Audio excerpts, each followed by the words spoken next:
Hey guys, it's Dude. Here's Misaki, and welcome back to Fate Stay Night. So, last time, Gilgamesh killed Shiro so hard that the game crashed. Both times, like, he just flung a weapon at Shiro and it immediately died.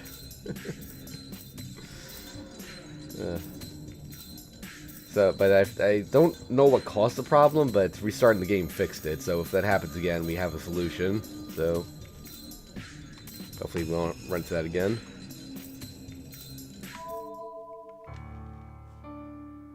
Okay, so, stop that man. Skip this scene. Skip that scene. Okay. Alright. The terrace falls. The man's noble phantasm destroys the wall of the castle.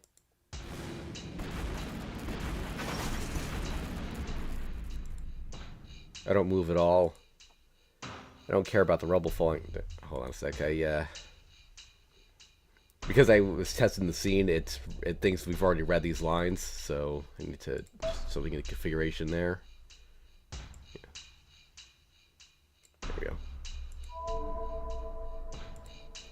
I don't have time to run, and I have no intention of running. I don't care even if a big piece of debris scratches against my back. I can't think of looking away from that guy now. Oh, so it's Saber's master. His red eyes react to my enmity. I'm going crazy. I'll die in the next instant. There's no way I'm not afraid of that. My body refuses to run away and keeps screaming to defeat that enemy. The girl's corpse keeps ordering me not to forgive that man. It's only natural for me to go crazy. My mind turns with conflicting impulses towards life and death. It seems you have the will to... For some reason I can't get Gilgamesh's voice consistent. It seems you have a will to fight, but that is nothing. You are worthless without Saber. The sword appears in his left hand. The sword is mercilessly raised and should come down to kill Emiya Shiro. I keep glaring at the enemy. I can't even think about showing my back to him. I assume it's Shinji's, yeah. Yeah. Hold on, I know this guy. The man's sword stops. Shinji, who is watching from the other side of the wall, walks to the center of the hall. Yo, long time no see, Emiya. I didn't expect to see you here, so I'm a bit surprised. The man does not move. There's about 10 meters between us. Would I be able to get near him? Even Berserker could not close to this distance. Oh, are you so scared that you can't talk? Well, I understand how you feel. I was like that when Ryder got killed. Yeah, that's right, that's right. I'm glad you let me go back then.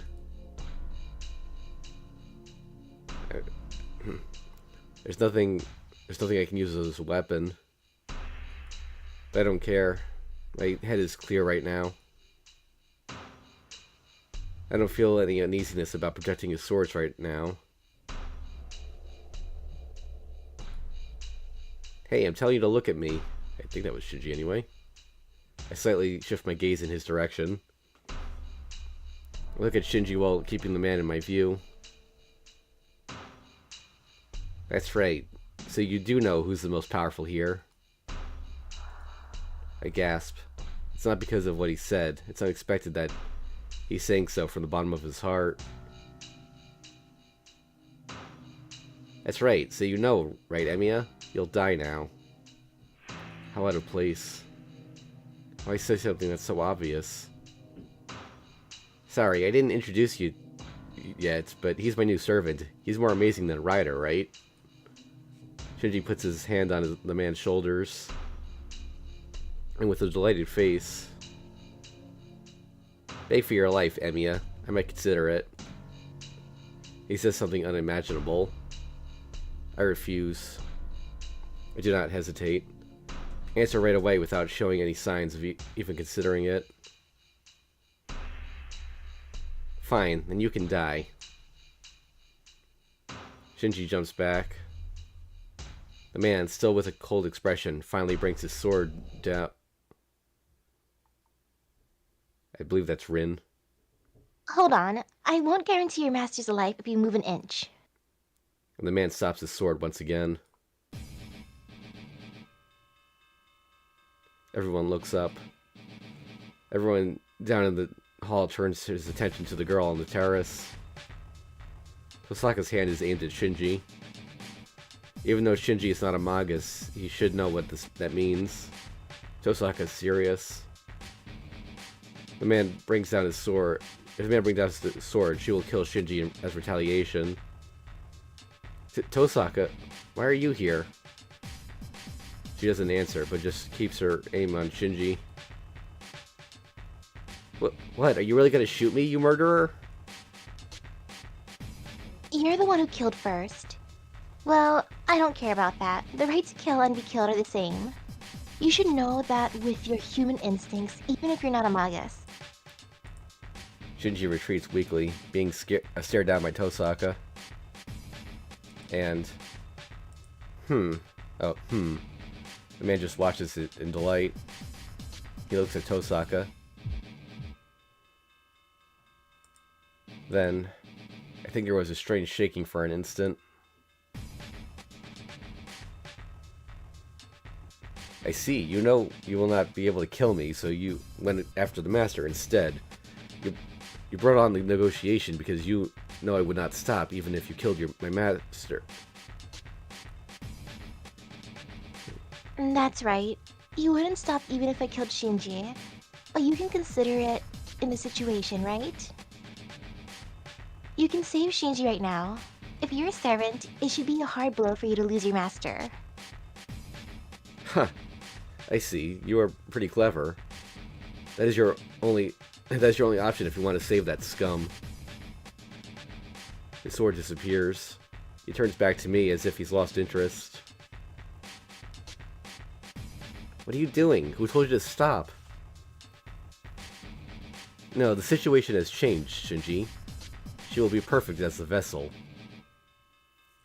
Huh? Shinji stops breathing. His face filled with irritation suddenly turns into a dirty smile. I see. Wow, I'm glad you're still alive, Tosaka. I see. I'm relieved as well. I've known you for a long time, even though you're like that. It'd be discouraging to have you dead already. Laughing, Shinji claps his hands. It's so strange. Shinji shows no fear even though Tosaka can end his life. It seems an overwhelming joy is numbing his emotions. Oh well, with that aside, how about it, Tosaka? Do you want to forget about Emiya and team up with us? That's right. You should know that Castor is stocking up power. Ryudo Temple is the altar this time. It's a bit unfavorable for us if she's taking position there and stocking up magical energy. Shinji says this with both his hands raised. That's an obvious fact. If I have to add, it seems Shinji doesn't know Castor obtained Saber and Archer. You can tell, right? There's not much chance of victory by myself. I beat Berserker's master, but that isn't enough. We can make one that will even beat Castor if you join us. Shinji invites her with confidence. To that. I'm with you, Shinji. I don't know who you're connected with, but there's no way I would follow a guy that's being used. Tosaka refuses him without twitching a brow. What?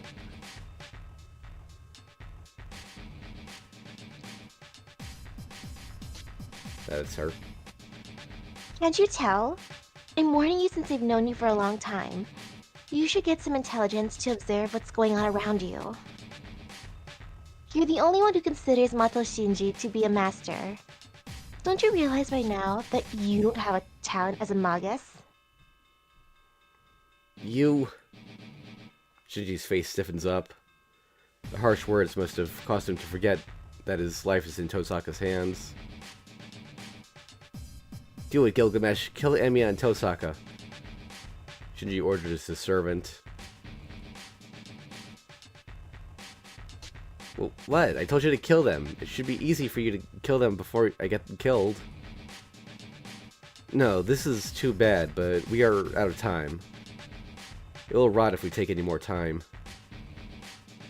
The man shows Shinji, who is walking up to him in anger, what is in his right hand. A red piece of meat. It is the still throbbing heart he ripped out of that girl. Kuh. Shinji grits his teeth in vexation. Damn, don't regret it, Tosaka. I won't let you be on my side now. Shinji runs toward the gate.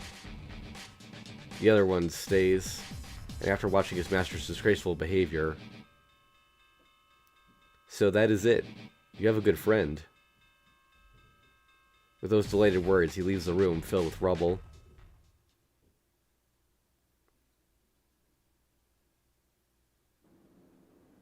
And we walk to her, the center of the hall. With the sunlight coming in from the ceiling, the girl is sleeping amongst the rubble. Her eyes will never open again. Looking closely, the girl is not white at all. She has red all over her, and she looks nothing like she did before.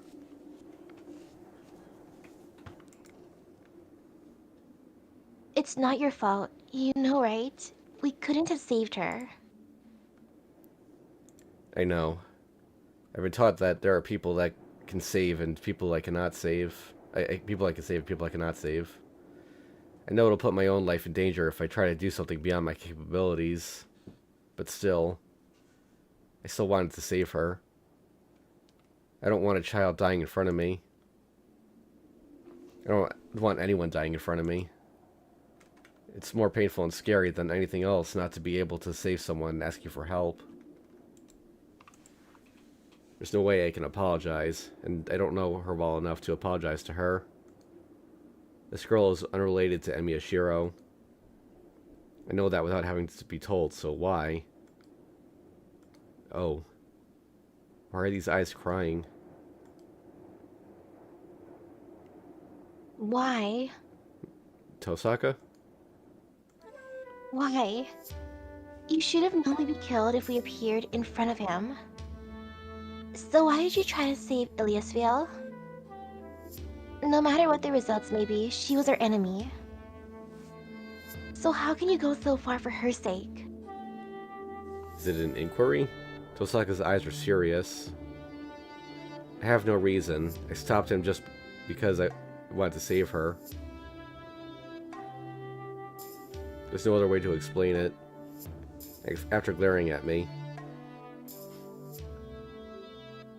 I see. I thought you were abnormal before, but I'm sure now. Shiro, your way of life is really distorted. She tries to open a lid that I've kept closed for so long. Distorted? That's right. It's wrong to live thinking that others are more important than you. Look, I'm not talking about the common opinion that we save others so we can be loved. With such hypocrisy aside, we have to put ourselves first. Well, People with others as a priority. Or that's still part of her quote? Yeah, that's Okay. still her, yeah. But you're something special that you can't put on a scale. It's like the scale itself. So why do you try to destroy the scale to save someone you don't even know? Yeah, if you truly were a person who is merely alive, with such self-denial would be fine. But you can't do that. You can't pretend that you're not living for yourself when you have such a strong sense of personal conviction and self-awareness. If you continue something like this, you'll eventually break down. No way. I can't break down. I'm doing this so that I won't break down. I'm trying to save people that I could not save so that I can hold my head high.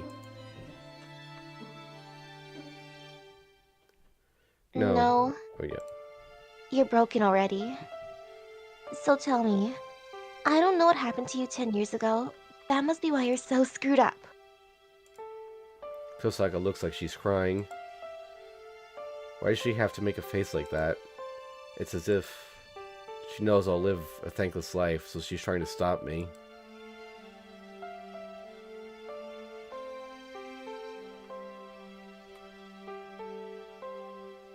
You were like this at school. You were so calm in front of all those bodies. Even I mistook them for corpses, but you knew right away that they were alive. I always thought that was strange. You never had proper training as a magus, but you got calm every time you got into a fight to the death. You would get in range by seeing corpses, but you didn't feel any shock or disgust. It's probably because corpses are something you got used to seeing. You saw something gruesome 10 years ago, right?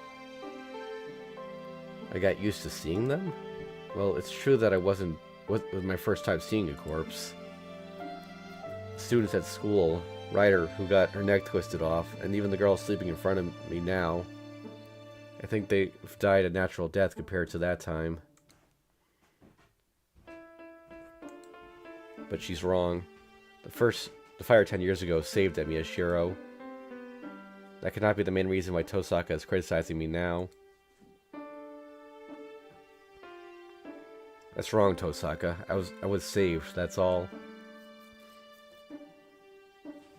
Saved? So you were saved from the fire 10 years ago? And that was by Emiya Kiritsugu? Yes, but that's it. That isn't the reason for anything. My heart aches when I answer. My body's telling me that it's a lie. Then was there something else? Something you're always regretting or something Emiya Kiritsugu took from you as compensation for saving you? There's no such thing. Kiritsugu merely saved me. And you talk about taking something from me, but at that time, I had nothing to give. I saw many corpses. I died at that time and was reborn. I do not have any regrets. My eyes lost hatred there. My hands lost anger there. My legs lost hope there. My self lost itself there. So why? Why do I have this self-consciousness that Tosaka speaks of? I have accepted death. I knew I was going to die. Even if my body was saved in that situation, there's no way my mind could have been saved as well. At that time, I was empty, and I just admired something sacred.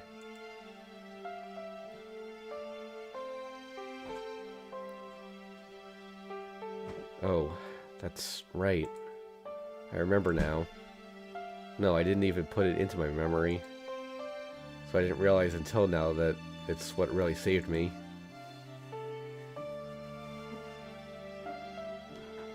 Shiro? Did he make you establish a contract or something? No, he didn't take anything away. I only received. A world like hell. In the place where everyone but me died, I was saved. Nobody saved me, and I wasn't able to save anybody. At the very end, he granted something that I thought was a miracle.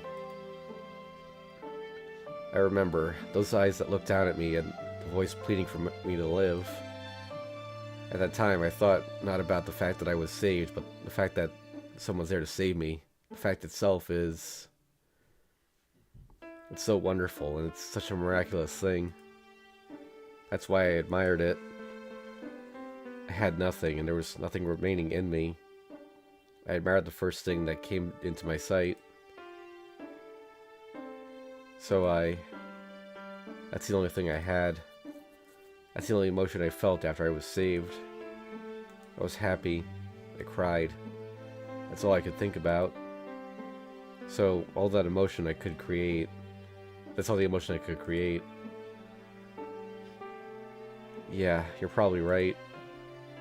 It's distorted for me to put priority on others before me. There's something seriously wrong with the procedure.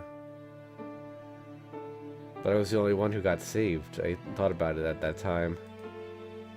That if such a thing happened again, I would save everyone in place of all those I could not save then. I'm telling you that's crazy. Look, if you were saved, take care of yourself. I'm sorry for the people who got killed, but it's only by chance that you were saved. Then you should take full advantage of your good fortune. You suffered such a hell, so it'll be a waste. Don't have fun. Tosaka is seriously angry. Yeah, that makes me happy.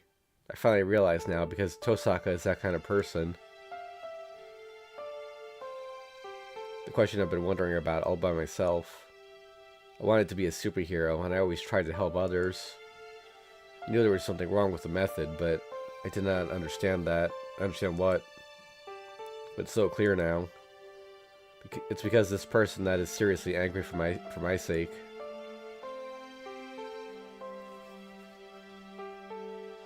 What? You still don't understand after I told you this much? You really make me mad. If you're really that stupid, I'll break my alliance. I know. I told you you're right, didn't I? Then... But I can't listen to your warning. I realize there's something wrong with me, but it's alright. Because there's no way that wanting to help people can be a mistake. So, I answer her with as much gratitude as it can possibly put in.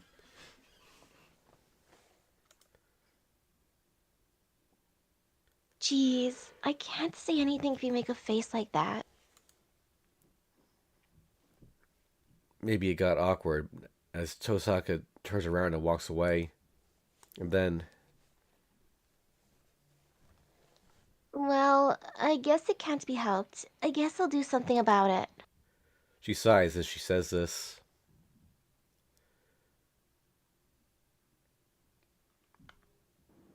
Alright, 1 second, I gotta blow my nose.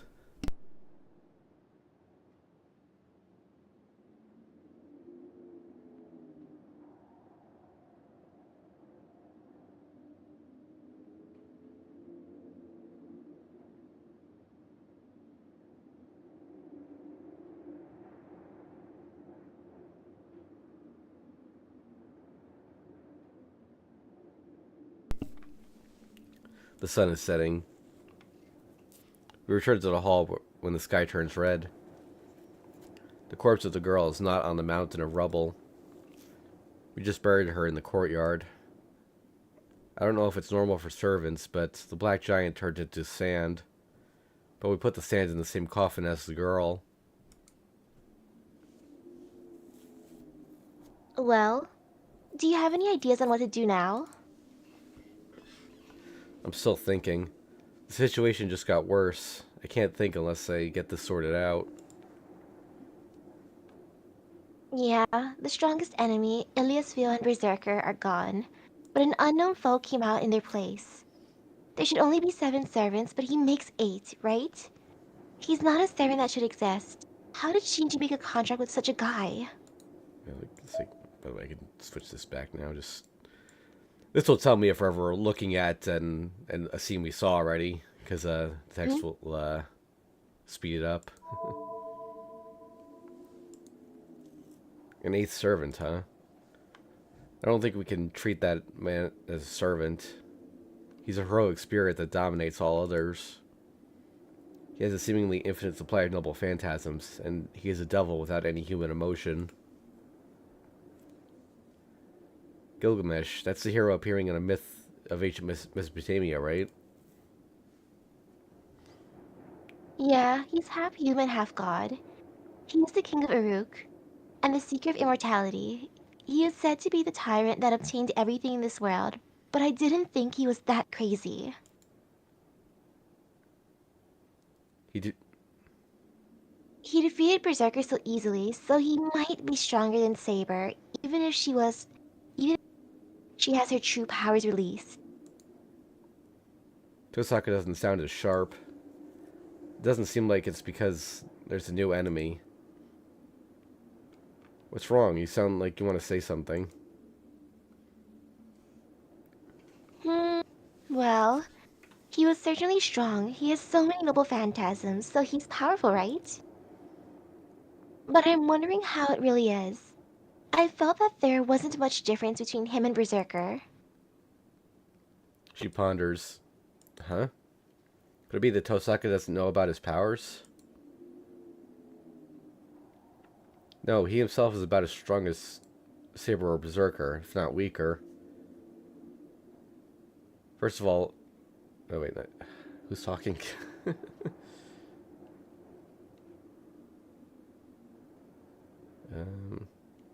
I think that's Rin.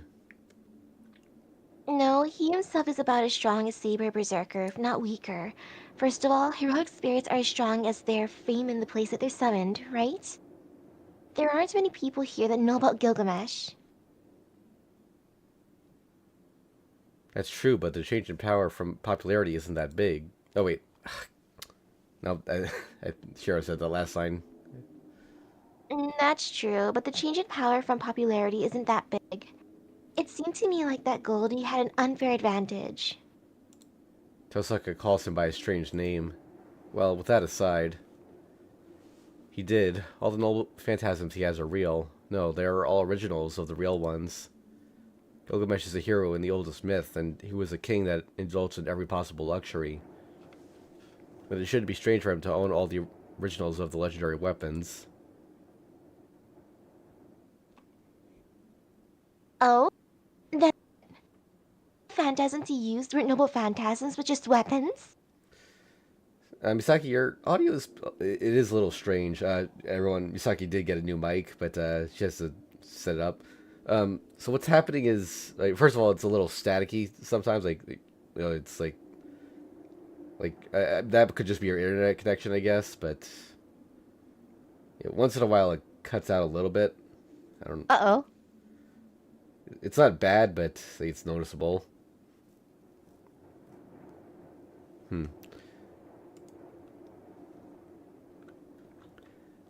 I'd assume so. I bet his noble phantasm is his treasury.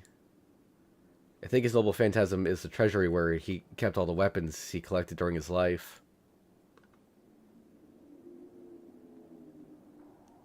I see. Then it's natural that Berserker couldn't beat him. Every heroic spirit has a weak point. If he has the originals of every noble phantasm, he just needs to take out that one enemy that is most effective against his take out the one that is most effective against his enemy. By the way, I don't think this is actually in the original myth, at least not the version I read. About him having like all the world's treasures. That's right. If there is a chance of victory, it is that he is not a master of these weapons. He's not a wielder that has mastered his weapon to the limit, so I think there's still a way to beat him. But with all that aside... Hey, Tosaka, this has nothing to do with this, but why did you call him Goldie? Huh? I guess, he had golden hair? What are you saying? You should have called Saber that if that's the case.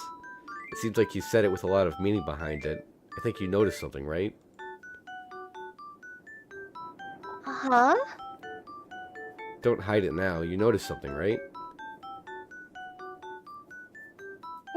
You're wrong. It's nothing serious like you're thinking, so don't worry about it too much. Don't lie. You wouldn't call him Goldie for nothing. Come on, Tosaka. I want as much information as possible right now. I stare at Tosaka. After a few seconds, she sighs as if she's given up. Well, he had many valuable looking things, right? So I just thought he's really rich. That's why I called him Goldie. He looks like he's living a luxurious life, right? Tosaka scratches her cheek while looking away. How scary. It seems anyone who's rich is called Goldie by Tosaka. What's more scary is that Tosaka figured out the servant's true name just because he seemed rich.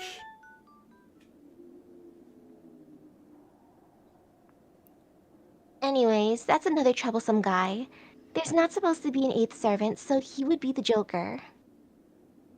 I want to question Kirei as a supervisor, but I don't know his whereabouts. Well, we have to postpone that since Caster is more important right now. That's right. Castor is obtaining more power as we speak. Saber should not be able to oppose Castor's control much longer. No. In the worst case, Saber could already be under her control. Yeah, we couldn't get Ilia's help, but that doesn't mean we can let them be. We'll just have to think of a way to beat Caster with the two of us. Yeah, we don't have any ideas, but we'll have to. She sighs and sits on the rubble. Phew. Oh, wait. Think that's her. Phew. I never thought we'd have a strategic meeting in a castle. I follow Tosaka's lead and sit down. Well, we'll have a bed to sleep in here. If we're lucky, we might even find some magical item of Ilia's feels. In the moment we let our guard down. Get real, you're going to defeat them just by yourselves? That's impossible, you idiots. A sun voice comes from the front entrance. We jump up and turn to face the speaker. Since that night, huh? It's great that you two are still hanging in there. Lancer? I quickly concentrate and connect my magic circuit. He's certainly Lancer. He speared my heart on that night 10 days ago. I can't let it happen again. I have to let Tosaka escape before he attacks. Get away, Shiro. I'll keep him busy, so you run to the second floor. Run, Tosaka. I'll hold him back so you can run outside.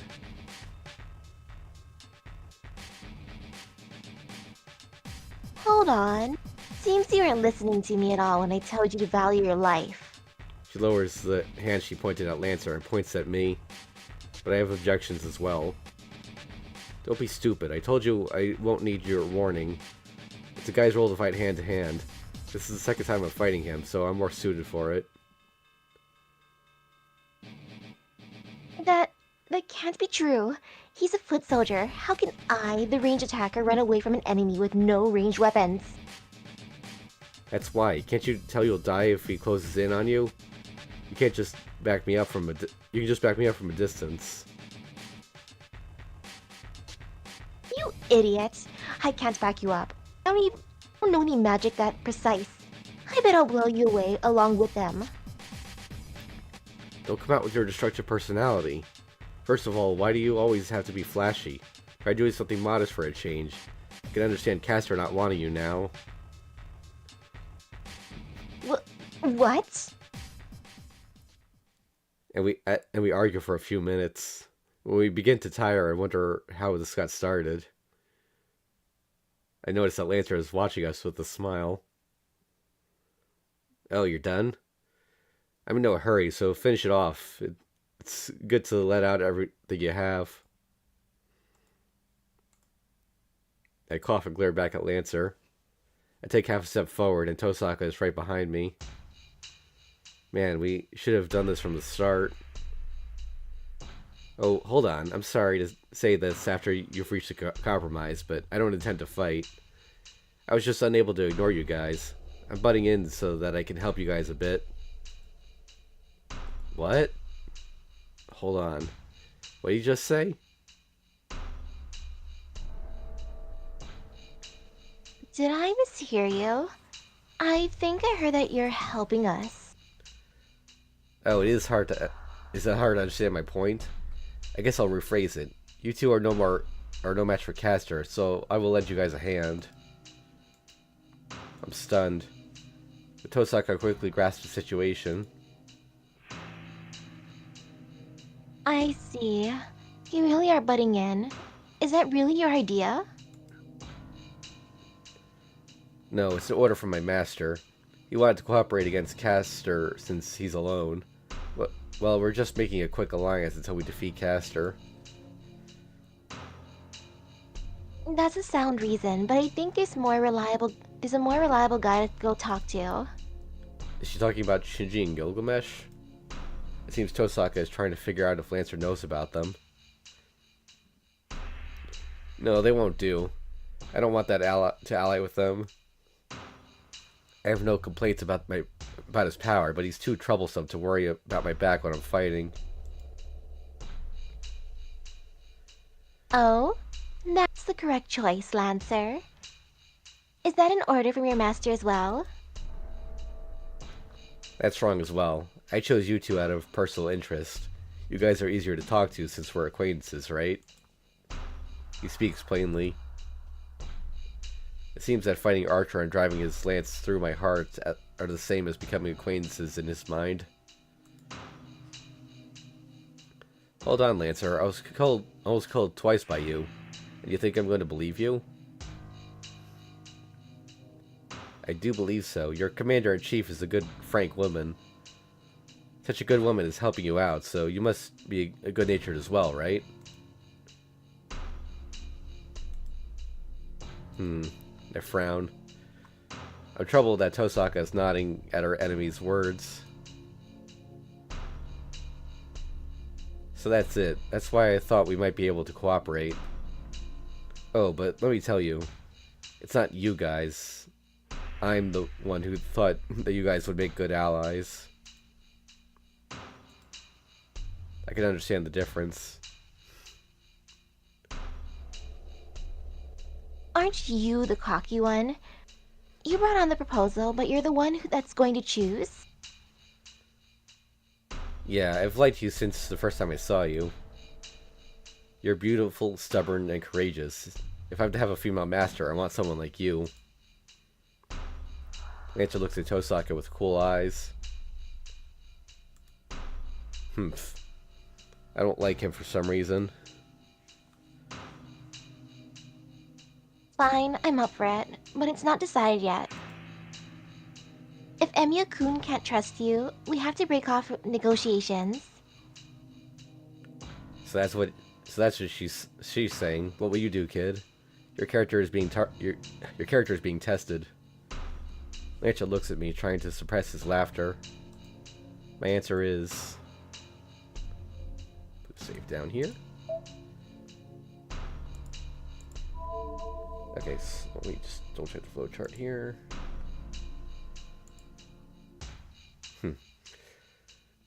So if we say refuse, that will the scene after we make this choice will be where we would have gone to if we the game hadn't crashed last time when we chose not to save Ilya. So, what about the other two? both of them lead no matter to what? both of them lead forward, but one of them gives a Rin point. Okay. I refuse. I can't trust you. It's not only Lancer.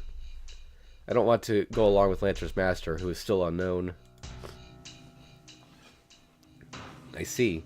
Your partner is saying so, but what about you, young lady? You said you'd go along with his choice. I won't take back my words. It's meaningless to cooperate with you if Emiya-kun can't trust you. I see. You're right. This is disappointing. You really were my type. Lancer turns. The blue figure does not look back and disappears in a flash.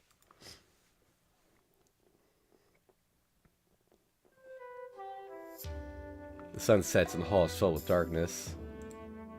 I'm just trying to wrap my head around how this connected from if we had chosen not to save Ilya.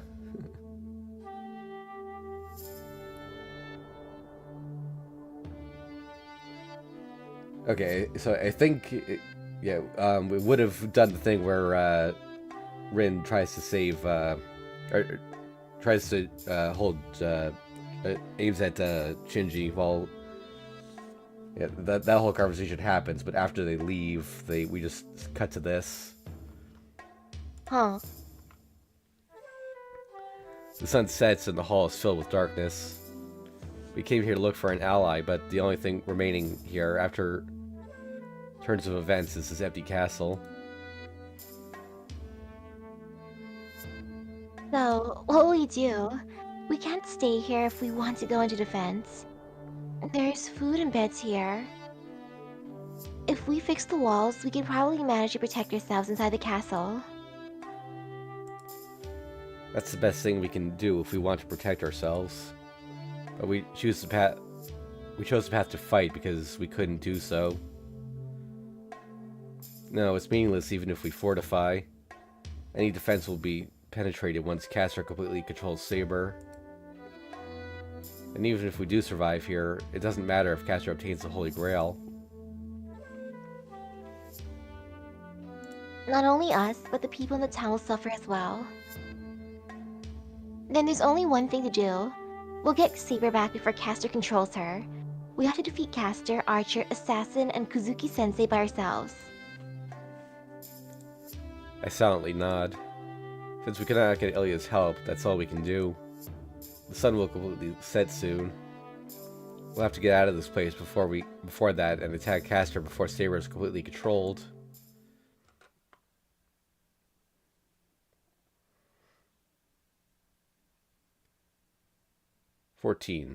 Night stay night.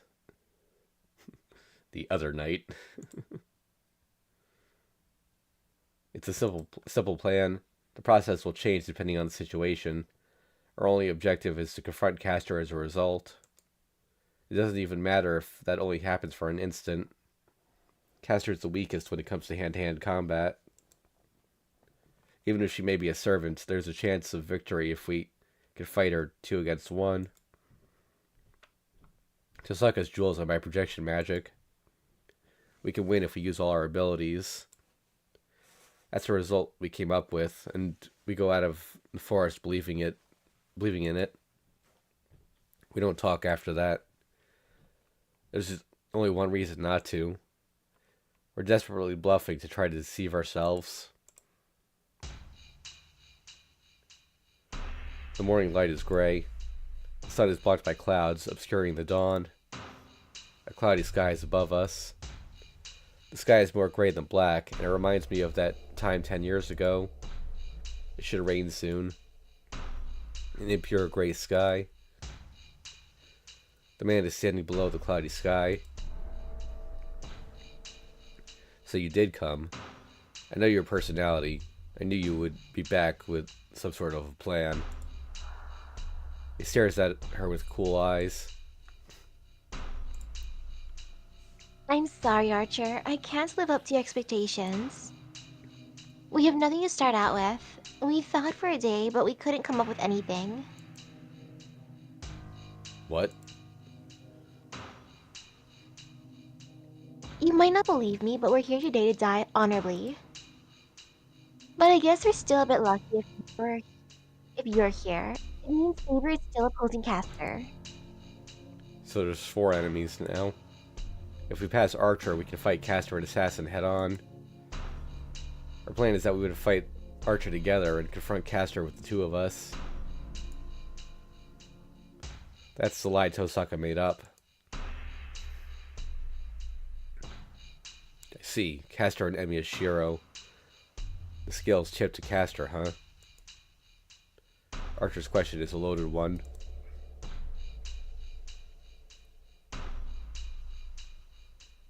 Yes, I hate my own personality, but I guess I can't change it since I was born with it.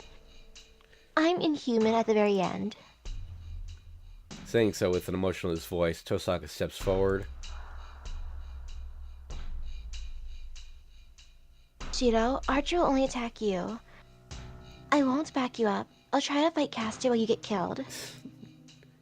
Tosaka apologizes with her back turned, confessing that she intended to use me as a sacrifice from the start. How stupid of her. She didn't have to say such a thing. Don't worry about it, you idiot. I know your personality. Huh? You're not doing anything without a chance of victory, right? That's why I knew. This is certainly the only way we'll have any chance of winning. Shiro. Her back shakes a bit. Oh, that's all the apology I need. Go. I'll keep Archer busy. I'll keep him here at least until you make it into the church. I control my breathing and turn the gears of the engine. I feel great. I should be able to project his swords in this state. thanks. I'm sorry, Shiro. Tosaka runs. Archer lets her go as if he has no interest in her. Well done. It seems you understand your own powers. He emits an intent to kill. Trace on. I project his twin swords. The battle should be decided in an instant. I only see Archer on the back of Tosaka running to the church.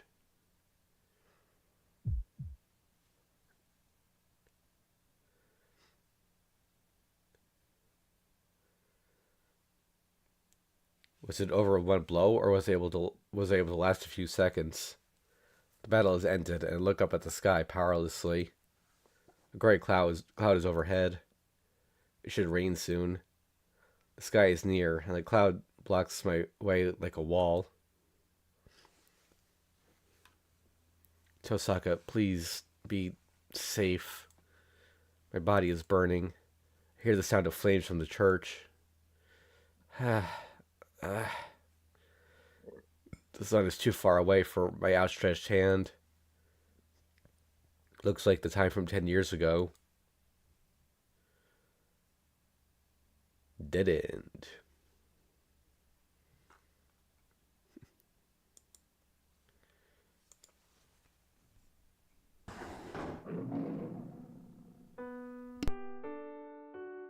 Even though people have said this Tiger Dojo is meaningless, it is already in its 23rd session. Well, this is a sudden announcement, but this is the last Tiger Dojo in Part 2. Oh, is that true? Yep. Huh? But we have one more Tiger Dojo in Part 2 according to the schedule. Oh, wait, was it? No, wait, I thought it was. Oh, yeah, there is actually one more.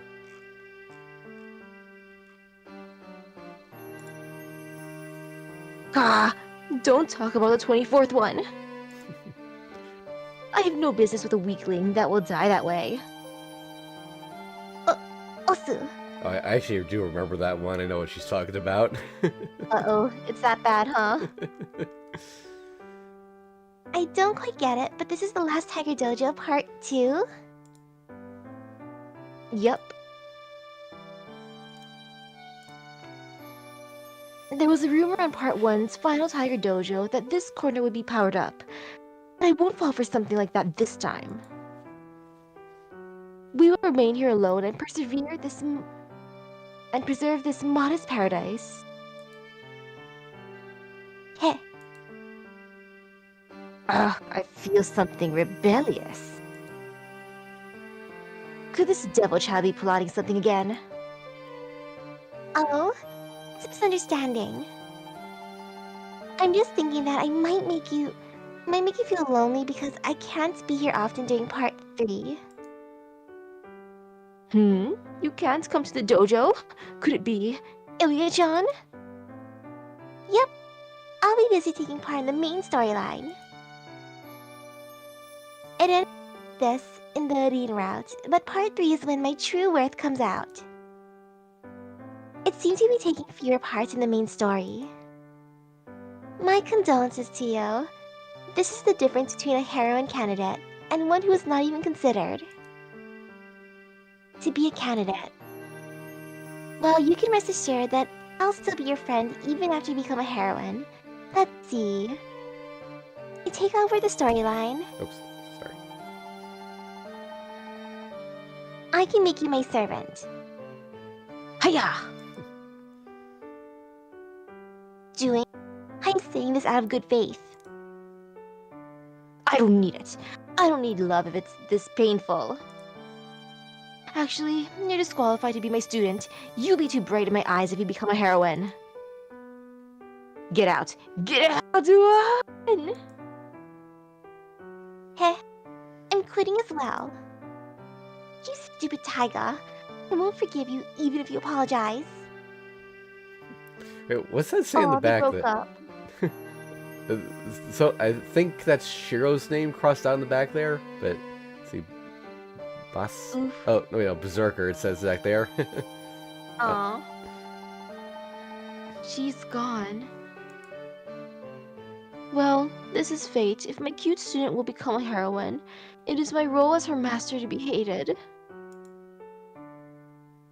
Fight, Ilya-chan! Go after Sakura-chan and take her spot as a heroine. Wow, I thought Taiga liked Sakura. Don't come back here, because you'll take away some of my roles. But it's kind of lonely that I have to do the last Tiger Dojo of Part 2 by myself. I'm lonely, but I'll do my best. Fight alone, me. Well, and is a bit special. It's too reckless to enter battle with just Shiro and Tosaka-san. There's no way you can win. I know you might have something against him, but go ahead and shake hands with the cooperator that appeared. For those of you whom the cooperator didn't even appear, you're a failure as the main character. How can you not save a girl that's about to die in front of you? The event at the castle is an important part of the story that reveals a cause that has been hidden up till now. You have to see it. Tosaka-san's route is also the main character's route, so go ahead and solve the problem. Well, this is it. Tosaka-san's route is entering its climax. There will be a series of fast events without a dead end after this, but let me give you one piece of good news. Tosaka-san's route has a true end and a good end. I can't tell what each of those is about, but the condition of seeing them is how faithful you are. Either one or flowers on both hands. You get to find out after the battle. Alright everyone, I'll be waiting in the Part 3 Tiger Dojo.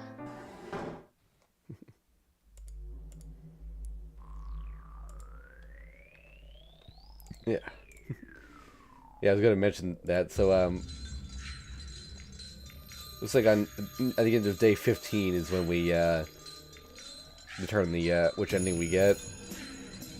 Ooh. If we did everything right up until that point, anyway. If we had, I think because we started from a partway through the story instead of from the beginning, we missed a chance to earn a win point. So we have precisely enough to choose our ending if we don't make any mistakes. Oh, nice. Let me get stuff back up here. Load.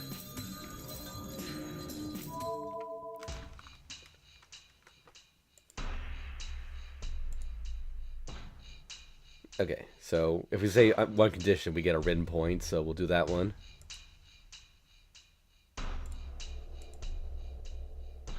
We had to accept his offer. Even if he's an enemy, he's still right. Tosaka and I can't beat Caster, but we might have a chance if Lanter's with us. But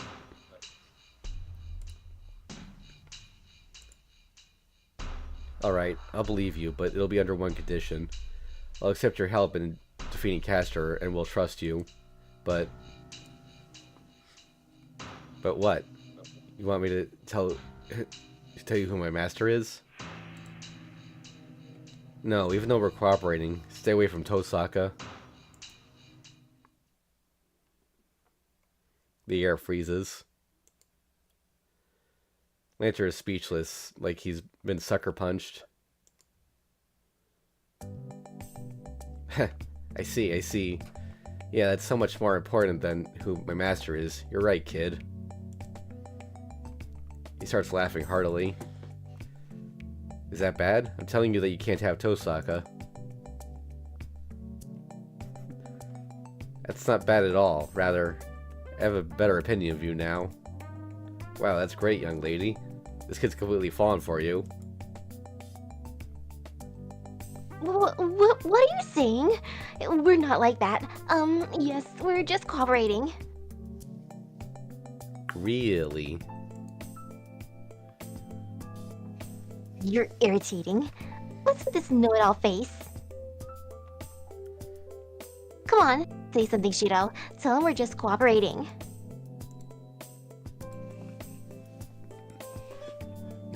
Hey, say something, you idiot.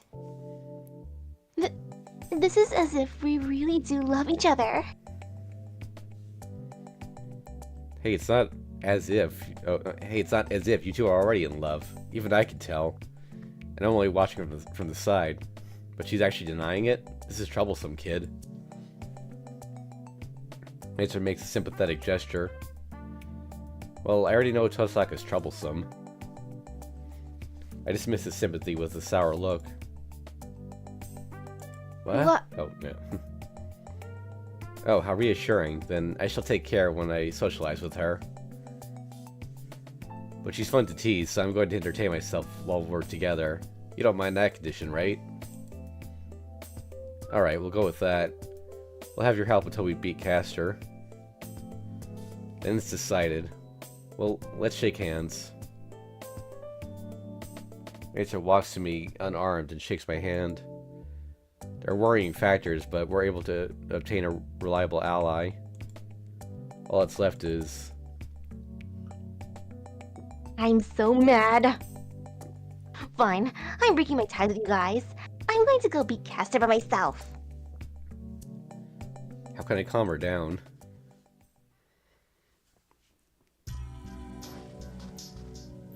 We walk through the dark forest. Although we don't know his intentions, having Lancer's help means we don't need to stay at the castle anymore. Lancer must have taken a liking to Tosaka as he keeps messing with her and getting hit by her.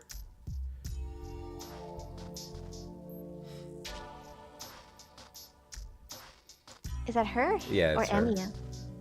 Hey now, you have your own master, right? Then you should stay quiet. We're going to be enemies after we beat Castor, so it does no good to be talking. Anything other than planning is unnecessary. Well, we can't talk because we're going to be enemies? You have less composure than you look like you have, huh? It should be natural for you to drink until dawn with someone that gets along with you, even if he may be your enemy. What are you from? All that friends today, folks tomorrow business is out of style these days. If we don't think things all the way through, it's rude to the other party. Wow, it sure became a boring world.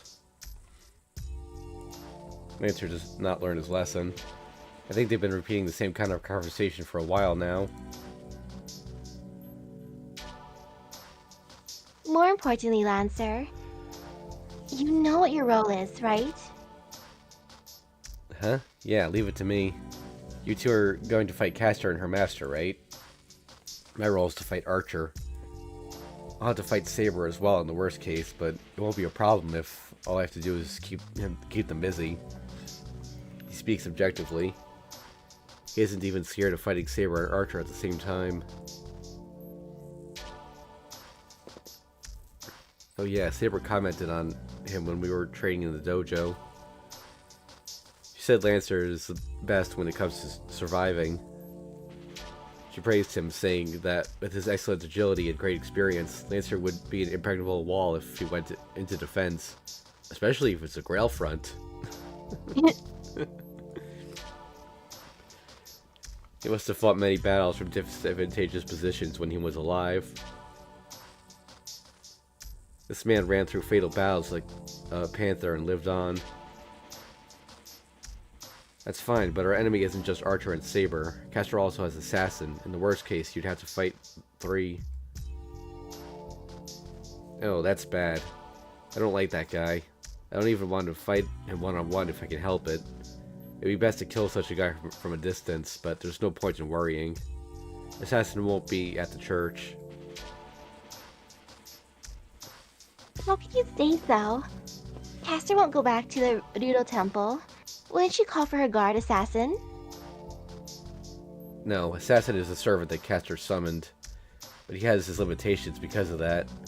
He is a heroic spirit summoned to that place. He can't leave the Ryudo Temple, and in any case, Castor won't call for him.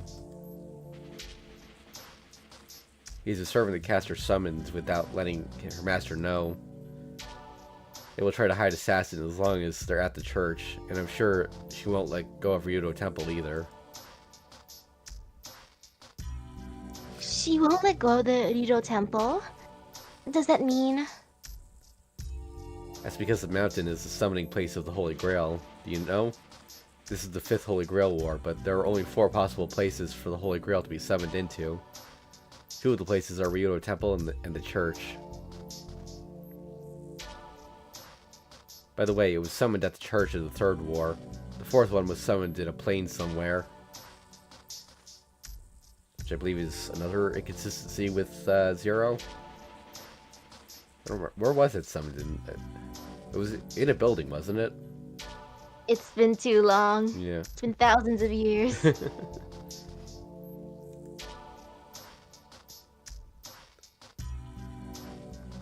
Oh? I thought you didn't think at all, but you're pretty well informed.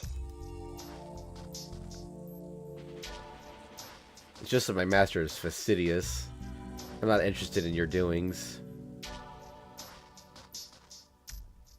Okay, but I see. So the summoning this time has returned to the same place as the first time, huh? Tosaka starts to ponder. Lancer watches her with delight and walks into the dark forest. The date has already changed. The day should be dawning by the time we get out of this forest. Excuse me.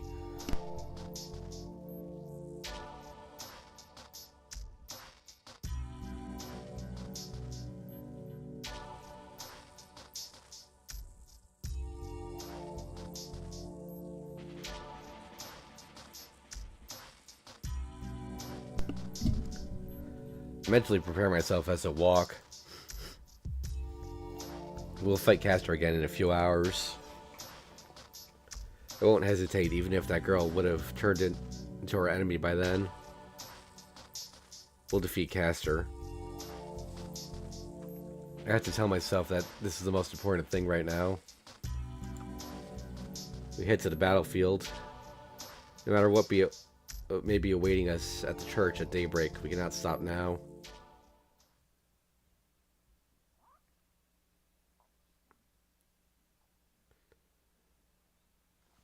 Night to stay night.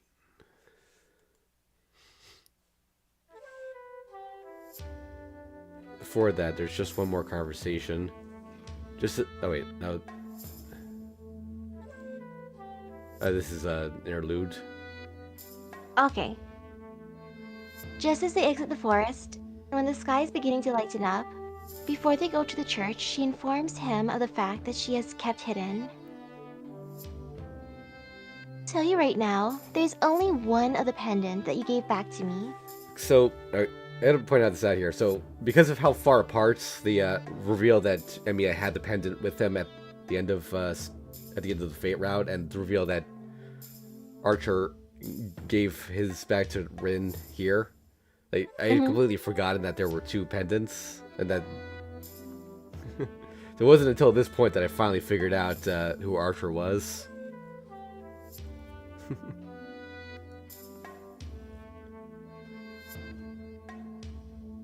She does not tell him what that means, and he does not inquire about it. It's because such matters are necessary when they are about to face their greatest enemy, Castor. The one and only pendant. The one he found in her room and returned to her. The one he found on that night and put into his desk. Now is not the time to ask about contradiction. That's all I need to tell you.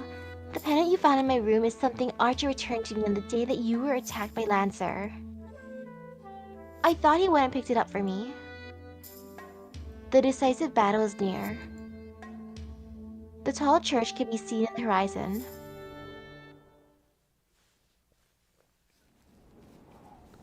Tosaka Says she wants to confirm one last time. No, it's I think it's back to Shiro.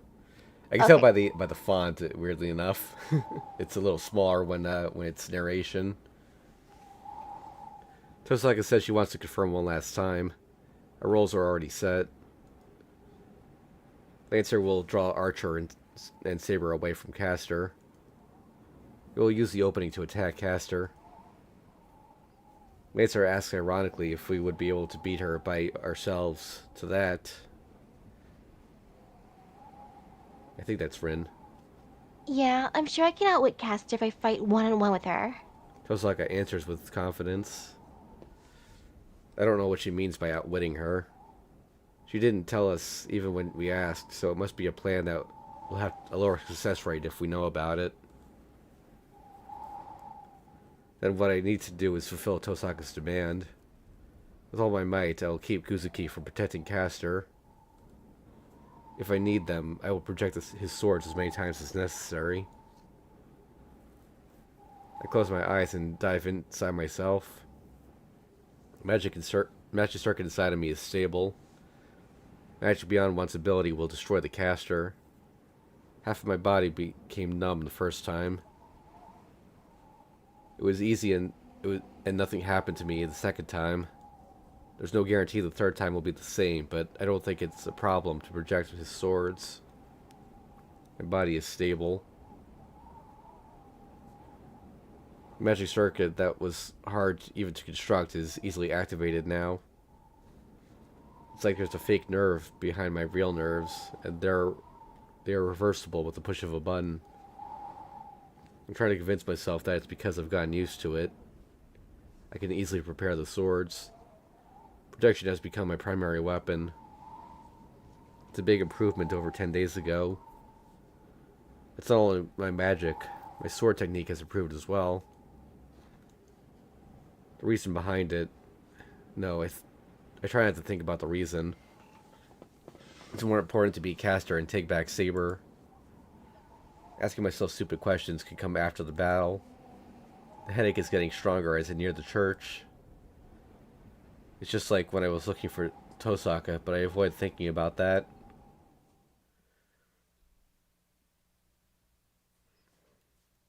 The morning light is gray. The sun is blocked off by clouds, obscuring the dawn's brightness. The sky above is gloomy. The sky is more gray than black, and it reminds me of that time 10 years ago. It should rain soon. An impure gray sky. Beneath it stands that man. I knew you would come, considering your personality. He stares at her with cool eyes. Tosaka doesn't say anything and stares back at him. So, what is the plan you prepared? You're not the type to come attack without one. He sounds joyful. To that. Yeah, I'll be fighting you. Spearman in blue answers as he appears next to Tosaka. I'm surprised. You made a contract with the new servant already? Man, I know I'm not one to talk, but you're pretty fickle. Switching sides may have been a good idea after all.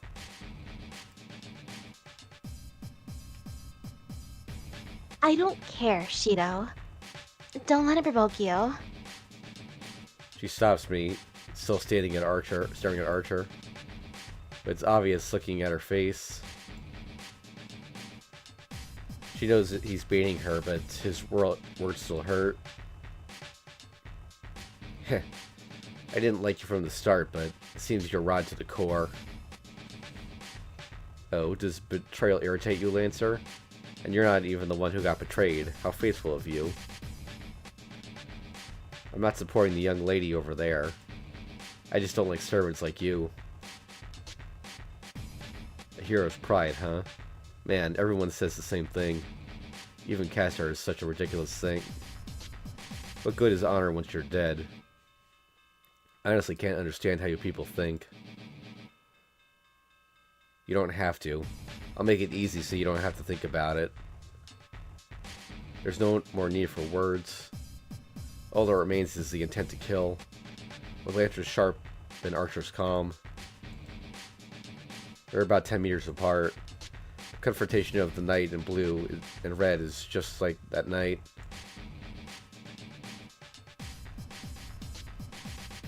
Lancer. Tosaka calls out to the blue back. You two go inside. I'll catch up once I beat him.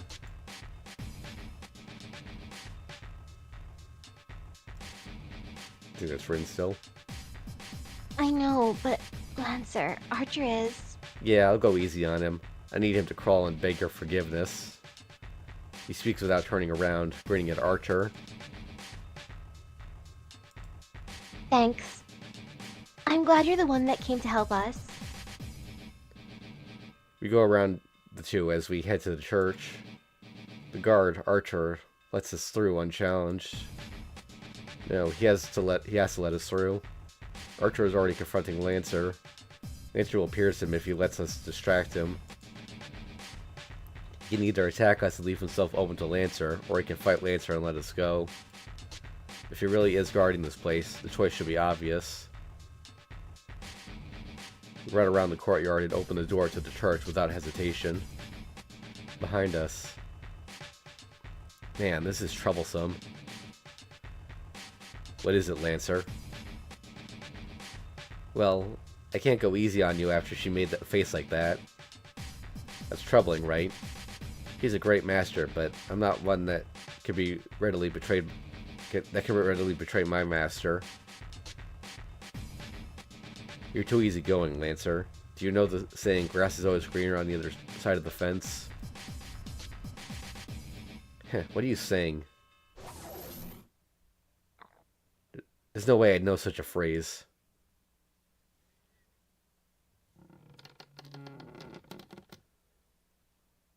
I think that's Rin. We don't have much time. We'll be casted before their match is decided. I know. Let's cut the talk from now on. You sure you're okay with fighting Castor alone? Alone, right? Yeah, I'm sure I'll be thoroughly cornered, but don't help me. You can just concentrate on keeping Kuzuki-sensei away as long as possible. We go past the main area and head to the door leading to the courtyard. I won't hesitate if Tosaka says so. But I don't know if it's possible for me to back Tosaka up even if she's cornered. My opponent is Kuzuki. I won't be able to dodge his attacks if I'm paying attention to Tosaka. Castor's presence is getting closer. The church is filled with her magical energy as she must not be hiding her powers anymore. I bet she already knows about our raid. Trace on. I carefully knit together the illusion using 8 steps. I'm getting the hang of it. His swords are in my hands within a minute.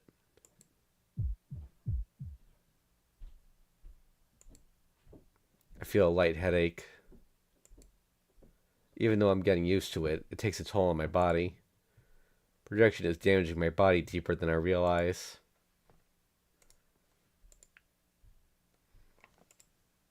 Was it my imagination? I think Tosaka hung her head for a second.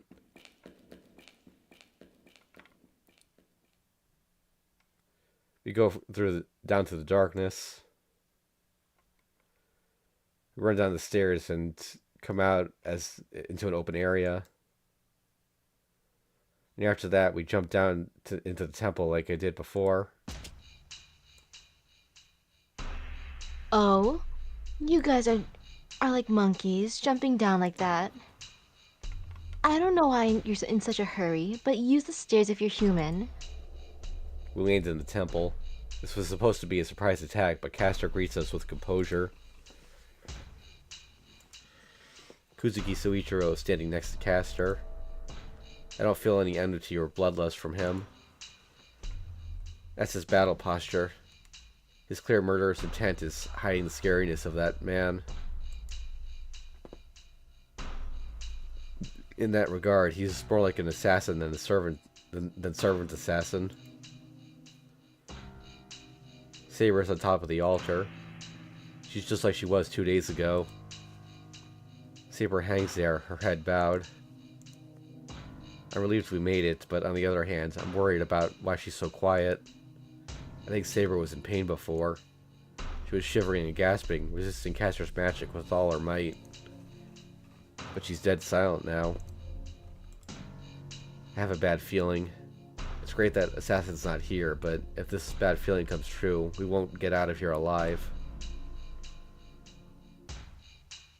I'm here, Castor. I thought about it thoroughly, but I've decided to have you eliminated. You're an eyesore. You get in my way, you annoy me, and I hate the way you look. You're like some backwoods hag with that purple robe of yours. Tosaka insults Castor, hoping to break her composure. She slowly closes the distance between them as she talks, radiating confidence she probably doesn't feel. I shouldn't be concerned about Saber either. Tosaka is facing Castor by going counterclockwise, so I walk clockwise. Castor and Kuzuki. If we are to separate them, we have to attack them from different sides and isolate our enemies. Heh. Letting you go seems to have given the wrong impression. Why are Magi so reckless nowadays? No wonder Archer gave up on you. Tosaka's insults must have worked as Castor is glaring at her. I move while she does so. I move to the other side of Tosaka, to a place where I can attack Castor from behind. Kuzuki watches me in silence. I thought so. There's no way that this man would not notice our trick. Kuzuki knows what's going on. The way we are trying to isolate our enemies, and that Tosaka has some plan. Even with that in mind, he's letting Castor do as she wishes. It's not that Kuzuki is controlled by Castor. He's acting of his own free will. But still, his passivity is like that of a puppet. A servant skilled in magic as the backup, and a master skilled in hand-to-hand combat. Their roles are reversed, and I think their natures are reversed as well. Castor seeks the Holy Grail frantically, while the master protects her without question. It makes me think. What if Castor was the master and Kuzuki was the servant who protected her? Maybe they would have had. It wouldn't have fallen so low if that were the case. Tosaka glances at me. It means our positions are perfect. Then the match will be settled when either one of us attacks. It doesn't matter if we get defeated or if Tosaka beats Castor before that.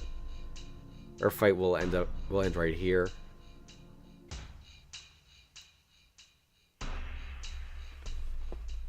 Well, let us start. This is the third time I fought you. I'm getting tired of seeing your face. I'll settle this right here. Tosaka takes a step towards Castor. You're talking big. I doubt this, but please do not tell me you honestly believe you can beat me. In that case, we don't even need to fight. I'll let you go again so that you can go fix that brain of yours. Of course I can beat you. Isn't that right? There's no way a first-rate magus like me will lose to a third-rate magus like you. I see. I guess it can't be helped. It seems I need to discipline that arrogant mouth of yours, little lady. They get ready at the same time. With a few meters between them, they act like mirror images. That's the signal. I attack the defenseless Castor. And of course, I'm stopped by Kuzuki. The ghost-like assassin is in front of me. I can't spare any attention for Castor and Tosaka's fight. He knows what I intend to do. He will not let me buy time. Letting out the snake that even-cornered Saber, Kuzuki Soichiro comes to take my life. I can hold him off for a minute at most. Should be the same for Tosaka. But originally, with our opponents reversed, we had no chance of victory. Close-range fighting or magic, we have no way to beat our opponents who surpass us in skill. Looking at it the other way, we can at least put up a fight. Tosaka would be killed in an instant if she fought Kuzuki. I would be killed in an instant if I fought Castor. In contrast, we might not be able to win, but we wouldn't be killed in an instant with this matchup. So in other words, this battle is not about how to beat one's opponent. Instead, this is a contest to see how long we can hold off an opponent of superior skill. Interlude.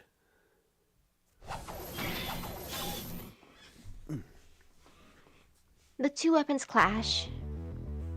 Twin swords and lance, the attacks are executed to take their wielder's neck. There's no hesitation in those attacks. Each strike is meant to kill. Even Lancer makes no exceptions. Even though he told Tosakarin, his ally, that he would go easy, that becomes secondary once the battle starts. It merely means that if his lance happens to miss Archer's heart, and if it does not kill him instantly, he will refrain from finishing Archer off on the spot. Even in that case, his enemy will die in no time, but Lancer just needs to drag him to Tosakarin before that happens. Lancer does not care what happens after that.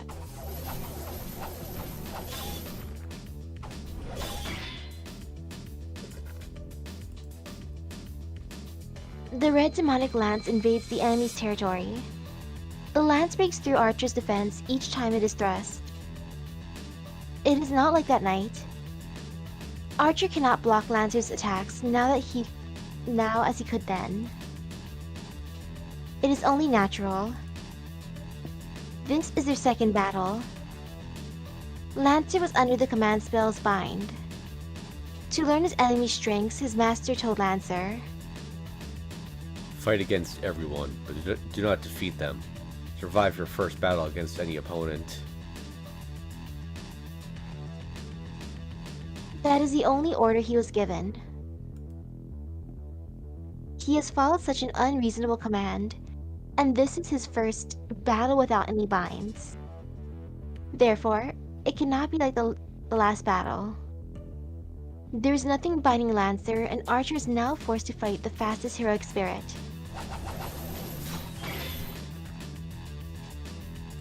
Gah. A strained voice escapes Archer's mouth. Even his hawk-like eyes cannot follow Lancer's spear. The lance's movement is a point to start with, and it is a flash of light now. He cannot discern the lance coming at him. Even Lancer's movements are becoming invisible now.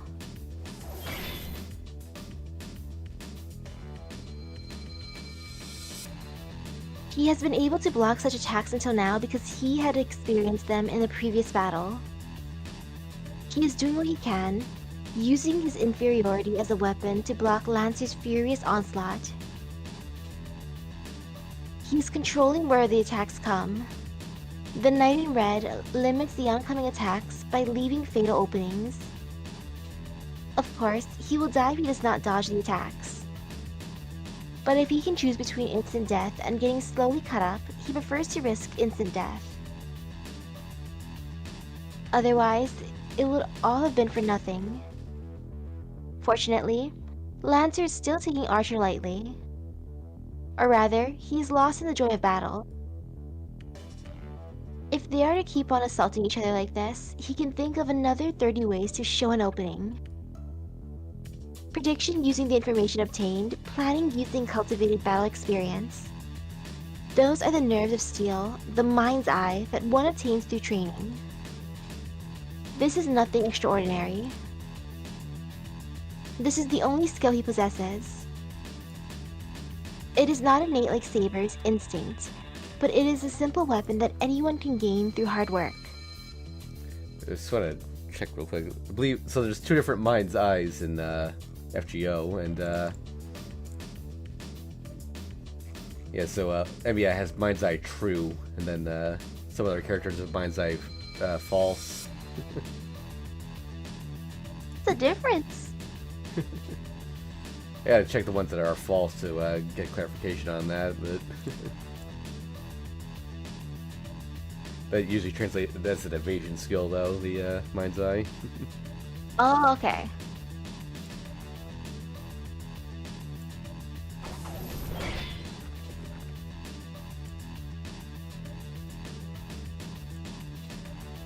Lancer backs off and stops for a bit. He looks the red archer over, though dissatisfied. It is obvious who is going to win. Archer has no chance of victory in hand-to-hand combat. No, that has been obvious from the start. If Archer is an archer, like the name states, this cannot be a match unless he's shooting from a long distance. But still, he blocked the attacks.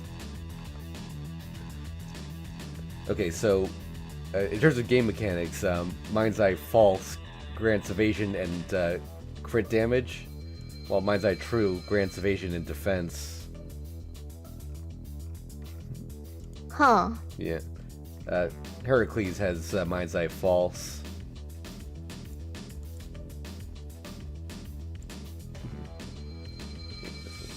Sorry, I was getting distracted by checking the wiki, but okay. He's inferior and should not last a few more blows, but he blocked Lancer's full force attacks. Is Archer strong or is Lancer going easy on him? He laughs. He already realizes that Archer is a mysterious servant. He can admit that Archer is strong in that regard. But it's unthinkable for Lancer to be going easy. The first attack was aimed at the neck to chop his head off. The second attack was aimed at the heart to destroy his body. He cannot be going easy. He shouldn't be, but it is certainly true that he wasn't trying to kill Archer. How does one know that this sort of a fight is serious? A battle between servants is a battle between noble phantasms. The fact that he is fighting Archer without using his is proof that he is going easy on him. The reason behind it must be the thanks he heard earlier. Damn, are you kidding me?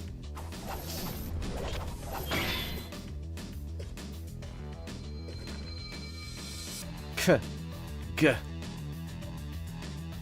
The weapons clash harder than before. The two spring apart in a shower of sparks. The full force attack by Lancer is nullified by the full force attack by Archer. They are about 5 meters apart. It is a distance Lancer can close in an instant. I don't get it. The spearman in blue murmurs. You switched to Caster's side even though you were this strong? You and Rin would have had no trouble with Caster. Lancer stops admitting murderous intent, but there's no opening in his stance. Archer smiles a bit. I'm surprised. You're still saying such things? Lancer, I chose this path that has the highest possibility of victory.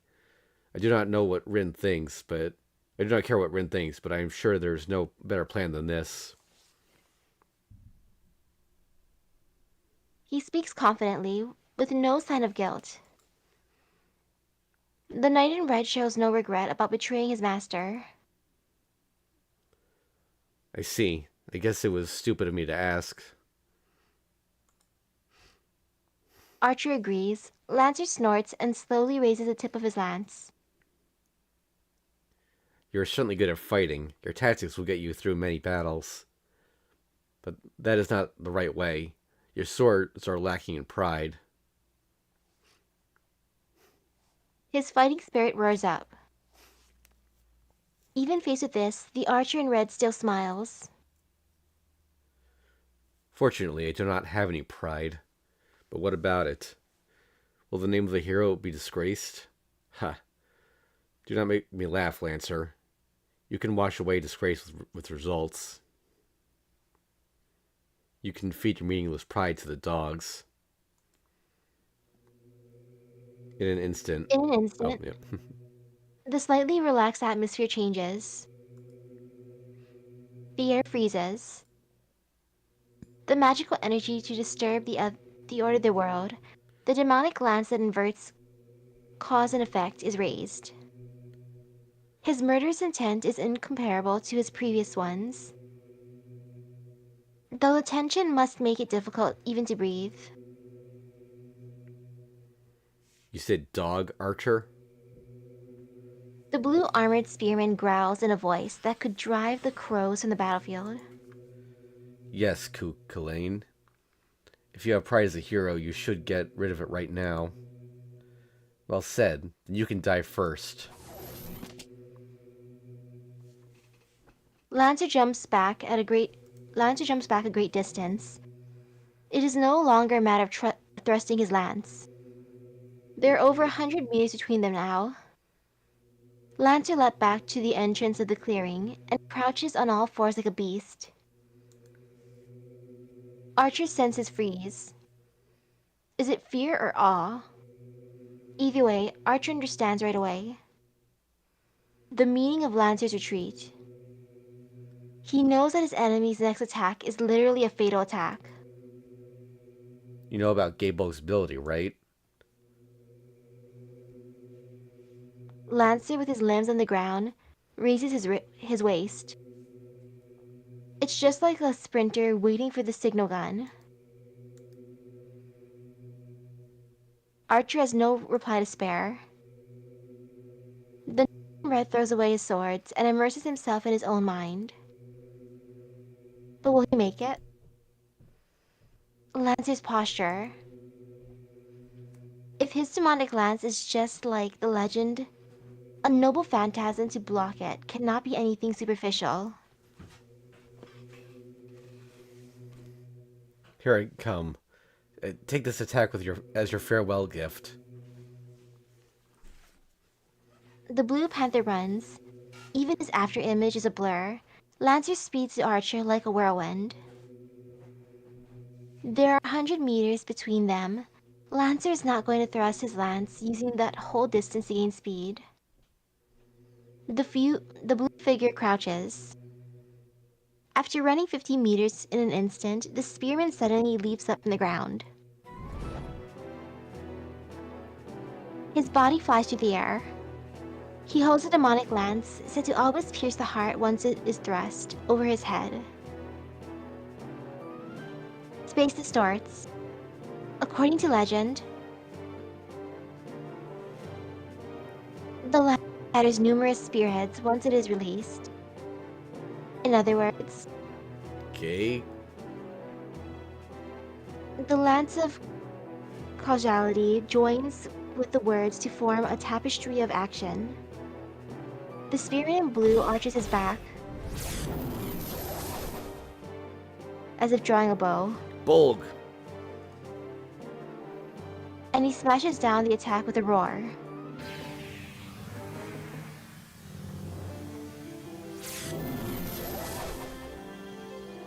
This noble phantasm is a throwing attack by nature. A lance that never misses the heart. A cursed noble phantasm that cannot be avoided and will attack the enemy even if it misses. That is Gabog, Lance of Destruction possessed by the hero that never lost his lifetime. As it is hurled using all of Lancer's magical energy, it can be neither dodged nor blocked. Therefore, it is fatal. There is no way for anyone to survive once they are targeted by the demonic lance. The bullet approaches. In a split second, the knight in red closes his eyes as if accepting his death. I am the bone of my sword. The thorn of light blazes forth. And right before the thorn of destruction coming from the heavens strikes Archer. Roll ice. Its true name shakes the very air as it is spoken.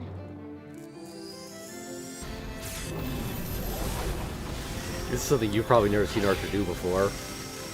Nope. The lance crashes into the shield.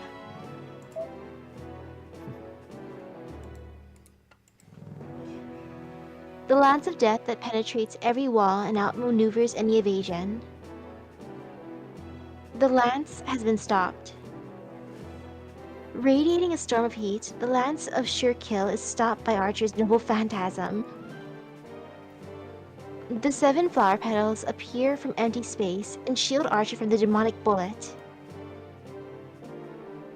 Who would know? This shield is ice. The only shield said to have repelled the javelin of the great hero of the Trojan War. There are 7 barriers shaped like flower petals, and each layer is as strong as a castle wall. It is a boundary field noble phantasm that is said to be invincible against projectile weapons. It's a little context here. He's referring to Hector's spear. Oh. Yeah. Although, in the original myth, there was nothing special about the shield or the spear. And the shield had, like, 7 layers of leather, and then, like... And, and then the spear managed to pierce 6 of them.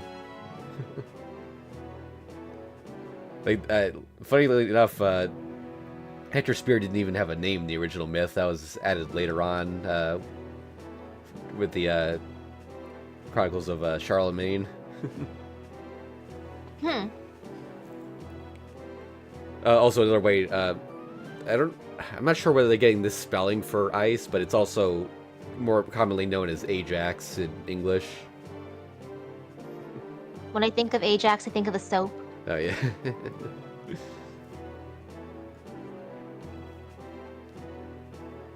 A thrown lance will be defeated by the shield without penetrating even one of its petals.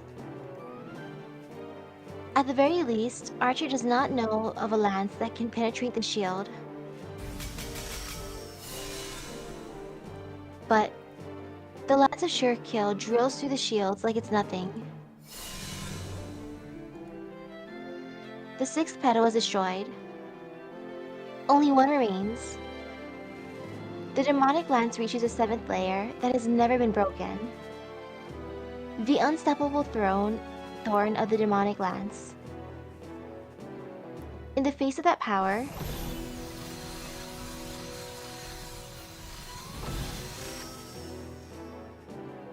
with a rowing spirit, Archer puts all of his magical energy into the noble phantasm.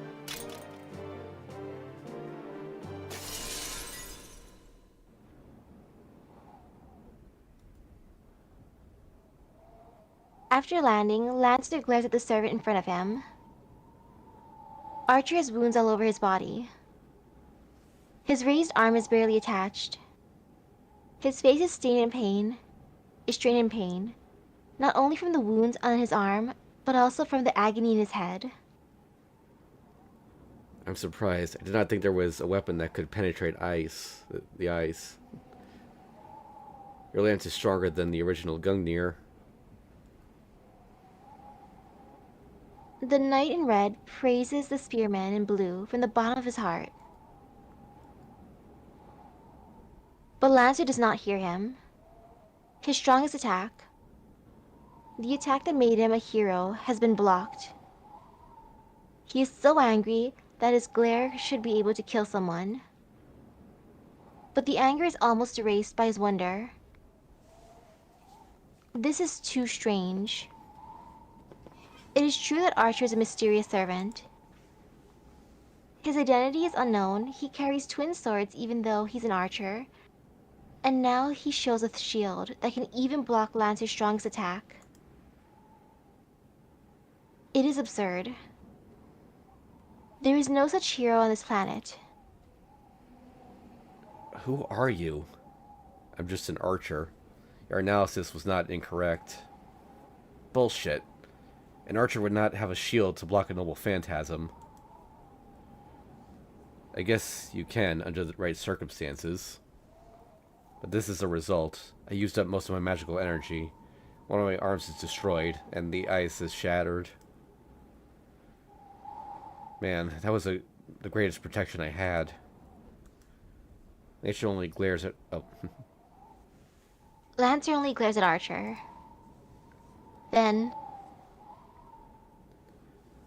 More importantly, have you noticed, Lancer? It seems Cassandra is in trouble. She's no longer supervising us. Archer raises both his hand... Oh. Archer raises both his hands as if in surrender. I see. I knew it. That was your intention from the start, huh? Of course, I told you, right? I will only take the route with the greatest chance of success. Heh, I really do hate you. Saying so, Lancer turns his back to Archer. His work is done. His role of keeping Archer busy is meaningless now. There is no more need for him to side with Tosaka-rin. Spearman in Blue starts to walk away and lays down on the grass to wait and see. As one does, right? Interlude out.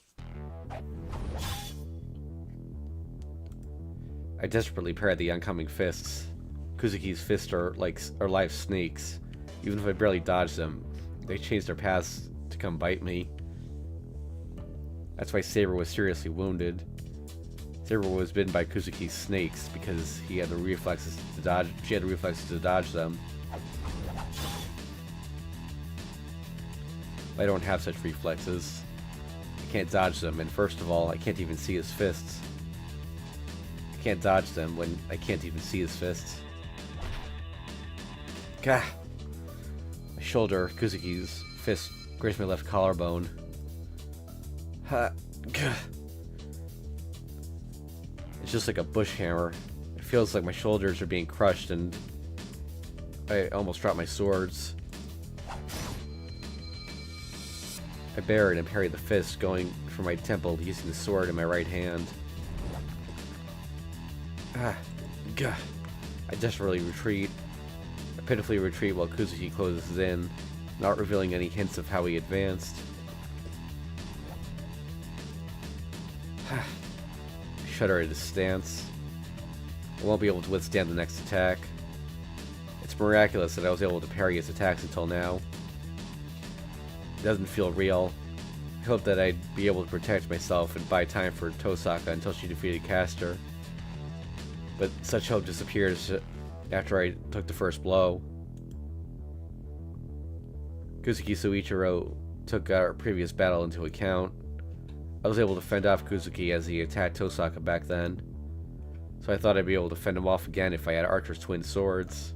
But, in other words, that means I won't be able to do anything without them. Kuzuki knows that. What he did first in this battle was try to take the swords away from me. Gah! The sword in my right hand is destroyed. Fist, strengthened with Castor's magic, shatters my sword with a few blows. Trace on.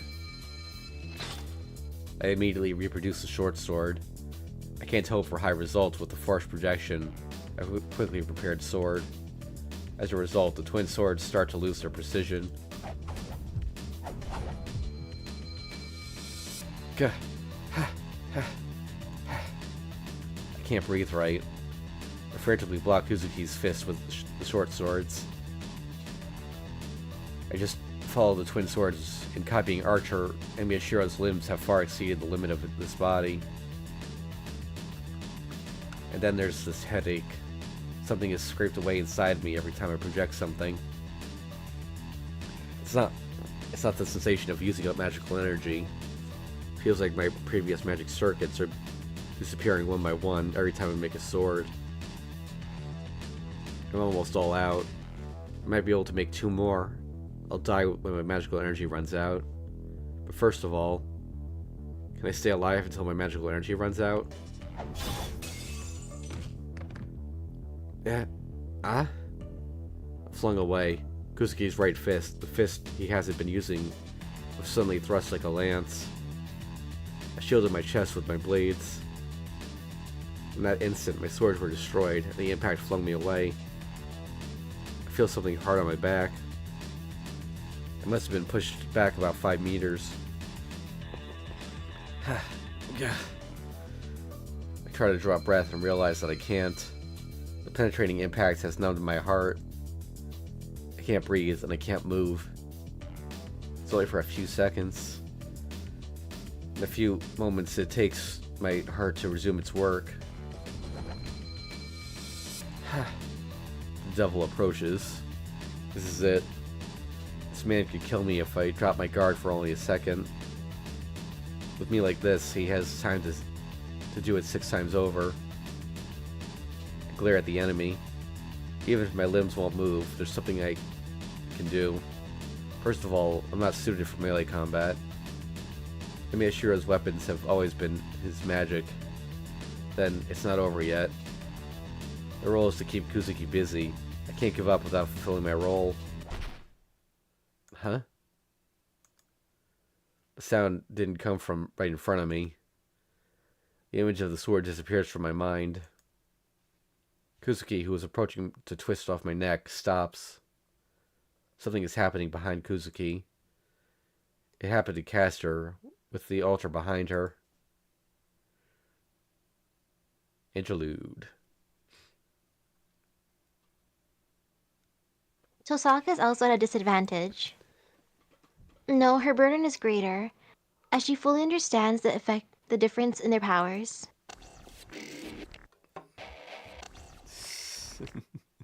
Greek words. I feel like I can read it a little bit. Oh, nah. The font is like not what I'm used to. Is the thing. Hester points her finger with the composed expression. The magic is arrow, plague wind. Castor does not need to cast her magic. For a witch that has lived in the Age of Gods, incantations are necessary to connect yourself with the world. Castor is always surrounded by divine mysteries of ancient lore. For Castor, magic is something that she commands. It's just like ordering her guard dog to attack. Ah.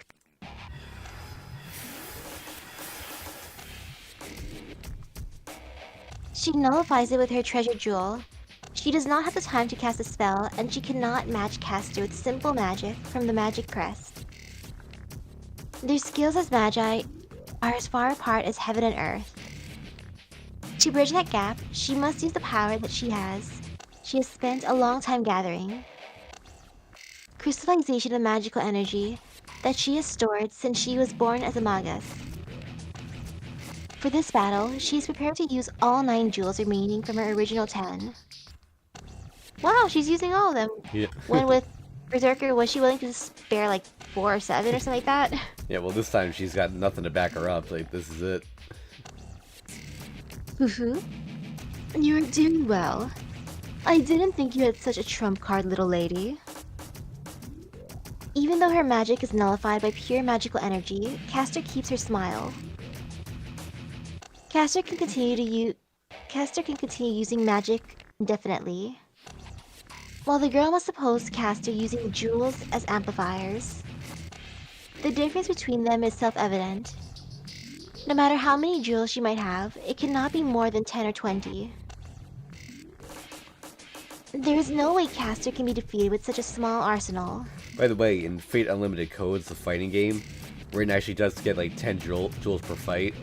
Like, anything that uses a jewel, she can only use up to 10 times per round. That's legit, then.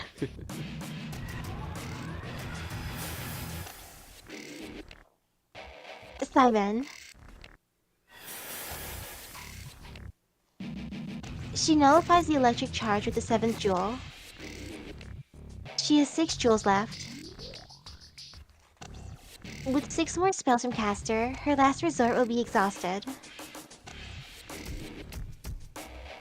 Oh, you can cleanly block them. You really are cute. You do not have to use up the whole jewel if you're only protecting yourself. She does not react to the giggling voice and takes out another jewel to get ready for the next attack. As Castor says, the jewel will not break if she uses it to protect only herself. The jewel should be able to protect her about 3 times. But she cannot do that. Castor's magic covers the whole temple once it is cast.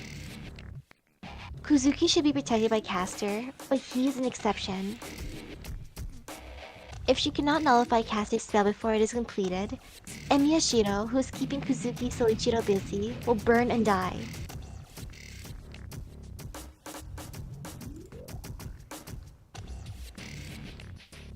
To protect just herself. She cannot allow him to die like that, and besides, the whole plan revolves around Shiro keeping Kuzuki busy.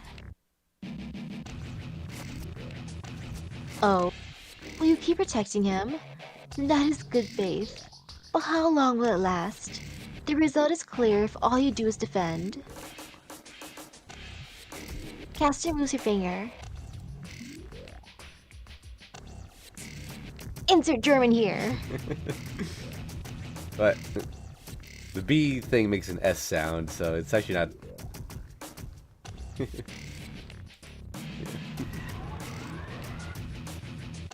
She makes the first move this time. Her jewels will run out, and she'll be killed if she keeps defending. Caster's magic and her jewels.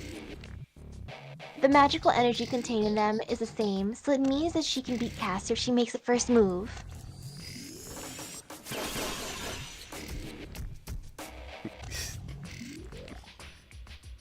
There is no way to exceed Caster's spellcasting.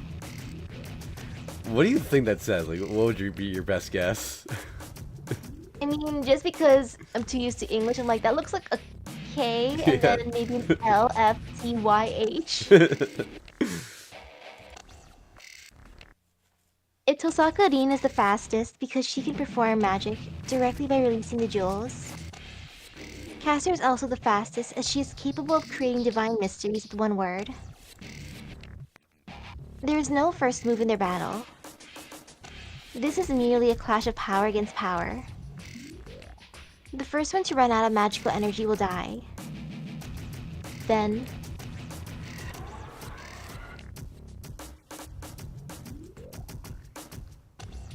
conclusions start a fire. Synergism. So Raysig and Brennet, and then other stuffs. She just needs to force her way through. She unleashes a barrage of jewels to penetrate Caster's magical energy. Jewels 5, 3, and 4 are released in succession. Moreover, she uses the treasured 4th jewel to add a synergistic effect. This magic is beyond her limits. You can't use magic surpassing your own level.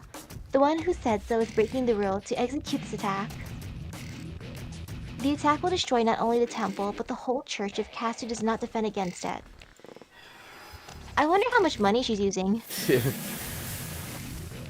Isn't it like 1,000,000 yen or something for all 10? Yup.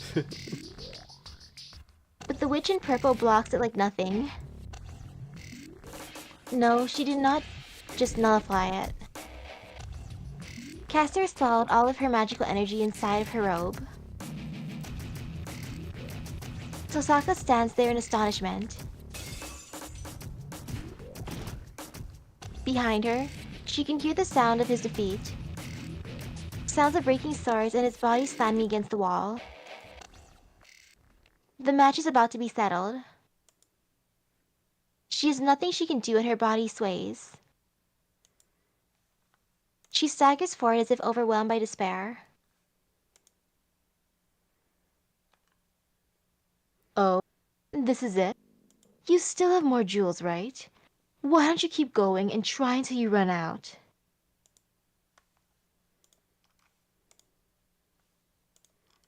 She has no spirit to answer her. No matter how many jewels she may have, that was her greatest attack.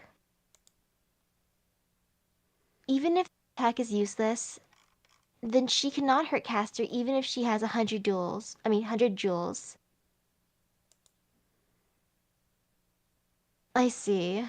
It seems you finally realized that you won't be a match no matter what you do. But it was fun. It's been a while since I last competed in Magic. Yeah, you have value just because of that.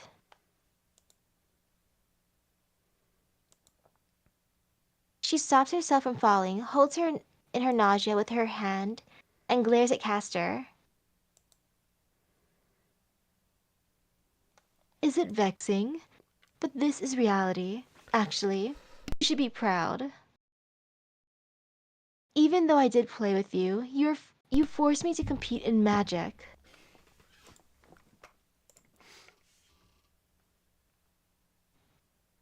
Then Castor points at her, as if to pronounce her death sentence. Disappear. It is a matter of time before the boy loses against my master. Let us finish before that. She slowly whispers her death. That opening. She's been waiting for this.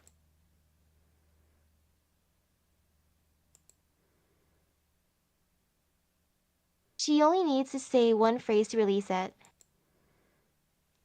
She hangs her head and smiles as she murmurs.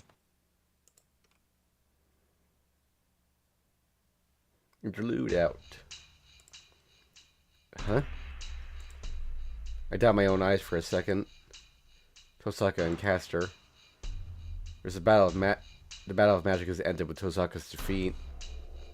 Tosaka slowly staggered forward as if asking for Castor's forgiveness. And Castor released her magic to finish her off. At that instant, Tosaka nullified the magic. That's fine. That's not surprising. The surprise came after that. Tosaka charged in and attacked Castor. Tosaka throws herself into Hellfire. Nullifying the magic and using it as cover, she attacks Castor. Castor's surprise is that of a Magus. She could not have predicted that a Magus defeated in magic would attack with bare hands. I didn't expect it either, so it must have been like heresy for Castor, who's an excellent Magus. It's not just some desperate move. Tosaka closes in and hits Castor in the chest with a move from Chinese martial arts.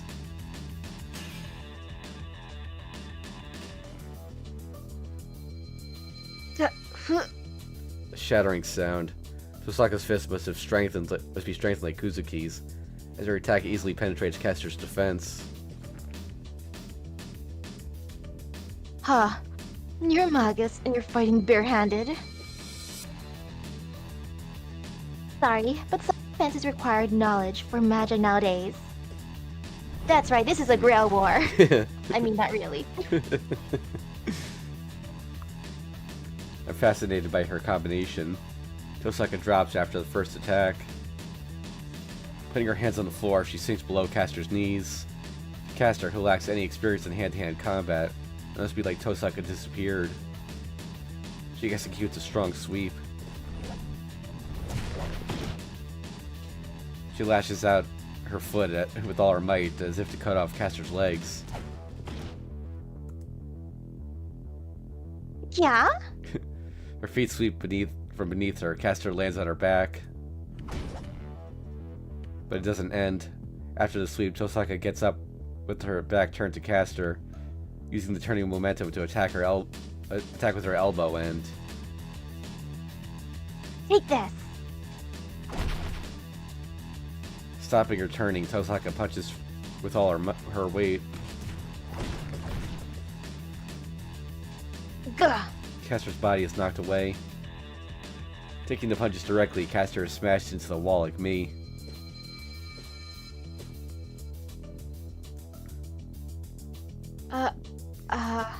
With her back to the wall, Castor moans dizzily. Got you. They're separated. Tosaka kicks the ground to cover the few meters in between them. The match is settled. Castor cannot move, and her wounds seem fatal. The battle only lasted a moment. The match is decided within 5 seconds after I was smashed into the wall by Kuzuki. Castor doesn't have the energy to fight back. Tosaka runs to Castor with saber-like speed and executes her finishing blow. Strengthening of a few seconds using magic. Tosaka intended to fight Castor like that from the start. Castor only saw a Magus in Tosaka. She challenged Castor at magic so that she could achieve her one-time surprise attack. And the plan worked. Castor has been deceived and is lost completely. Tosaka has won the battle. Yes. No, that's not it, Tosaka. If not for this man's monstrous ability. If Tosaka ran to Caster like a hurricane, he ran like the devil's wind. No way. Tosaka stops. Kuzuki Soichiro, the one who was in front of me until now, is standing in front of Caster. Oh. Tosaka moves. The instant Tosaka feels death, jumps back and shields herself. Kuzuki attacks. Attack that blew me away, strikes Tosaka in the face. Ooh. Now that's a painful attack. Yeah. She guarded her face with both her arms and jumped back, but she's still sent flying. Tosaka smashes into the wall opposite me, her arms dangling as if broken. You lost your chance. Your lack of experience shows in your inability to kill her after 4 strikes. He speaks plainly.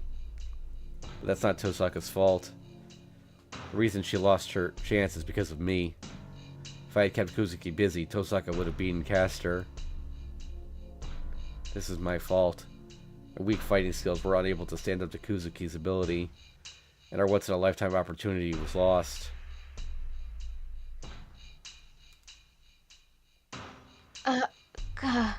Caster regains consciousness.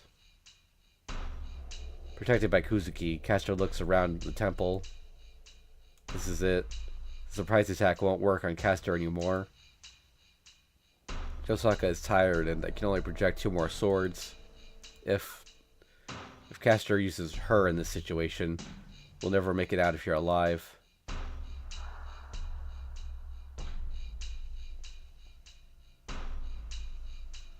Phew. I thank you, Master. I would have been defeated without you. You do not need to flatter me. Just get Saber. We cannot take them lightly. Yes, that is a good decision, Master. Caster points to the woman on the altar. The visible binding of the curse. And when Caster tries to release it,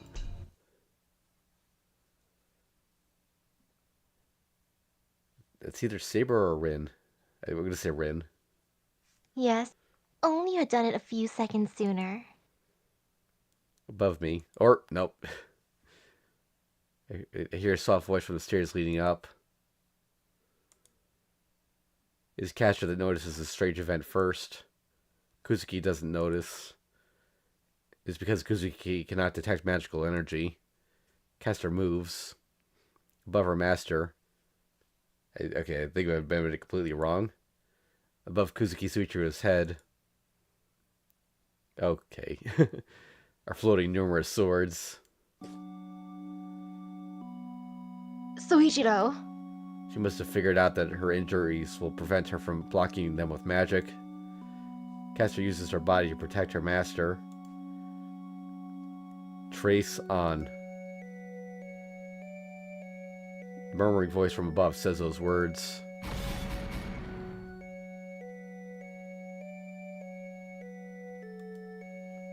The sounds end. The swords appearing in midair come down at one target and pierce one body. Numerous blades rip and tear the meat, then disappear like an illusion. What's left are many traces of blood.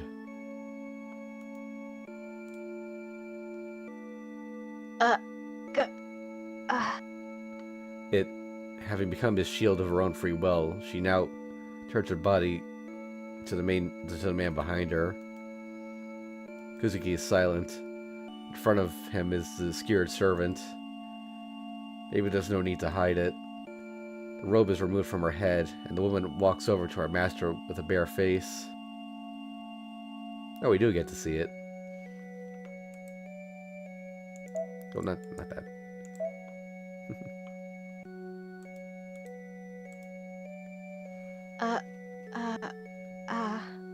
Her body is collapsing. With a dying body, the woman looks up at her master, who has not twitched a brow. Her slender fingers run across the expressionless face.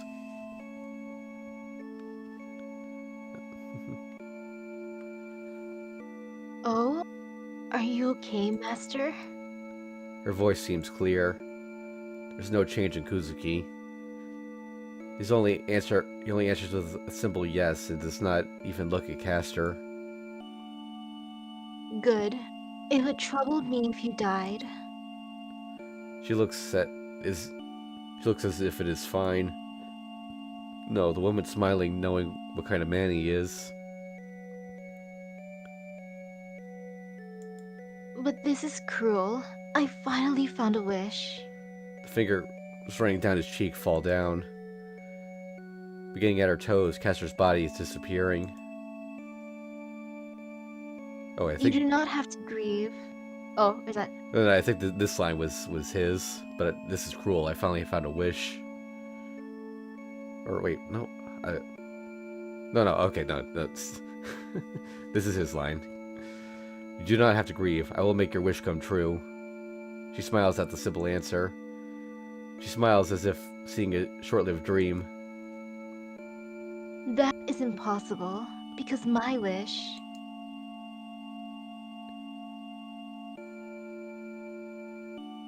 was being fulfilled until now.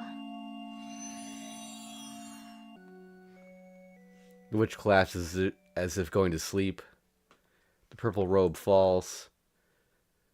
The robe without its wearer fades and disappears as if following her. Kuzuki does not even look at her. His attention is focused on the man above. The knight in red who should be above me. I get a headache. Oops. Oop. Sorry. I feel bad for Medea. Yeah. That's twice now that she's died by getting impaled by a million swords. So sad. It's not just because I've abused projection. The muttered spell. The spell he said is smashing my brain with nausea. Trace on. That's what he said. He said the exact words of the spell that shouldn't be used by anyone else but me. Archer comes down the stairs and stands in the temple. Tosaka is watching him with surprise.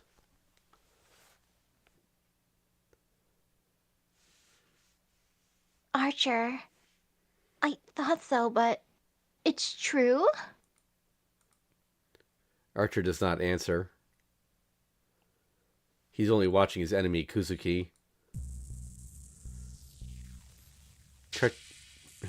Treacherous fiend, huh?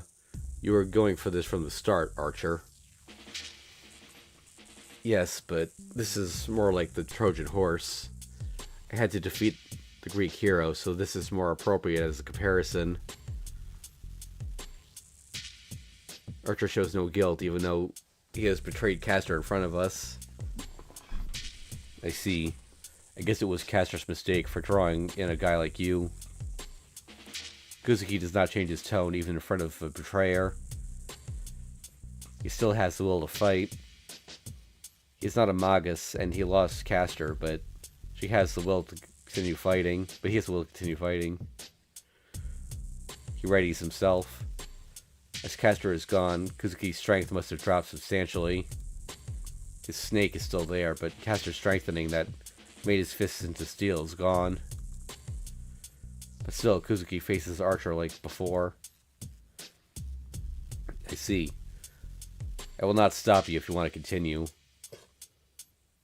Archer readies his twin swords. Their duel has begun. What? Is that alright? Kuzuki said he has no interest in the Holy Grail. A master in name only, he merely went along with Castor. Then there's no reason for him to fight now that Castor's gone. Hold on, why are you continuing, Kuzuki? You're only doing as Castor told you. Castor's gone now, so there's no reason for you to fight anymore. I glare at him, gritting my teeth against the pain. Kuzuki narrows his eyes a bit. Right, I do not have a reason to fight. Like you, I had no interest in the Holy Grail. Then. But this is something I have started. I cannot stop midway. That's it. That's all the reason he has. The battle starts. The battle should end in one blow. Even if Kuzuki has superhuman fighting abilities, he's fighting a servant. It can't be a match just by being superhuman. Even though this is called a battle, it is actually just disposal of the loser. The fate of the loser is a battle between masters to kill and be killed. And that is the end. That is the end they have to be ready for. One shouldn't fight at all if he can't accept it. But still, this choice does not matter. It's yeah.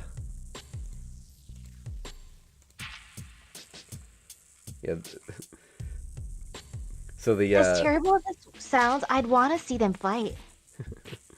yeah. So it's gonna happen either way. But so there's each scene here has a name. So if we say what's wrong with stopping them if I can, it's the name of the scene is Choice Ideal, and if we pick what good is stopping them, the name is Choice Idea. You know, ideal is best. I want to, like, no need to stop them. This sounds like a cool fight. Yeah. Alright, what good is stopping them? I have no right to stop them. Even if he was Castor's puppet, Kuzuki did not stop her. Did not stop Castor from sucking magical energy out of people, and he even supported it. And even if he is not a Magus, Kuzuki is a master. To defeat other masters means killing them. We fought, prepared to kill each other. Kuzuki does not want to help and has not admitted defeat. The man in front of me will only stop in death. So, how can I, a master, stop them? And after a moment's confrontation, Kuzuki moves. Kuzuki's fists haven't weakened at all. They reach out like snakes to smash Archer's temple. Archer dodges it by a hair and pierces Kuzuki Suichiro's chest as if to silence him.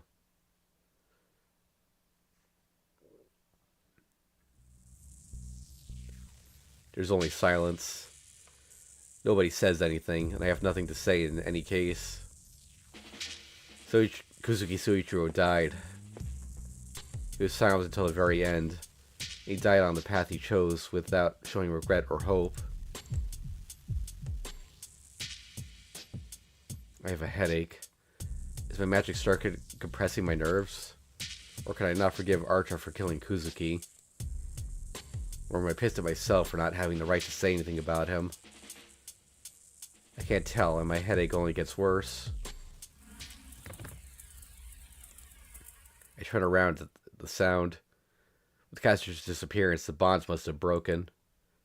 Saber is on the floor in front of the altar.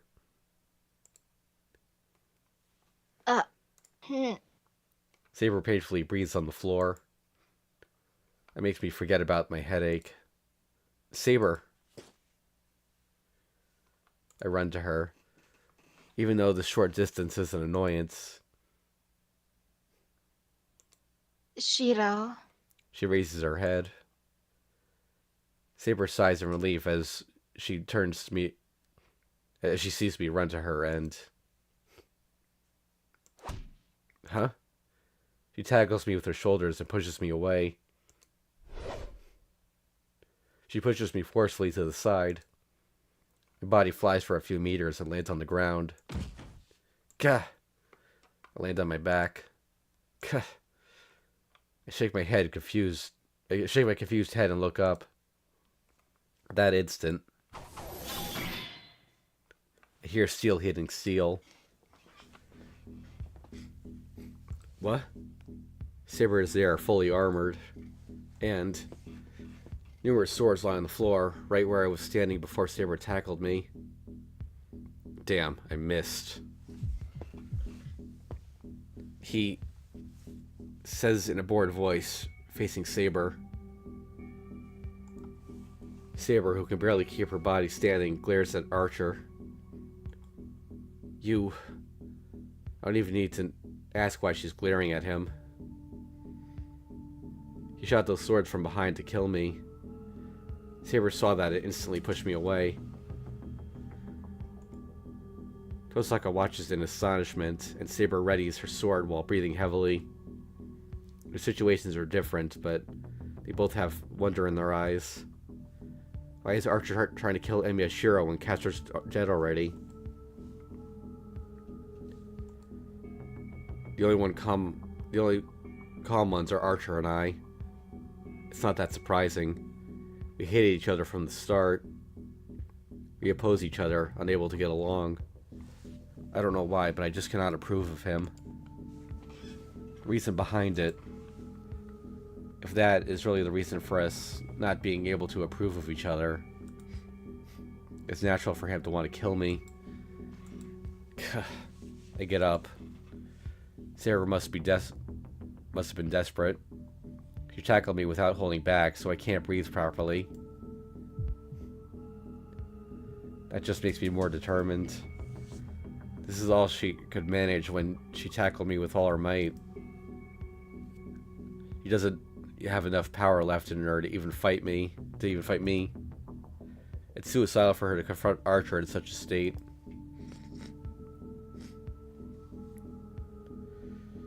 Archer, what are you doing? Tosaka draws near Archer. It's natural. Archer switched to Castor's side to attack her by surprise.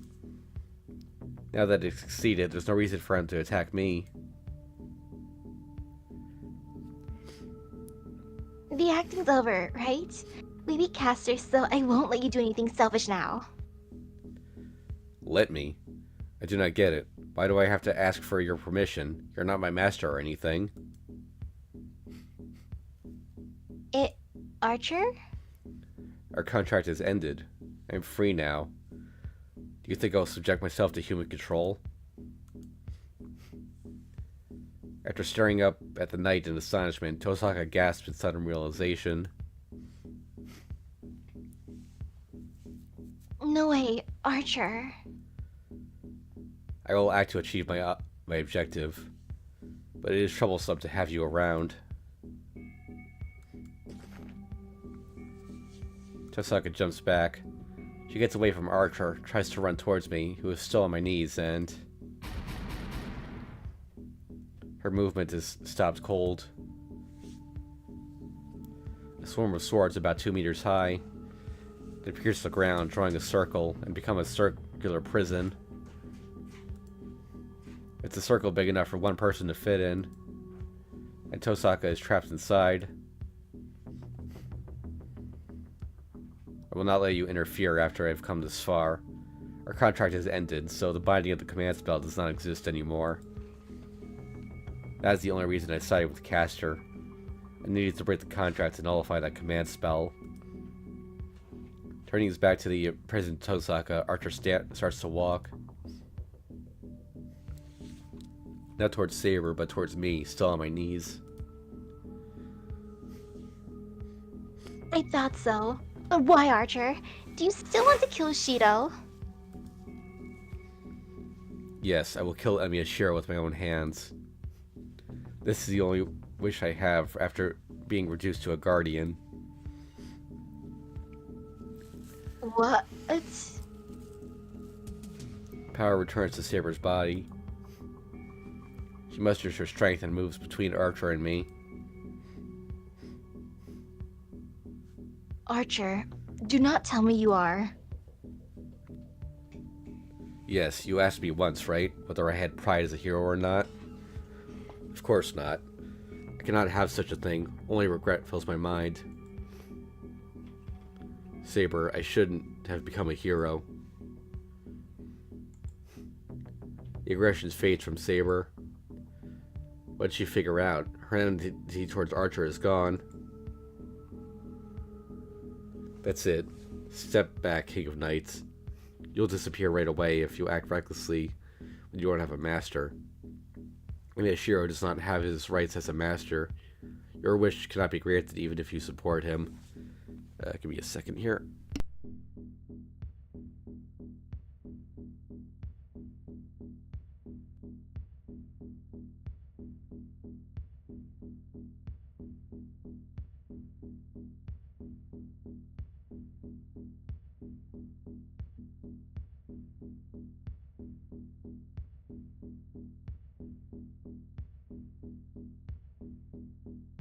Sorry about that.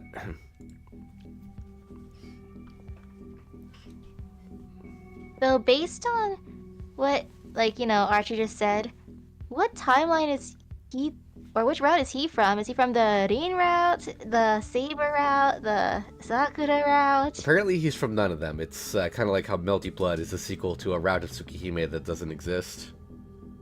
Oh, okay, since I'm like, well, in Saber's route, she got her wish, technically, or a wish. Yeah. I cannot do that. Even if he is not a master, our contract will not go away. I have sworn to protect him and to be his sword. He knew nothing about the Holy Grail War, but he responded to my oath. I cannot betray his trust. She readies her invisible sword. But I don't see the usual valor of strength in her stance. I see. Then you can die here along with the fake master. Twin swords appear in Archer's hands. Saber can't even take those swords right now. You idiot. Run, Saber. I get up and reach for Saber. Did she do it to get away from my reach? Ha. Oh. Saber pulls herself together, kicks the ground, and charges at Archer.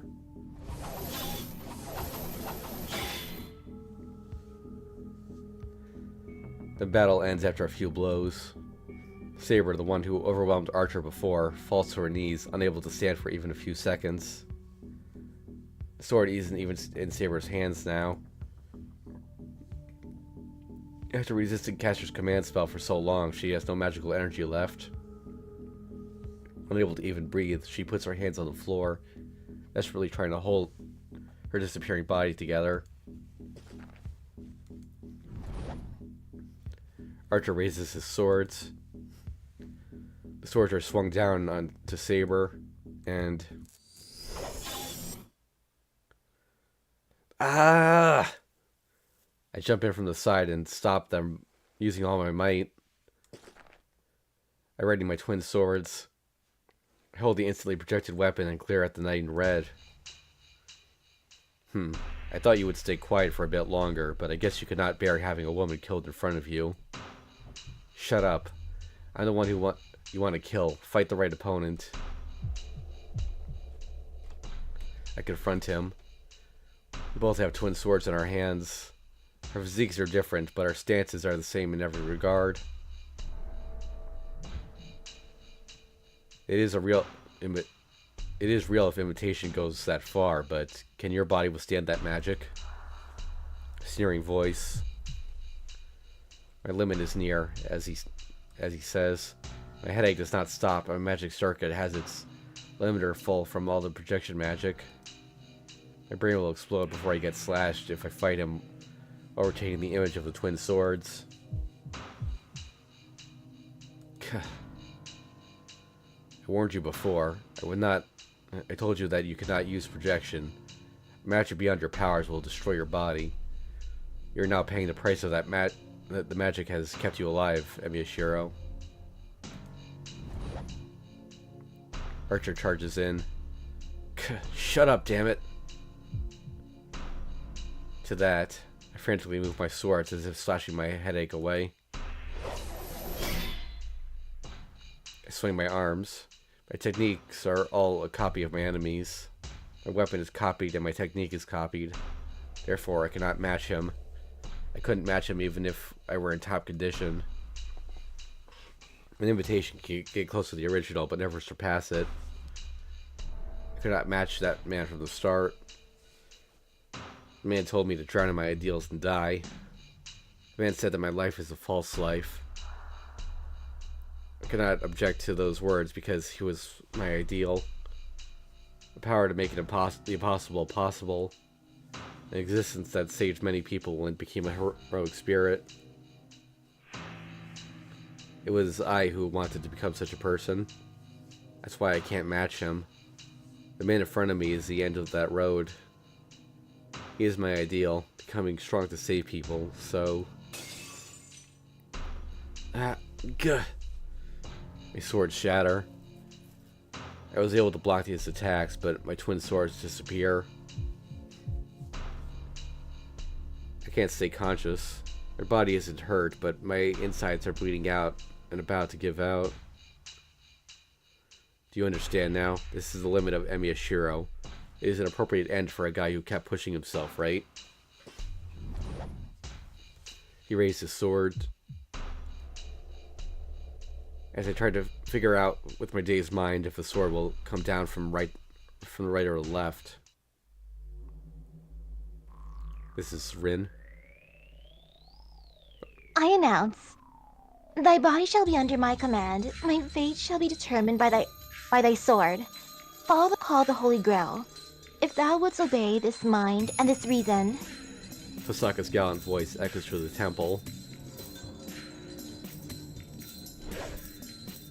It must have caught his attention. The sword slows down a bit, if that's the case. I can dodge it even with a body like this. Roll on the floor and get away. Damn. Archer clenches his teeth but looks at Saber instead of pursuing me.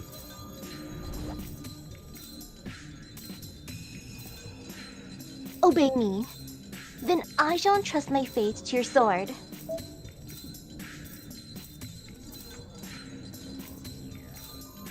Kosaka reaches out towards Saber from within the prison of swords.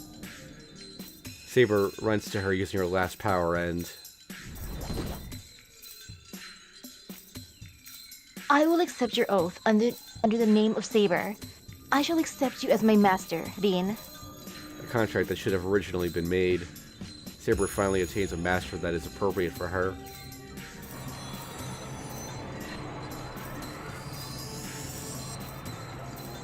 Violent wind rages.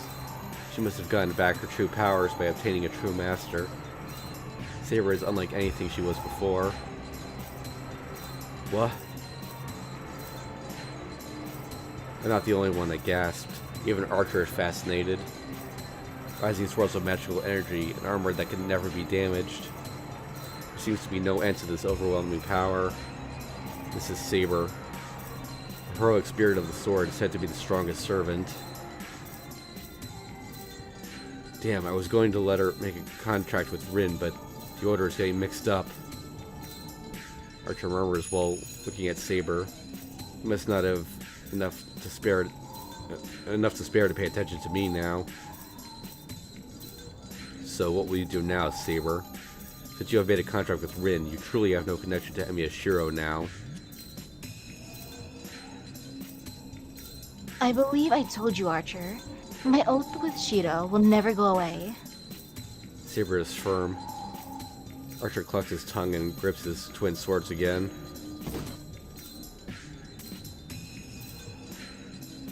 Rather, what are you going to be doing now, Archer? I will stop you with all my might if you try to kill Shiro. Now will be the time to rethink. You do not think you have a chance to win against me now, right? Saber's warning is true. Saber will not lose even to Berserker now. No matter who he may be, Archer cannot match Saber. He should know that more than anyone, but... Huh.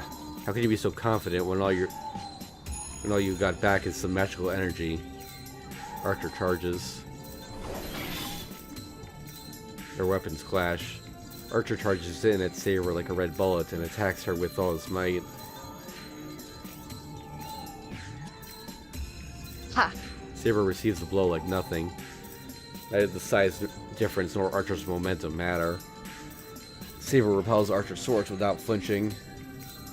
Archer, the one who attacked, is the one who retreats.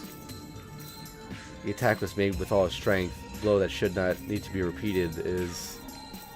Gah! Not only is it blocked, but his body loses balance as well. Archer steps back.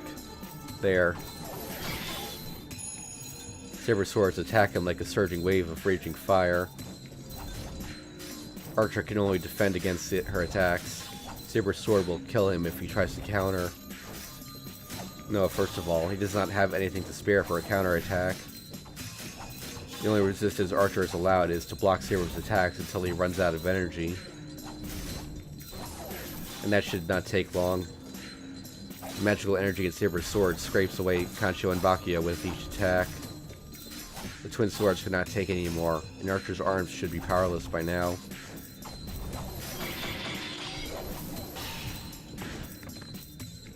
The match is settled rather quickly. Archer falls to one knee, unable to stand against Saber's assault.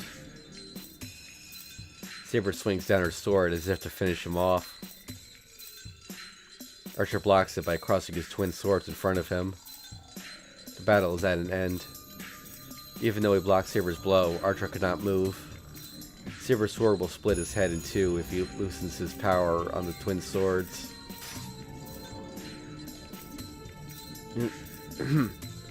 Archer puts power into his arms to stop Saber's blow. Sweat forms on his forehead as he's breathing hard. In contrast, Saber's breathing is normal. It's impossible for Archer to beat Saber in hand-to-hand combat.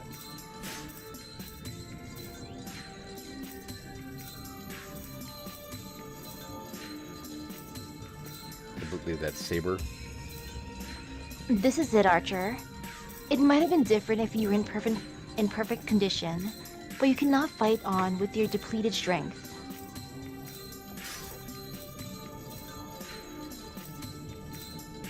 You were worried about me earlier, but that goes the same for you.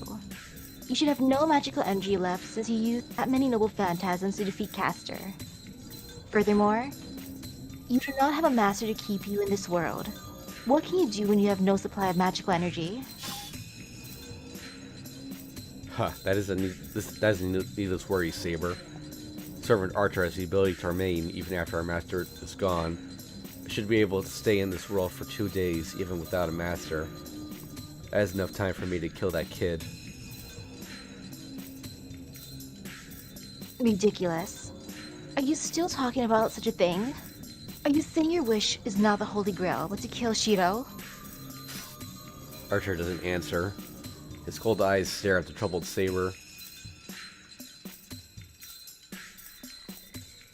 How can it be, Archer? Your wish is a mistake. Why? Why do you wish for such an end? Even if you do so, you Will not be saved. Saber bites her lips and stops herself from saying so. Heh, I'm mistaken, huh? The muscles in Archer's arms bulge. He looks at Saber once. That is my line, Saber. How long are you going to hold on to that foolish wish of yours?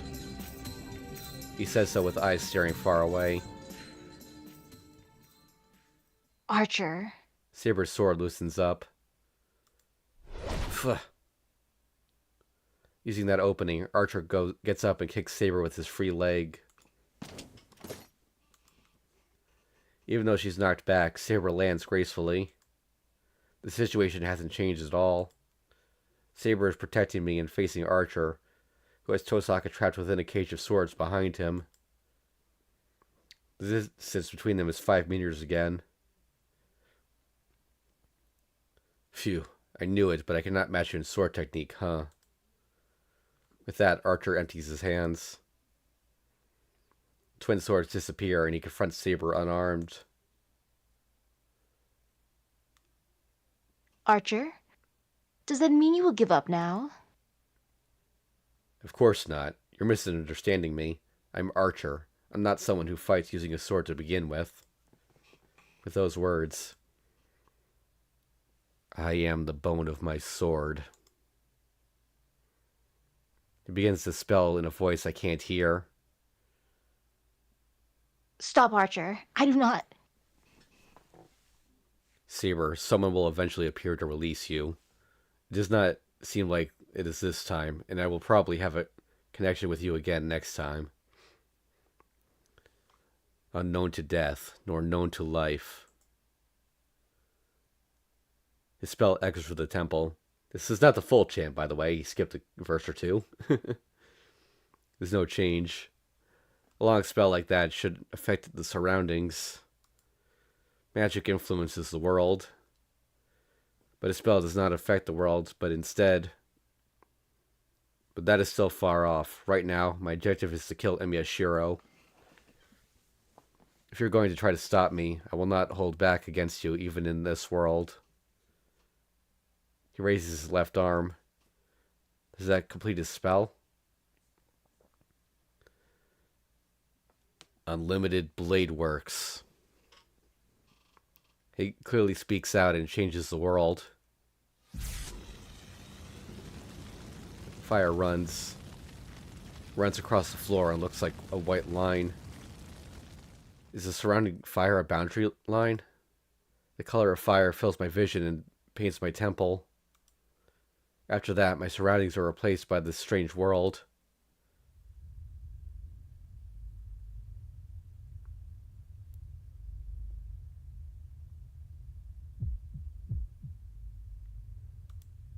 Pain fills my brain. I can tell. I understand what this magic is, what this absurdity is. I shouldn't be able to understand, but I can tell what this is, whether I want to or not. And that makes my brain boil. In short, this is a sealed manufacturing factory, burning fire and turning cogwheels. A field of swords without owners extends to the horizon of the desert. All the swords in the ground are famous. Kancho and Bakyo originally came from this world. An almost infinite projection of weapons. Innumerable weapons make this place seem like a waste yard. The knight in red reigns at the center of this kingdom of rubble.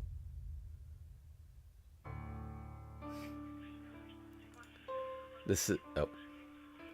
This is... The confused voice is Saber's.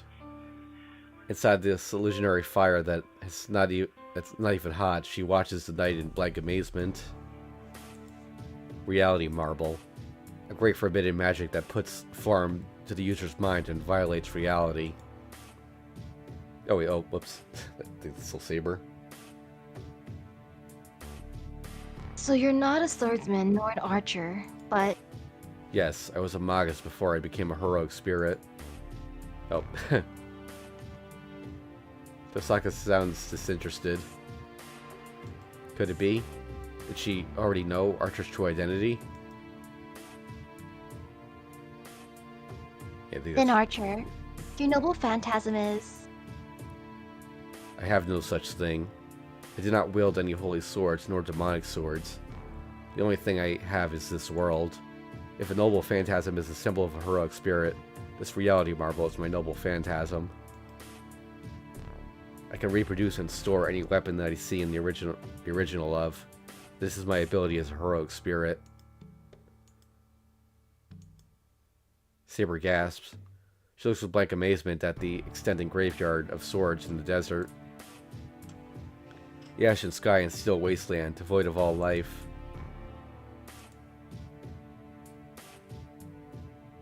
This is your world, Archer? Yes, I do not mind if you would like to test it out. I shall reproduce that holy sword of yours. Oh, that was Saber's line. My holy sword? Are you saying that, knowing its true identity, Archer? Of course, a weapon of such rank cannot be perfectly reproduced, but I can get it close. What will happen in that case? Will the people around us survive when the two holy swords clash? Well, Archer, you... Yes, do not use your holy sword, Saber. I'll have to oppose you if you do. In that case, the ones to disappear would not be us, but the people around us. Knowing you would protect that kid at the cost of your own life. Even I will die if I project the holy sword. In that case, only Emiyashiro will survive. That would be pointless. Archer raises his left arm. The swords behind him float up one by one.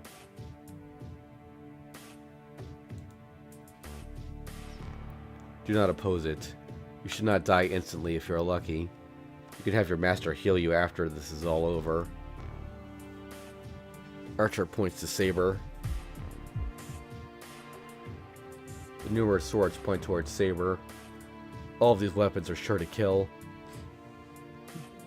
You can dodge them, but in that case, give up on the kid behind you. As he gives the command, numerous swords are shot. Saber does not move. She confronts them, intending to deflect all the weapons using her sword, even prepared for her own death. Trace on. I can't think because of my headache. My magic circuit can only handle one more projection. My insides are burned up and almost melted. But such concern vanished when I saw this world. Before I realized it, I have jumped up, run to Saber, and am glaring at the annoying swords. Shiro, no, quickly. I don't care. For now, the oncoming 18 swords, analysis of all of them cannot be completed with my eyes alone, so my senses run wild and go past the fastest speed, go faster and faster and faster. I approach. Something like a cocking hammer goes down in my head. Don't. I stick out my left arm. I have no doubts. I've copied him so many times. There's nothing wrong with the theory. Oh, don't be ridiculous, damn it. There's no way I can't reproduce the rain of swords in front of me.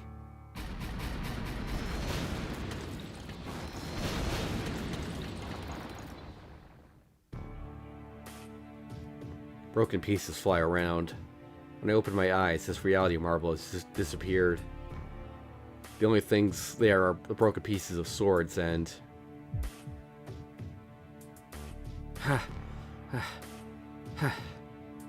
hellish nausea as if my organs have come up from my throat.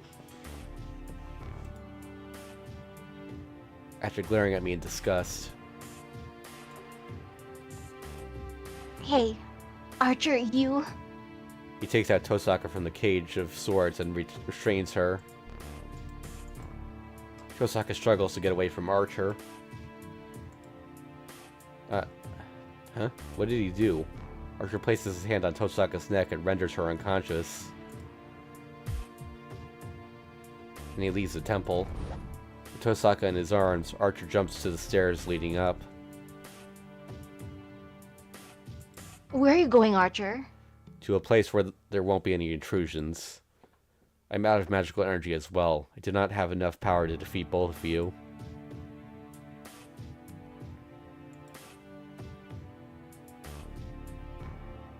That's Are you taking Udine as a hostage? No, she is an exchange. As long as I have her, that kid has to come after me.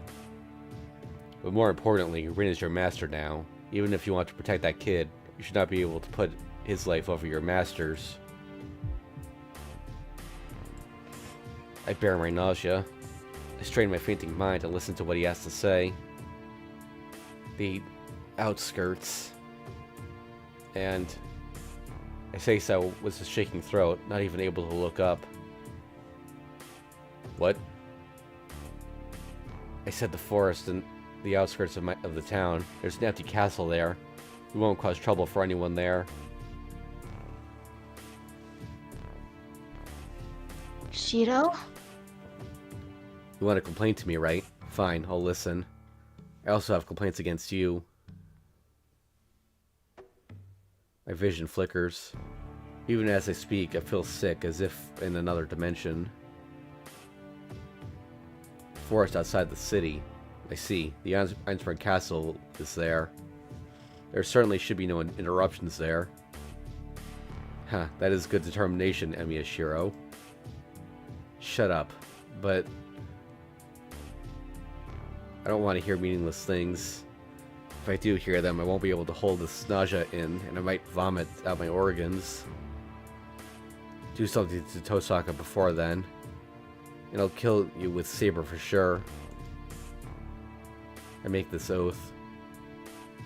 I violently scratch my forehead, tearing off the skin in an attempt to silence my headache. Alright, I shall guarantee a day of her safety in deference to the specification of the place. But hurry. I don't have time.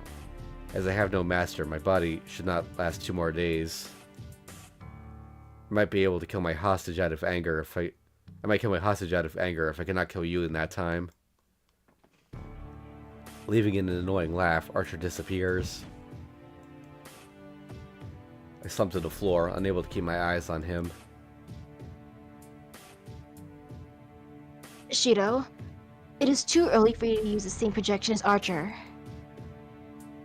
An arm comes and supports me as I start to fall. I'm sorry, Saber. You got Tosaka. I suppressed my headache and managed to get up. Shido, that is fine. Rin is safe. Archer should not do anything to Rin. You are in more of a danger right now. You should leave Rin to me and rest at your place. No, I don't have such time. I try to finish, but I start to faint. Damn. Can't even complain, huh? I will listen to you later. I will take you to your house for now. That is fine, right? Hey, wait. I don't even get to object. Saber supports me and starts to walk to the stairs.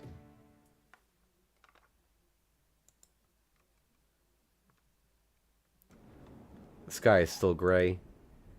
We leave the now empty church. Oh, so you guys are done, huh? Then I see a familiar spearman in front of me. Wait, when did she get her casual clothes back? She just has multiple outfits here, huh? Saber glares at him while supporting me. She's so tense that she might slash him if he takes another step. No, you're mistaken, Saber. He helped us. Huh? Did Lancer help you, Shido? Yeah, don't fight him now if possible. Saber stares at Lancer in astonishment. It seems he's enjoying Saber's reaction. I understand. But why, Lancer? Are you conspiring? Huh? Oh, are you stupid? Of course I'm conspiring. I wouldn't help someone unless I was plotting something secretly. Lancer's words are blunt. I knew he was that kind of guy, but he's thorough as he's making fun of Saber as well.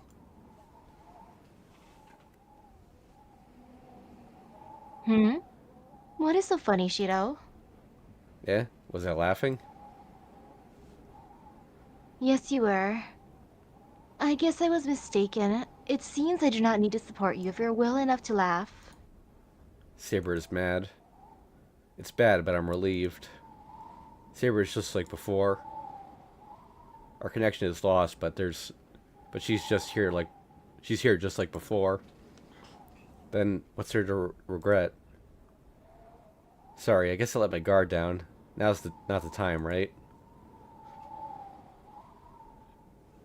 No, we should rest for now, even if we are to rescue Rin.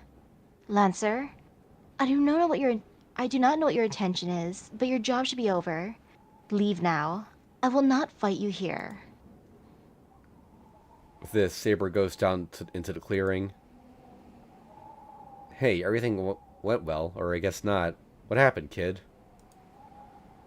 Archer took Tosaka. We're going to rescue her. Suppressing my dizziness, I meet his gaze and answer him. What? Hold on. What's going on? I'm sorry, but I don't have any energy left. I'm not able to explain such a long story. I should go home and... Archer's objective is to kill Shiro. He has abducted my master, Rin, and requested a one-on-one fight with Shiro if we want her back. Her life will not be guaranteed unless we go to him within a day. Well, it helps me out if you could do the explaining, but it does nothing to explain the situation to Lancer. Damn, he really did it this time. Then He takes off his friendly face and grits his teeth. Lancer?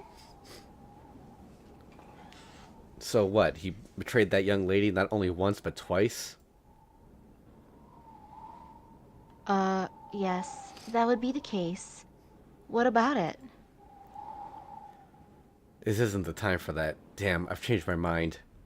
This was only to help. This was the only help I was going to offer, but let me help you a bit longer. We won't be able to have peace of mind like this. Having said this, Lancer starts walking. Saber watches Lancer silently. I understand how she feels. He's saying he'll come with us. I say, what kind of magic did you two use on him to get him on our side? Saber sounds more shocked than amazed. Unfortunately, I don't have the energy to reply, as my wounds are starting to hurt again.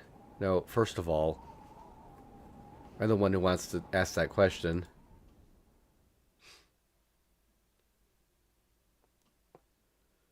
Interlude.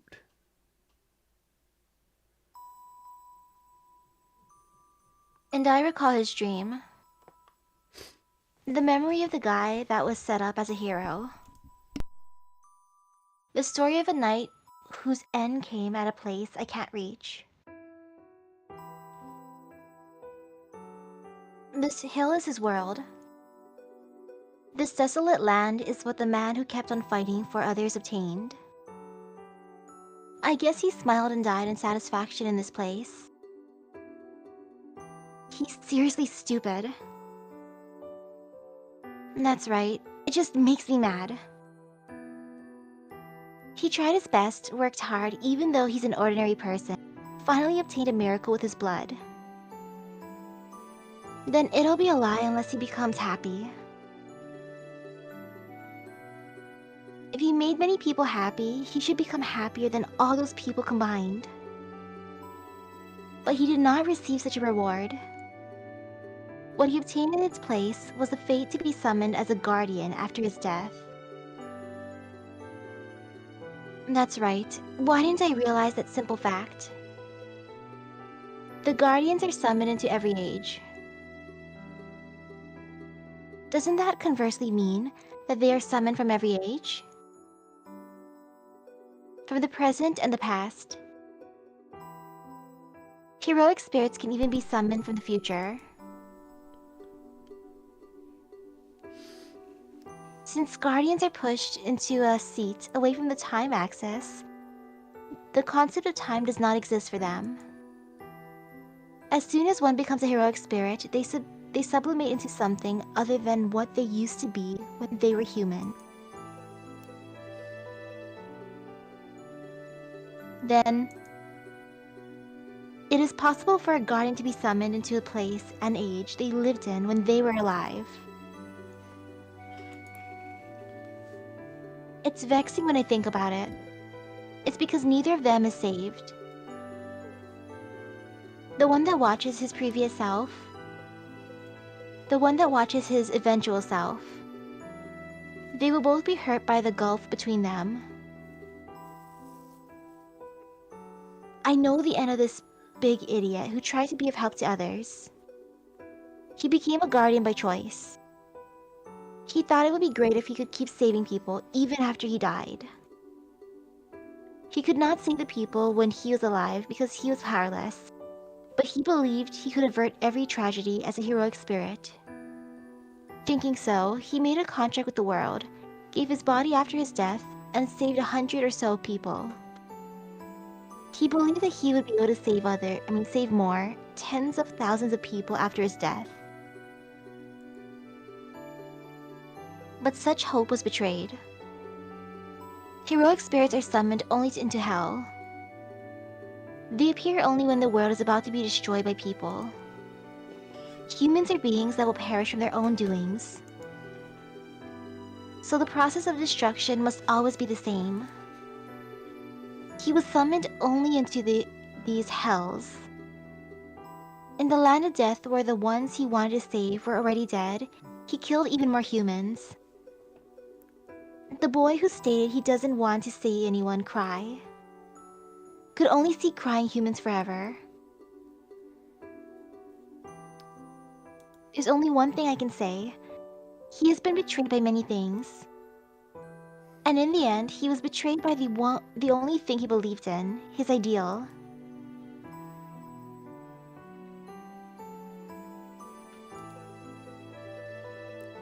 Uh, yeah, I'm not sure if Rin's narrating here or not, but I'll just say it. I am the bone of my sword, steels my body, and fires my blood. I have created over 1,000 blades, unknown to death, nor known to life. Have withstood pain to create many weapons. Yet, those hands will never hold anything. So as I pray, unlimited blade works. That is the only spell given to him. Why is that? I am so mad I want to hit him and scold him. I, Tosaka-rin, have never had any hardships in my life. So I might not have the right to say it, but I believe in working hard and going to... It's wrong not to be compensated for your rights, for your fights. That's why I'm angry at his uncompensated life. And most of all, I can't leave him be because he ended up cursing his life. You're my servant, so I'm only going to do what I believe is right. I'm not as loose as Emiyashiro, but I do have some things I cannot give up. I won't give it up no matter who's telling me so. That's right. That's why I decided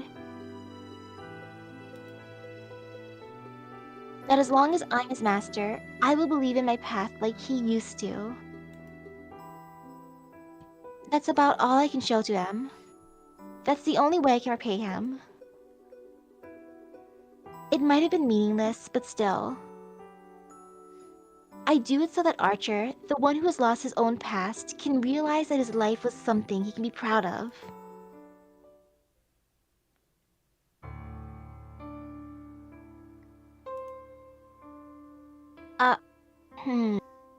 The first things I notice after I wake up are the sensations in my limbs. They hurt and I can't move them. I'm tied up. I'm sitting on a chair and left in a bad position. So are her arms not broken from the fight with Kuzuki? I guess not. I don't want to admit it, but this is the worst possible situation. I can't do anything. My hands are behind the chair and restrained by something like handcuffs. It goes the same for my legs, and I can't even stand up. The handcuffs and the shackles are magic resistant, and my magic circuit is so messed up that I can't even create magical energy.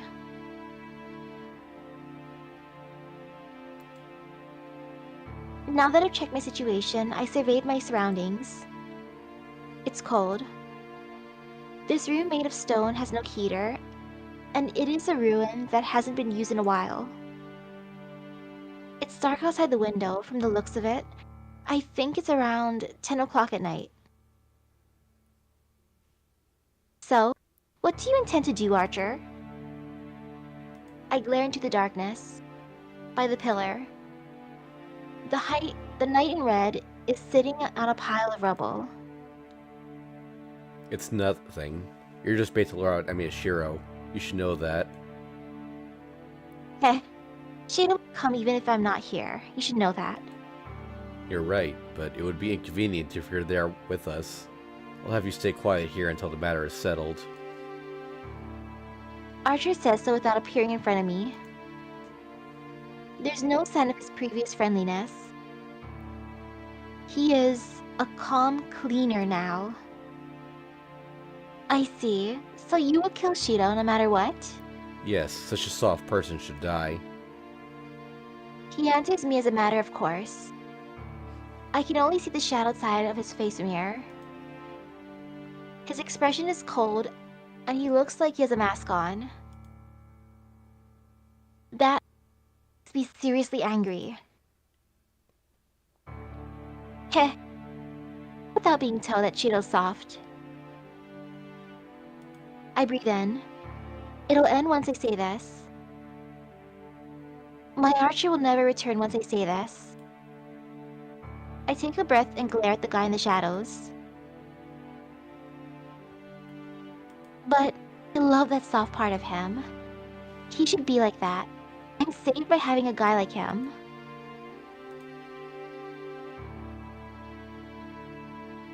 But what about you?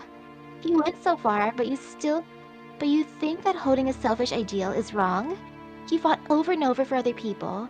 You got betrayed over and over, and you were forced to clean up after them over and over. Were you disgusted with humans after that, Archer? I get even more angry as I speak, and I'm screaming it out now. Archer doesn't answer. The face in the shadow is a face I've never seen before. Interlude out.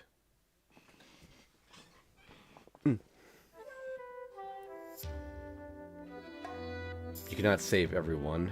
When I heard that from the man I believed could save anyone, I felt resistance. Look, Shiro. The superhero can only save the people he has sided with. I didn't like those words either. I didn't want the superhero himself to say these things. Since that time, Shiro's whole life may have been focused on overturning those words. There's no need for sacrifices. Nobody will get hurt if you work hard and do your best. My father should have yearned for that as well. So, yeah, I'm relieved. I cannot look away from his last moment. Tosaka told me such a life is unnatural. I know. I realized that a long time ago. There's no world where nobody gets hurt. Nor can one seek happiness without hurting others. Such a utopia does not exist anywhere in this world. Shiro's search for superheroism is just hypocrisy.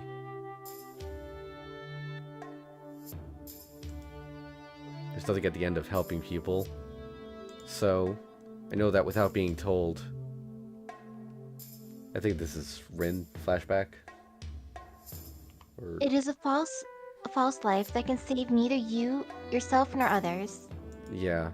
Even if it may be true, I won't let you say it. I don't care if anyone other than him denies it. Or maybe that was Archer saying that. But I won't let him say it. We have the same beginnings, even if I may eventually become like him. No, all the more that if it is the case, that is why I have to deny him. He does not approve of the former Emiya Shiro. I will not approve of him as long as I exist. Even if this dream may be a distorted one. If I have believed in it, and if I am going to believe in it, I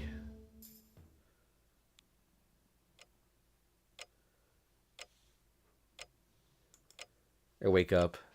I look at the clock right away and see it's 11 o'clock right now. Are you awake, Shiro? Sitting Japanese style, Saber greets me in a calm voice. It's been half a day since I came home from the church. She must have watched over me ever since I fainted.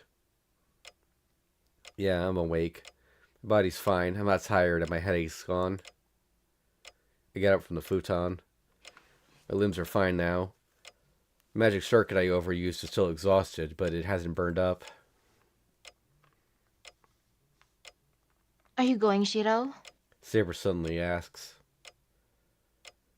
The answer is obvious, so I silently nod back. I see. Then I shall go with you. But Shiro, Rin is my master. It is my role to save her. I will stop Archer, so... No, you got it backwards, Saber. I'll fight Archer. I interrupt Saber. She looks at me uneasily. No, Shiro. Archer is your... She hesitates to finish her sentence.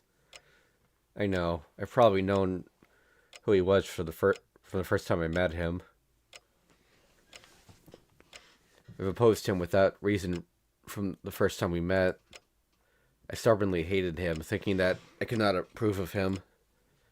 It's natural. People can only look away when faced with their own mistakes. Yeah, but that's why I can't approve of him. I have to settle my score with him. I stand up. My body feels great. There's only half a day until the deadline. I can't spend any more time resting. Shiro, I don't have any right to say this, but Oh, no, not yet. Different line. oh, Shiro, Yeah. I don't have any right to say this, but please, Saber. I'll fight Archer. Don't help me, no matter what happens. I bow as I ask Saber. there is no need to act like that, Shiro. I shall obey if that is your wish. I have sworn to be your shield. I shall observe your fate until the very end. Her answer is perfect. Her clear voice sweeps away the uneasiness within me. Thank you. It's reassuring to know that you'll be watching me. Yes, I'm glad that you're like that, Shiro. She smiles back. We're prepared for departure now.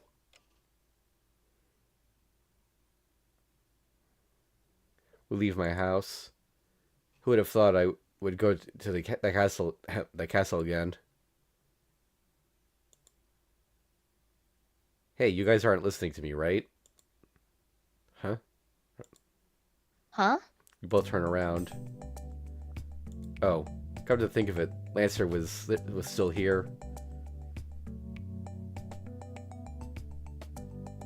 Poor Lancer, he was Yeah. just ignored the whole time.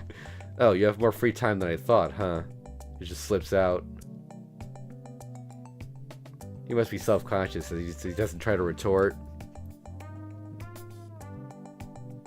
Lancer, I do not know what you are planning, but there is nothing to gain from following us. It's still her. Archer is a servant without a master. I do not think your master would want to defeat such a person. I know. I have no intention of fighting Archer.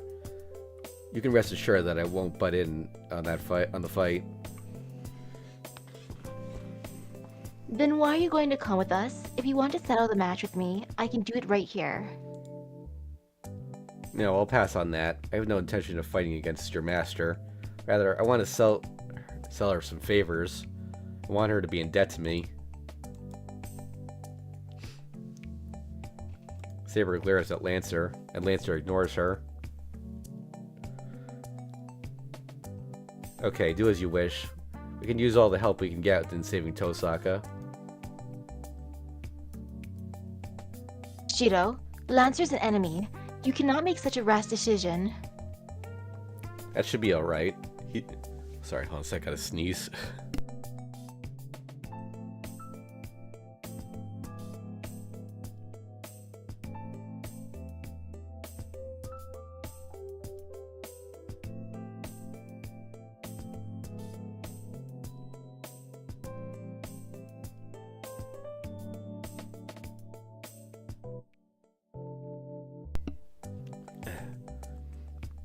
That should be alright. He's twisted, but he won't lie. First of all, he's not the sneaky type.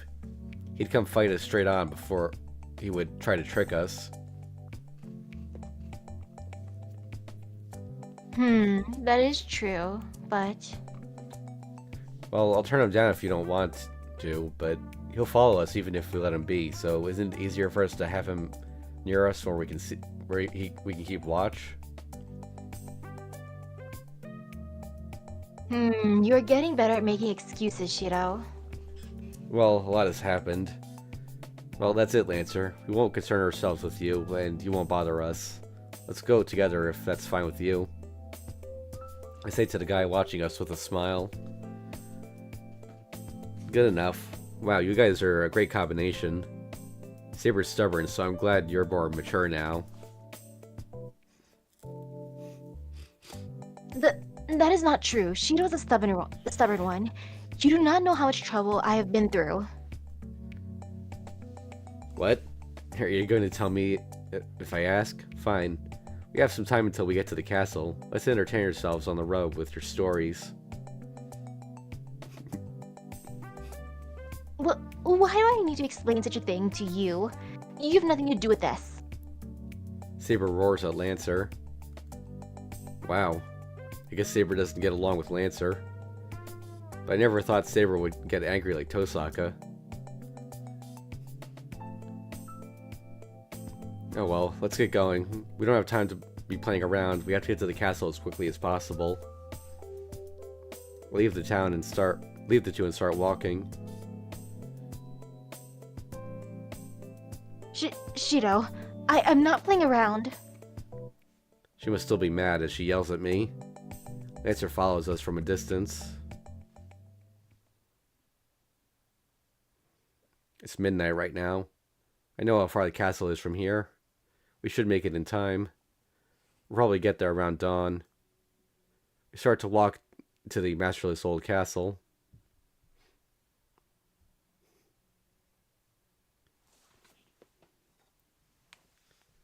After image.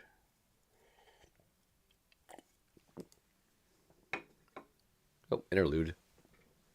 Wow, Dane's Route has a lot of interludes. Yeah. It is daybreak. The knight in red is leaning against a pillar and staring at his arm. Putting strength into his fingers, he makes a fist. His body is only half responding.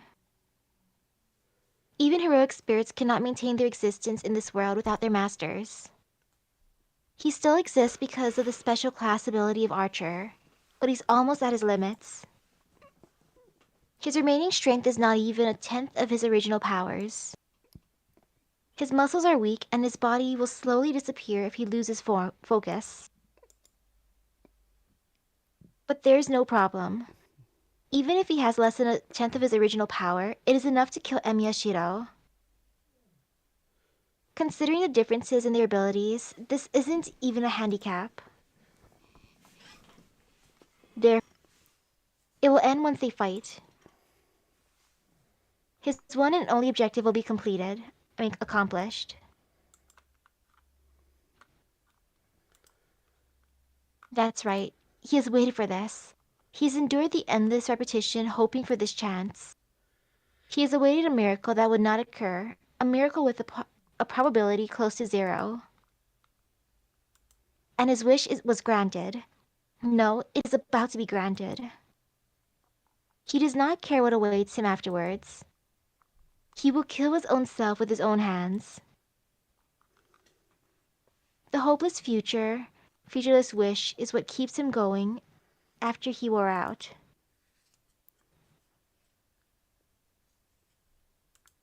Was it long or was it an instant? He is in existence that disappears after each summoning. His memory does not remain, no matter how many times he repeats the cycle. It only stays in his body as knowledge. Heroic spirits recognize other heroic spirits because of these accumulated Facts. facts. It's just like a book. Every time a heroic spirit is summoned, the book with its story is sent to its home. The heroic spirit itself remains in the house, reading those books. The trouble is that the one at the house does not know when those books arrived. Past or future does not matter. All the books are already in his room. His only way of measuring time is to read the records of his cleaning that he will accomplish. It makes no difference if it's eternal or instantaneous. Eternity is instantaneous, and an instant is eternal. Therefore, he does not know how rare this miracle is.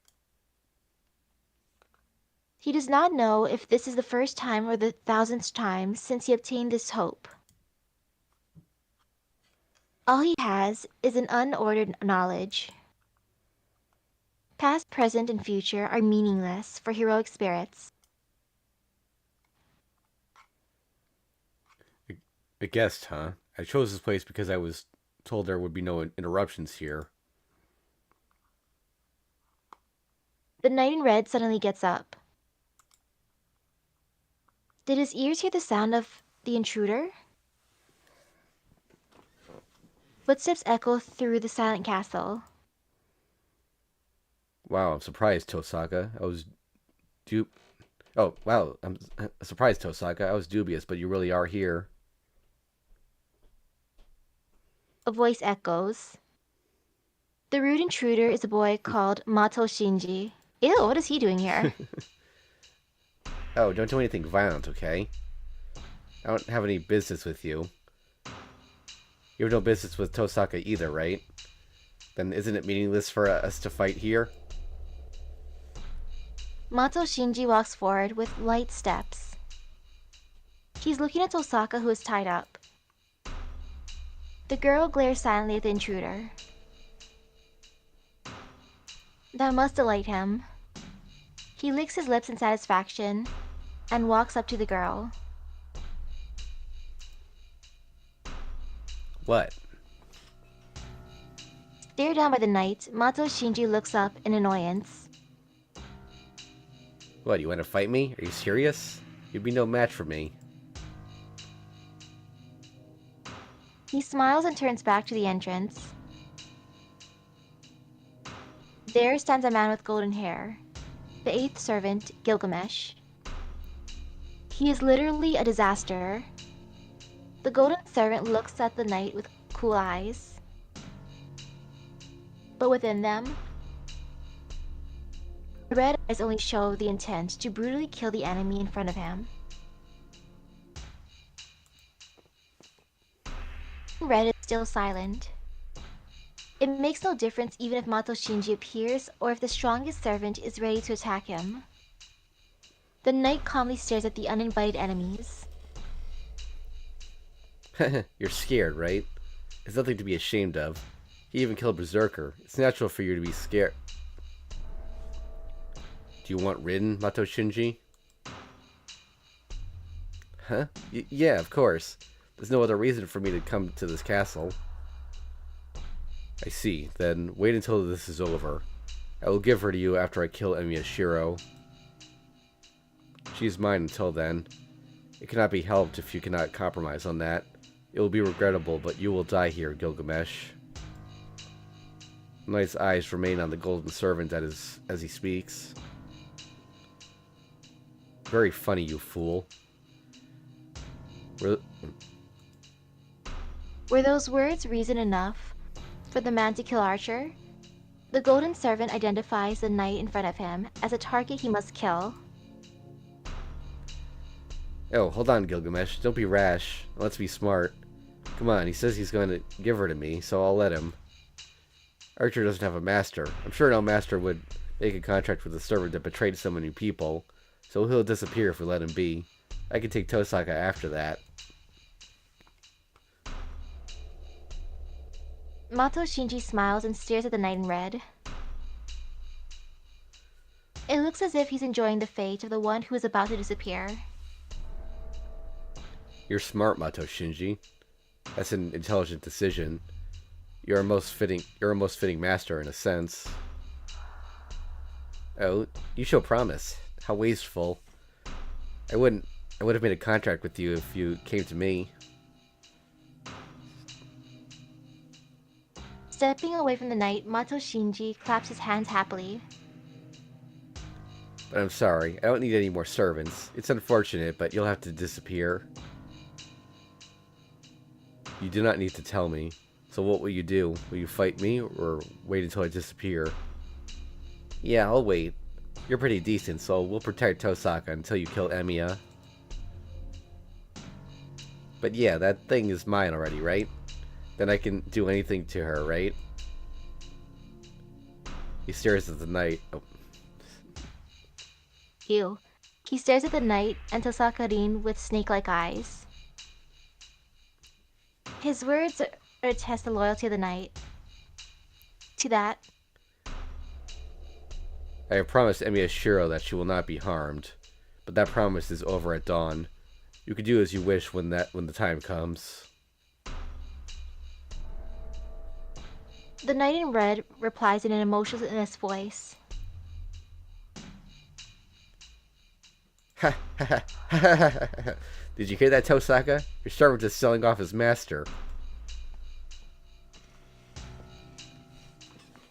Sneering laughter echoes in the dirty room.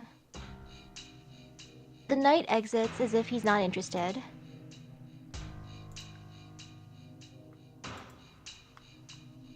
Archer passes by Gilgamesh. Archer ignores his mocking gaze and walks into the hallway. At that instant, Faker. the King of Heroes says so as if despising him. Interlude out.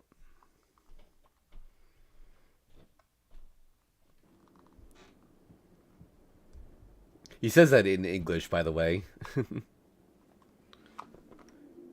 It's daybreak. There's less conversation as we make our way through the forest, and the silence gets heavier. Miyashiro must fight that man when we get to the castle. There's no chance of victory, and a certain loss awaits. I know I'll just be killed once we start fighting. I'm not scared, but it's not because I'm prepared for it. If you talk about dying, that man is already dead.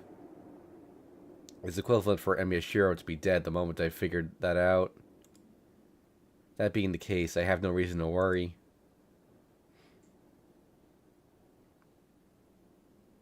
We go through the castle gate. Saber looks gloomy, maybe because she knows what kind of a fight awaits us. What's troubling her is him and me. No matter who gets killed and who survives, the one to be eliminated is the same. Her desire to stop this ridiculous fight is causing her pain. Her eyes stare at the sky sharply, and maybe she's angry at the meaningless battle.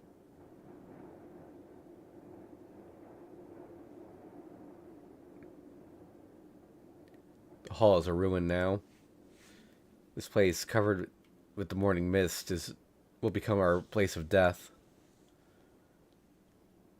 You're finally here. You're late, Miyashiro. A cold voice echoes. The familiar voice comes from the second floor. The man is standing at the top of the stairs, which are lit by the morning sun. His red outfit is far away, and his figure is hazy in the white glare.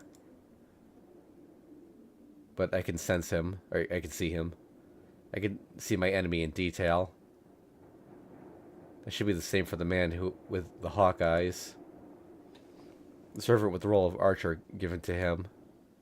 He's an archer, but not an archer. And he has a contradictory existence that has many noble phantasms, yet carelessly destroys them. All his noble phantasms are duplications, and the fact that he is able to produce swords in infinite number is his noble phantasm. I was the only one who did not realize his true identity. Heroic spirits are summoned from every age. If nobody from the past corresponded to him, then the heroic spirit must be from the future. I finally realize now, there shouldn't be two of that pendant. That pendant is... Yes, that is the pendant you held on to... Oh. Wait, the pendant you held on to throughout your life after you were saved. It is the one and only memento of Tosaka Rin's father. It's impossible for two such pendants should exist. If Miyashiro held on to that pendant throughout his life, as he says, then a catalyst is always needed to summon a heroic spirit. Oh. As when you summon Saber, there has been a connection between the summoner and the one summoned. Tosaka Rin did not have a catalyst to summon a heroic spirit. Therefore, she thought she had no connection with the servant she summoned. But no heroic spirit is summoned by chance. A physical connection is absolutely necessary between the summoner and the heroic spirit. If he's right, there can only be one answer. If Tosaka did not have a catalyst connected to Archer, then... Yes, it is when the heroic spirit has a catalyst connected to the summoner.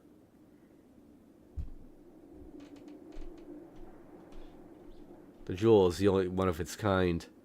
My life was saved, but I did not know who saved me. So I held on to the pendant, which I thought belonged to my savior. That's the answer. If he had Tosaka's pendant, then there's only one person who he can be. Heroic spirit Emiya. The future me. The heroic spirit before me is Emiya Shiro, who perfected his skills and made his ideal come true.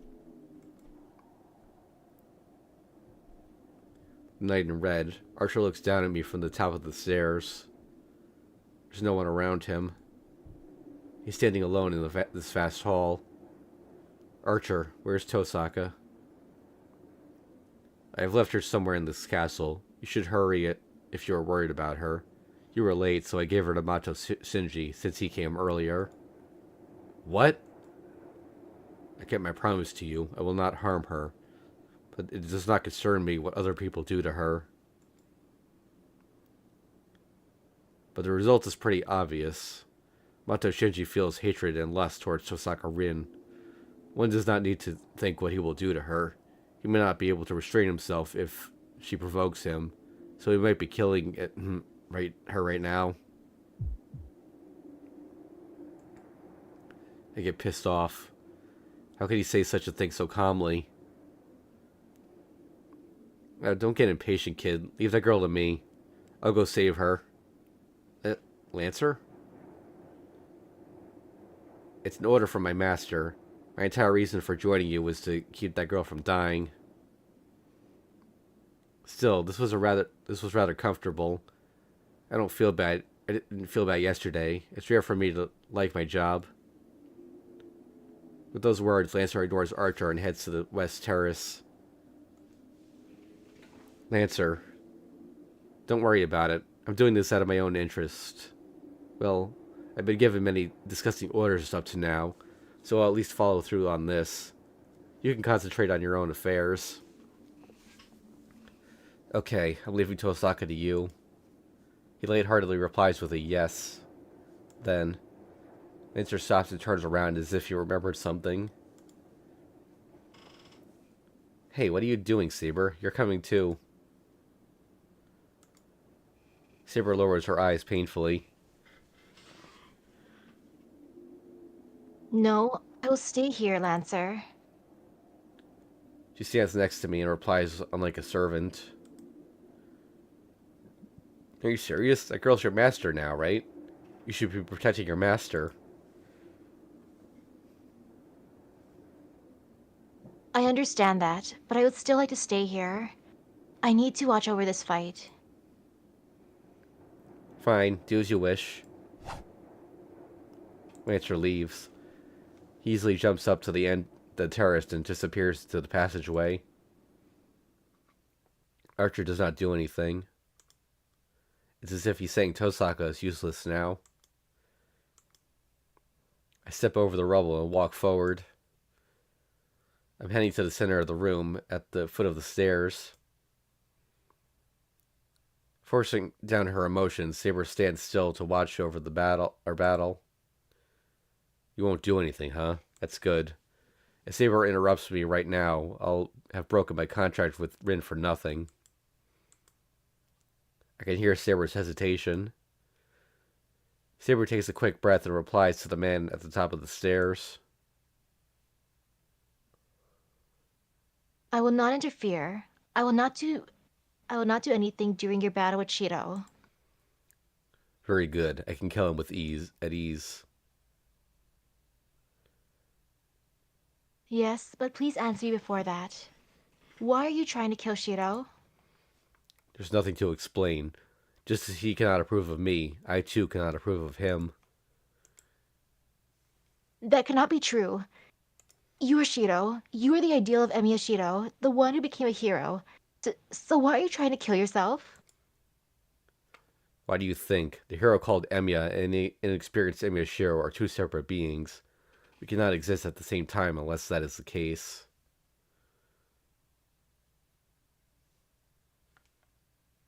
That is because you became a servant. I heard that guardians can be summoned into the age in which they lived, since they are not bound to the time axis. You are Shiro. You should be the personification of his ideal, the person he became after so much hard work. So why? She finishes in a broken voice. Why are you so different? Not responding, he starts down the stairs. He cannot answer that question. If we were able to, we would not be fighting here. Archer. Saber steps forward to confront Archer. It's fine, Saber. Just step back. I stop her with my hand and keep her at the entrance. But, Shiro... I appreciate it, but talking's useless. From the very beginning, his objective has been to kill me. Saber bites her lip in frustration. Saber stares at me, then at Archer. Why, Archer? I do not understand.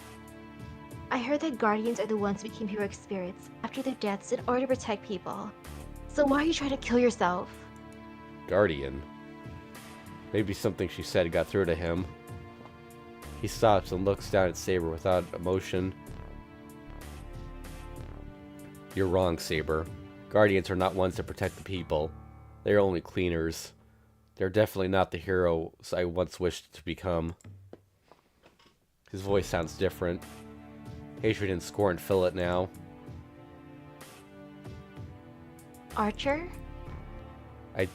I did become a hero. I became a superhero, just as Miyashiro had wanted. Superhero. Someone who will not harm anyone. Someone who will not retreat no matter what disaster he may face.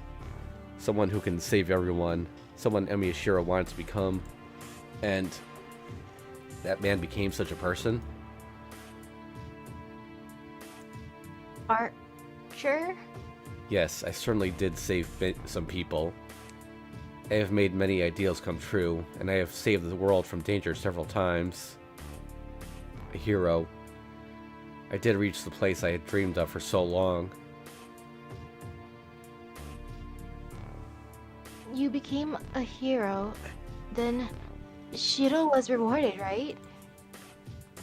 At the very least, you made Miyashiro's ideal come true. Then you should not have any regrets. Shiro was able to make his wish come true. There's no conviction in her voice. She already knows. She knows that she's only voicing her own wish. Make his wish come true, huh? I certainly did become a superhero, just like in my ideal. But all I obtained in the end was regret. And all that was left was death. I killed and killed and killed. I killed many people to act on my ideal.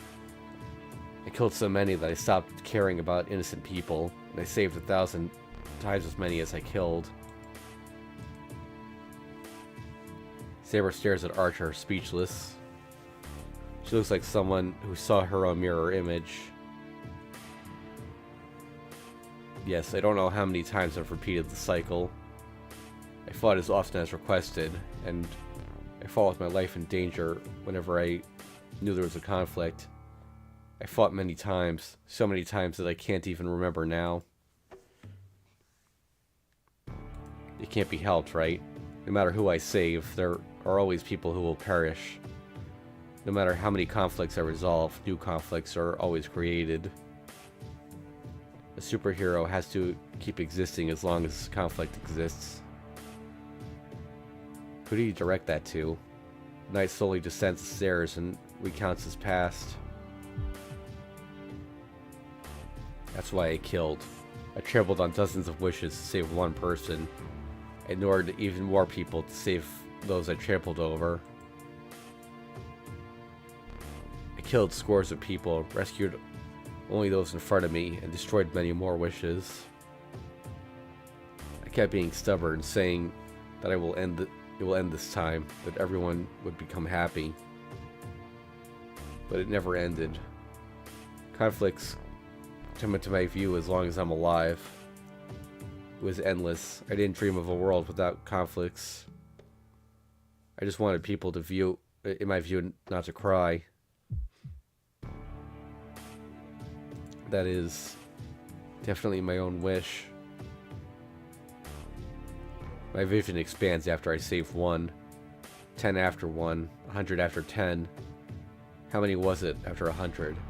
At that time, I finally realized that Miyashiro's ideal was just a convenient fantasy.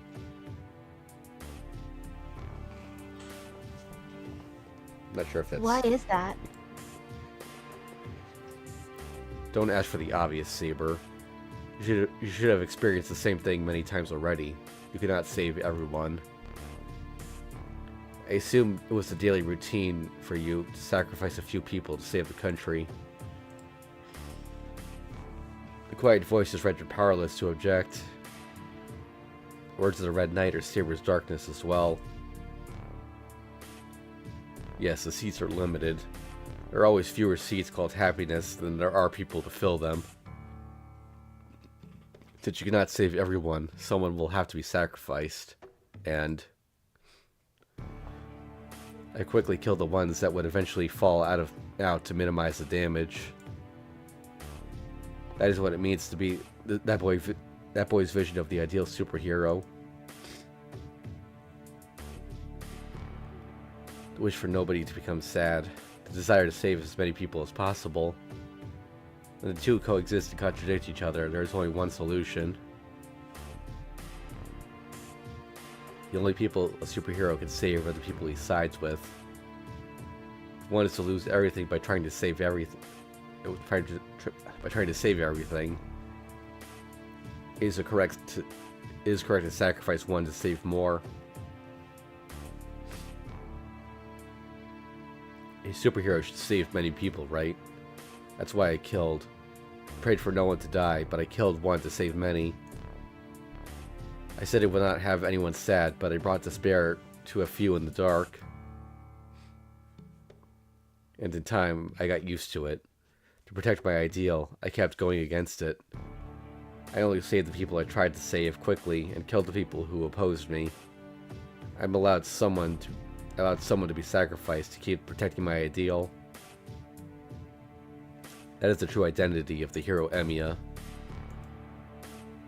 See, don't you think such a guy should die? That's right, the only ones a superhero can save are people he sides with. But who was it that defied those words? That is a... Saber. Oh, that is a lie. Even if that happened, you would have protected your ideal by choosing yourself to be that someone. Knight stops for a second. A frown crosses his face.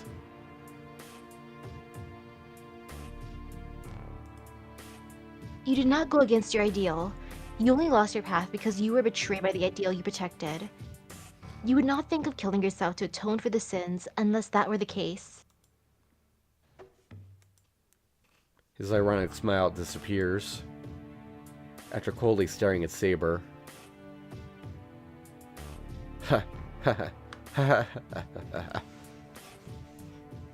He starts laughing like a madman. As if it's the funniest thing he's heard. Wow, that is great. Atone for my sins? Don't be stupid, Saber. I have no sins to atone for. Nor have I forced such a meaningless concept on anyone. The knight calmly goes mad. He spoke in a small voice, but his laughter echoes through the hall. Yeah, you're right, Saber. I was certainly betrayed and deceived many times. I've been accused by the exact person I saved. After giving my all to stop a conflict, I was accused of being its cause, and was executed in the end. See, if I had any sins to atone for, I've already done so, right? What? Impossible, Archer. You cannot mean your end is... So that was it. But I didn't care about that. From the start, I didn't do these things just to be appreciated. I had no intention of being praised as a hero. I just wanted a result where everybody would be happy. But such a wish never came true. Not within my lifetime, nor after my death. He stopped laughing. There's only hatred in his voice now. Guardians are colorless forces that are a colorless force to place humanity's survival before anything.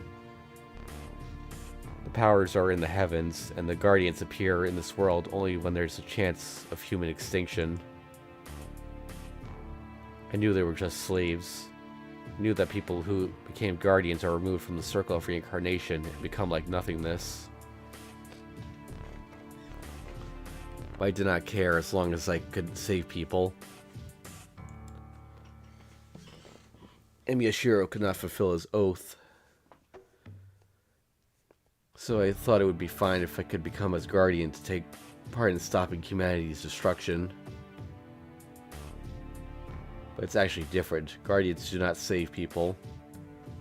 All they do is clean up after humans. They take what has been done and nullify it with their powers. They do not save people. All they do is eliminate harmful people without distinction of good and evil. They do not save people in despair. Instead, they eliminate people in despair in order to save others who are enjoying life. It's so ridiculous. How am I different from before? There's no difference. There was just more despair. He relied on a greater power since his powers alone were not enough. But it ended up being the same. He thought the power would make his wish come true, but it only made him do the same things on a greater scale.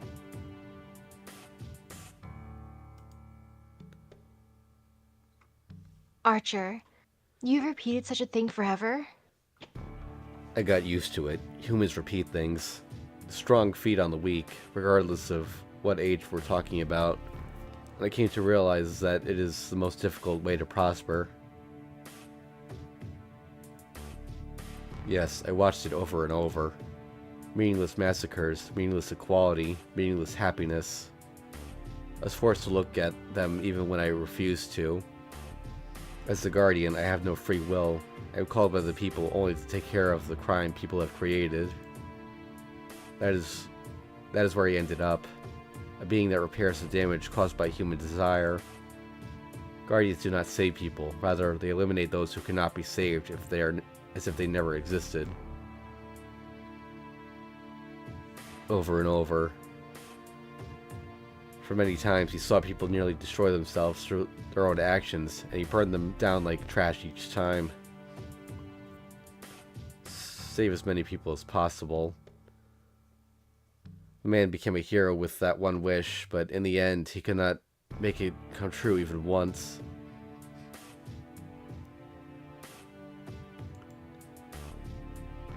That's right, this is wrong. This is not what I wished for. I did not become a guardian for this.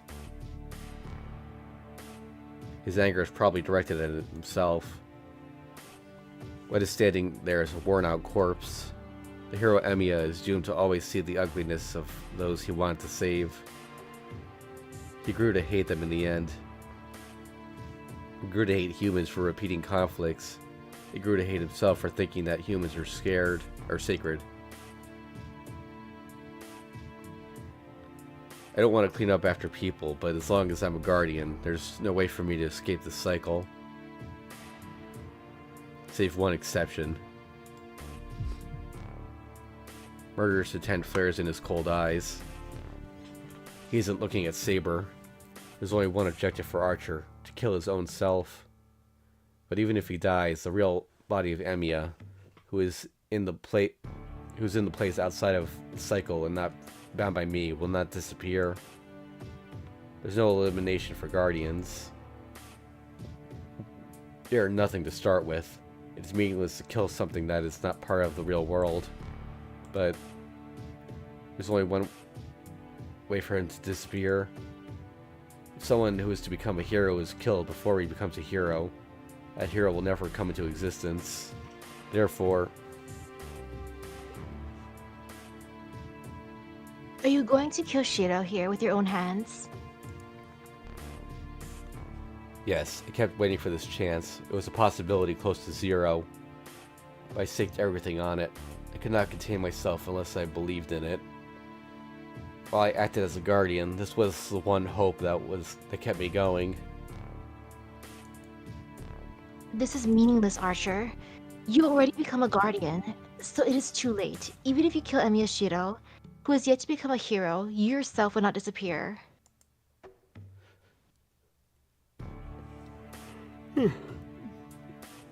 That may be true, but there's still a chance, however small.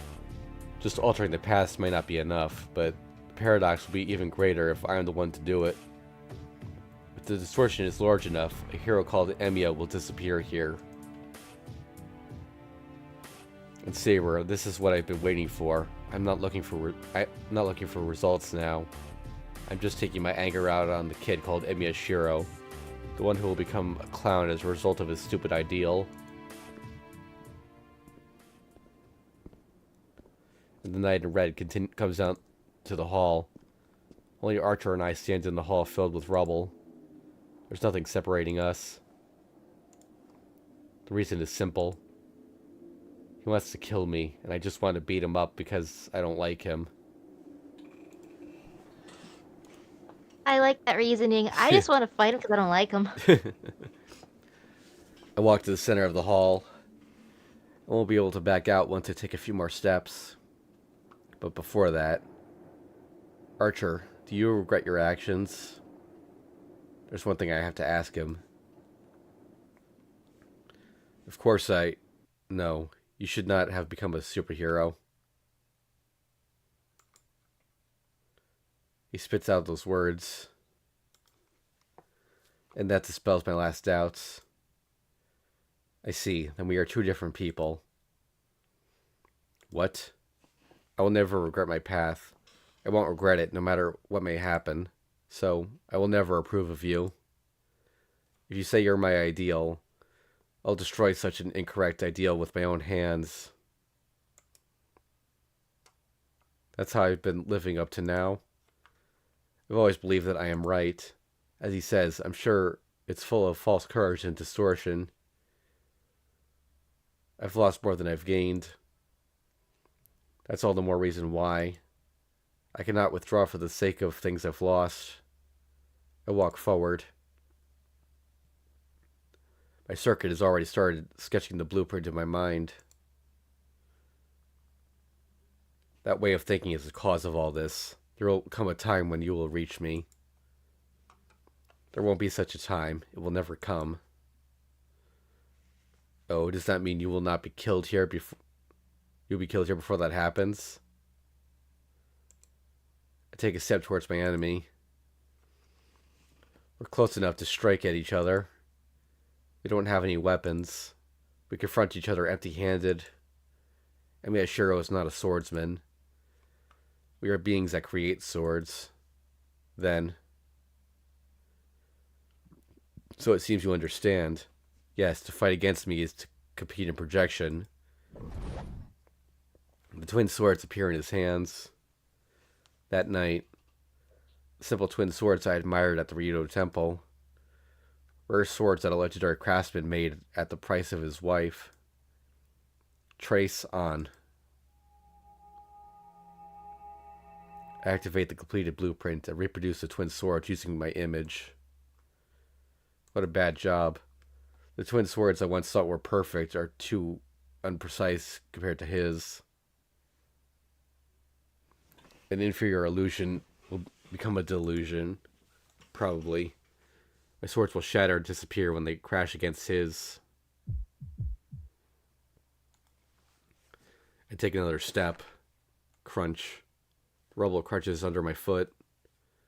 That serves as a signal. Will you be able to keep up with my projection? You will die once your swords lose their precision. The opposing swords sweep through the air. They're drawn together like magnets and clash into each other.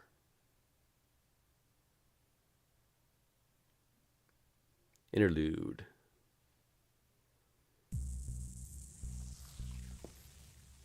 The search ends rather quickly. Lancer's thought to be specialized in battle, but he's actually skilled in magic. Gaebolg is not the only thing he obtained in the country of shadows. He is the hero who obtained all 18 of the runes of origin. That should be Land of Shadows, I think, if we're going by the modern translation.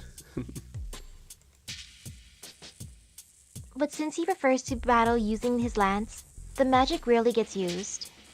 Except when he gets summoned as a caster.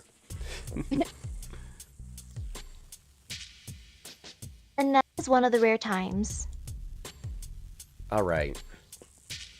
The thing that flies above the floor suddenly drops. The Berkana rune finishes its search and turns back into a stone. Who are you? An unfamiliar boy stands up in confusion. Lancer realizes that he knows the voice and recalls who he is. You're Writer's Master. Oh, I thought you were dead already. He stopped. He stops halfway. He sees Tosaka-rin behind the boy. She's tied to a chair. That's fine. That's to be expected since she's captured. But there's a bit more to the girl. First of all, the chair is on the ground. She's tied to the chair so Tosaka-rin is also on the ground. Her long black hair is covered in sand and something red can be seen on her mouth. She must have cut her lip. There's also a slight bruise by her mouth. You're Lancer? What? Who allowed you to come in here? You're. Gah! The fist smashes into Mato Shinji's cheek. The light back fist blows the boy to the wall. Oh, sorry, kid.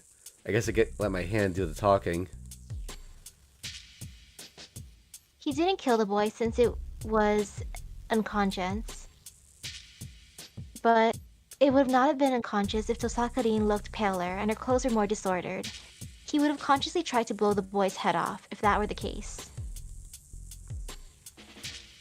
Actually, Lancer does not care how captive is treated. But he will not tolerate having his spoils snatched by someone else. Spoils for him are enemies he has to kill and women he favors. Answer? Tosaka-rin groans, still tied up to the chair.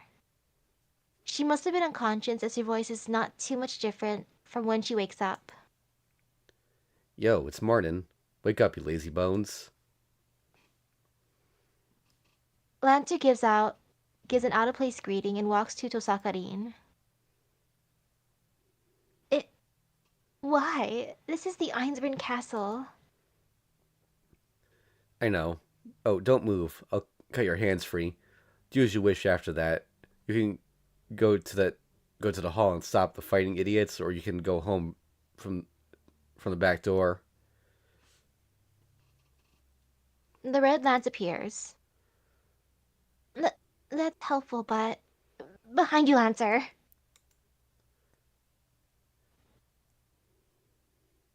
Lancer turns around at Odin's warning. What? The one appearing there is unexpected even for him. The corner of the room. One walking past Mato Shinji is... Stop right there, Lancer. I ordered you to help them, but not to get this deeply involved. Gotomine Kire, the one assumed to have been killed by Castor. I think that's Rin. Kire? Rin lets out a surprised voice. Lancer glares suspiciously at the priest. Hey, when did you change your religion? Wasn't it my master's belief not to come out into the open? I have no religion to change. You're going against my order, Lancer. I thought I told you to kill Archer. Did you fail, Lancer? Heh, he'll disappear even if I ignore him. I just came to finish up an unfinished job. But if you're here, does that mean the kid is a pawn of yours? Do not say it like that. We are cooperating. We work together in order to obtain the Holy Grail. The priest says so without looking at the boy moaning in the rubble. I see. I knew you wouldn't die so easily. Not only were you still alive, but you were doing things behind our backs, huh? You have a really bad... Wait. You have a really bad taste. What are you doing controlling that harmless Shinji? I see, so you see him as harmless, huh? You're the same as always, even in this situation. I would not be so reluctant to do this if you weren't so smart. He's harmless? I mean, in one sense, I guess, but now he's just an annoying little piece of poo. Yeah. The priest laughs. He looks and sounds as though he's giving a benediction to the dying. A chill runs up the girl's spine. That moment, she realizes her fate. With a saintly smile, the priest gazes upon the sacrifice, who had been his pupil for the past 10 years? Sorry, 2 years? Or the past 10 years. Hold up, Kotamine. What are you going to do with her? Did you tell me a lie when you said you wanted to save your pupil? Lancer glares at his master while standing in front of the girl.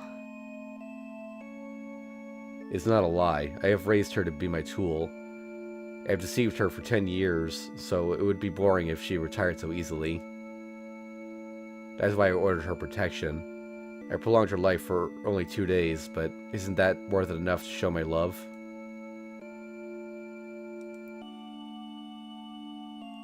The priest walks past Lancer and looks down at the girl on the ground.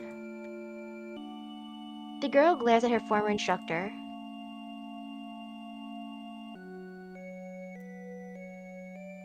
You fraud! I knew it was possible, but you really are a master, huh? How unfair for a supervisor to take part in the game. You were rather calm, Rin, so you did know, huh?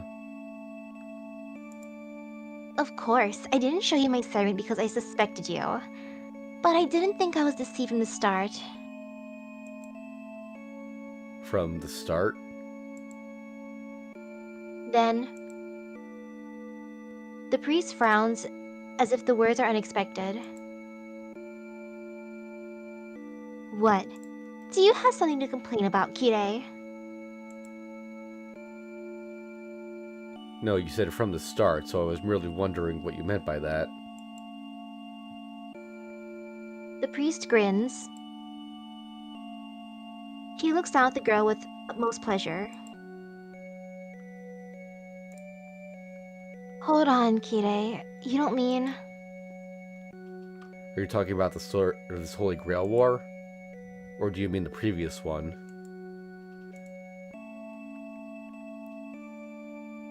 With that, the girl understands everything. Her face turns pale, and she looks up at the man she studied under for 10 years in disbelief. I see. Oh, no. I see. So you killed him, huh? Of course. He was my beloved teacher, so it was easy to attack him by surprise. A grinding sound. The girl hangs her head and grits her teeth. You get lost in your afterlife, you damn priest. You have no place to be, okay? Even hell wouldn't take a bastard like you. An impotent guy like you should lay on needles in hell.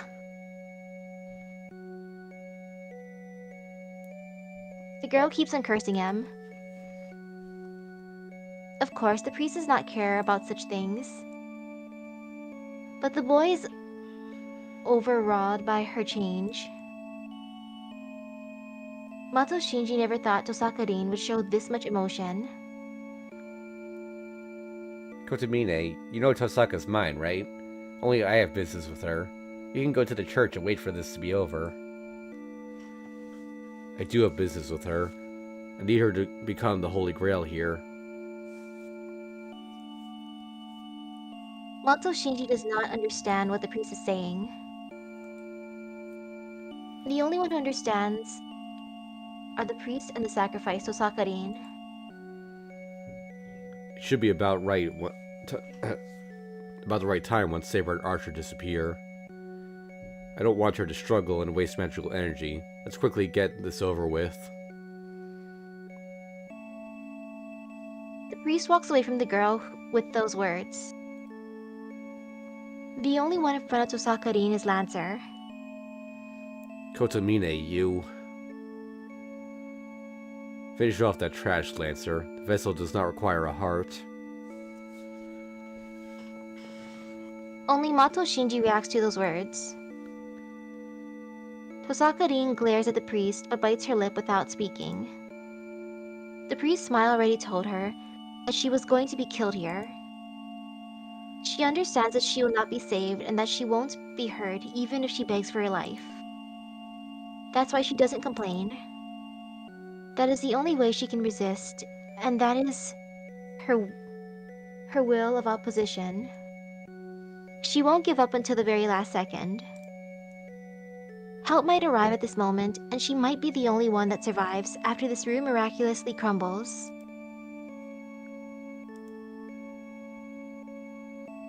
It won't happen.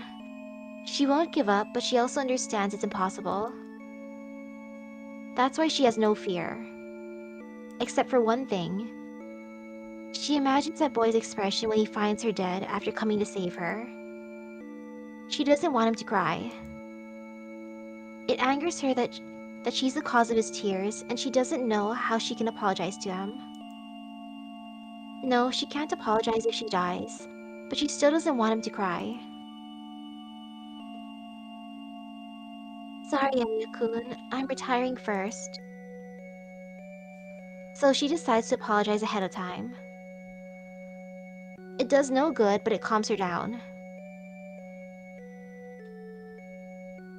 What's wrong, Lancer? It's just a girl. It should be easy to pierce her. The priest shows no mercy. To that, I refuse. I can't obey that order. Use the command spell if you want me to do it. Lancer replies while looking at the priest as if he is an enemy. What? The priest narrows his eyes. The master and the slave. The air inside the room freezes as they stare at each other. I see. I guess it cannot be helped. I do not like wasting a command spell on something I can do myself. He raises his left arm. The priest activates the command spell on his arm. Then I will command you. Kill yourself, Lancer.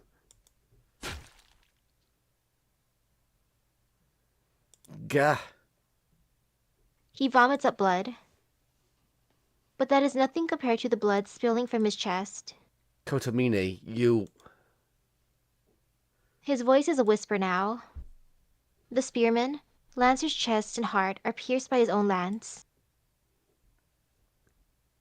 Farewell, your duties are already at an end. The man in blue armor falls to the floor.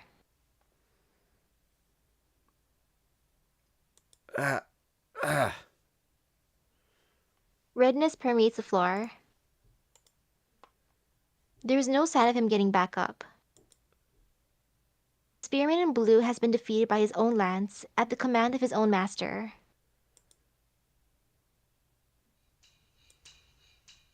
The priest moves. He walks over to the girl and crouches down. Her heart. He stoops so that he can easily pull out Tosaka-rin's heart.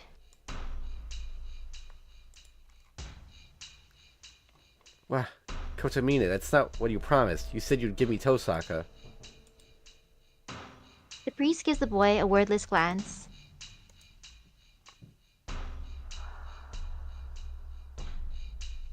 No, you can't have Tosaka. I have so much to pay her back for. So she has to be alive. Mato Shinji protests, his teeth chattering at the sight of Lancer's corpse. But he stops. The boy slowly retreats, unable to take the priest's stare. The priest looks from the boy back to the girl. Is there anything you would like to say in the end? I shall at least hear out your will. His words are simple. Humph, you should know what I'm thinking in a situation like this. Tosaka-rin answers in her normal manner. You're right. You never give up until the very last second, Rin. At the very same time, you have this wonderful side of you that admits reality. Yes, that contradiction is very mellow. He shows no hesitation. The priest grabs the girl's breast, right on top of her heart. Hmm. The girl closes her eyes at the sensation. Pierce. The heart is pierced and the blood gushes out. Even after being abandoned, the room is still used as a disposal for corpses.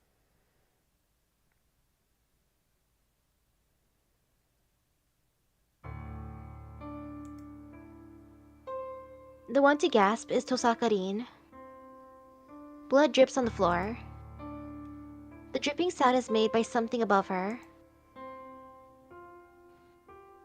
From the chest of the priest who is looking down at the girl. Gah. Pours from his mouth. The wound in his chest is fatal. The weapon protruding from his back is the cursed lance that always strikes its target. The priest shows no emotion. With his lips covered in blood, he turns to Lancer. Lancer, you. Too bad, Kotamine. It wouldn't be a hero if I instantly died from a wound like this. Anyone can tell that the ironic voice is bluffing. Lancer has no vitality. He has no heart, and his body is about to disappear. The demonic lance is pulled out. The priest, having nothing to show for his departure, falls and dies. No matter how great his mastery of magic or how powerful his divine protection, he is still a mere human. There's no way for him to be alive after being stabbed in his heart by the demonic lance. so it did end up like I imagined, huh? The knight leans against the wall and tries to hold up his disappearing body. But it's only temporarily. Lancer will disappear once he falls to the ground. He lost his heart and his master. He's still able to maintain his body because of his dirty survival tricks. This is great. All the idiots can just kill each other. Shinji? The girl who was staring at the dead priest is brought back to reality by a laughing voice. What about the Holy Grail being mine? The useless guy stayed useless, huh? Mato Shinji kicks the priest's corpse. The dead man does not move. That must have pleased him as the boy kicks the priest's head with all of his might. A heavy smacking sound echoes in the room. The sensation and the sound excite Mato Shinji more than he expected. But I won't complain. I'm not holding any grudges, and it's pitiful to keep talking to a corpse. He laughs. The boy whose sanity is almost gone walks towards Tosaka-rin with staggering steps. Sorry to keep you waiting, Tosaka. There were a lot of interferences, but we're finally alone. There are only 3 more servants. I'm sure everything will be over by the time you get tired of crying here. He literally goes on all fours to get on top of Tosaka-rin like a lizard. But it's all good. I had some business with you as well. It'd really trouble me if you died too easily. That'd be very rude since I've been waiting for so long for this. Come on, beg me, Tosaka. I might save you depending on how you act. The Holy Grail is going to be mine. I might consider sharing it with you if you're going to be mine. I'm utterly amazed. Are you really that stupid? Then... Oh, yeah. Even while she's tied up and being licked on her cheek by the boy, Tosaka-rin speaks up. What? I'm asking you if you've learned your lesson yet. You were just used by Kirei.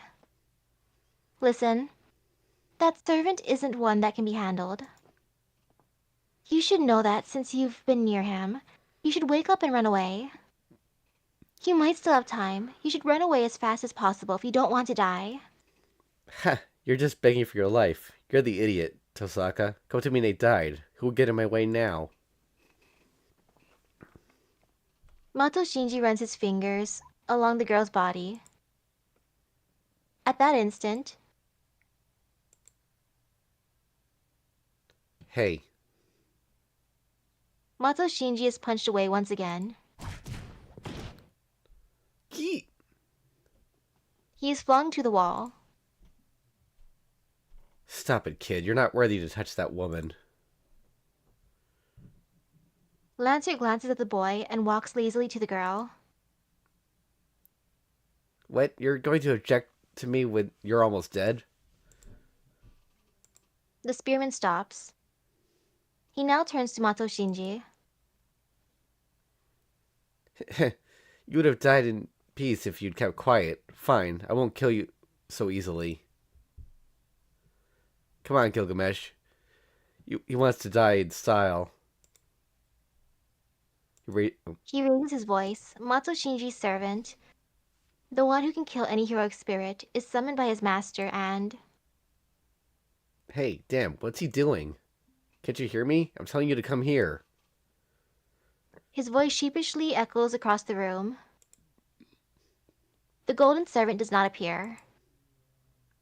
The spearman covered in blood takes another step towards the annoying boy. Damn. What's with you? Why are you trying to be cool when you're almost dead? Die already. Don't you know you're just in my way, you monster? The lance is thrust.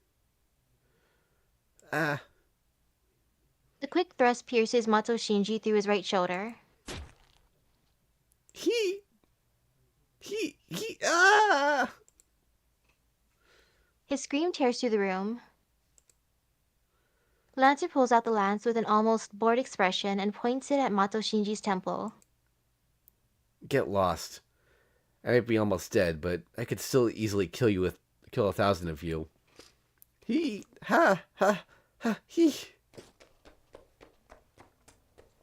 Retreating to the wall and shivering, Mato Shinji runs away. Man, he made me waste energy. Letting out a big sigh, he walks over to the girl. The lance cuts away the girl's bonds like paper. Thanks, you really helped me out, Lancer. She thanks him as soon as she's freed. Unmindful of the dirt that covers her, she bows to Lancer. Heh, well, it just turned out this way. You don't need to thank me. At that instant, he falls. But, Lancer? She tries to catch him, but does not make it. Lancer, who is leaning against the wall, crumples onto the ground. His legs won't move. Lancer's limbs are already dead. The fact that he still got up, killed his master, and freed her is unbelievable. Gah!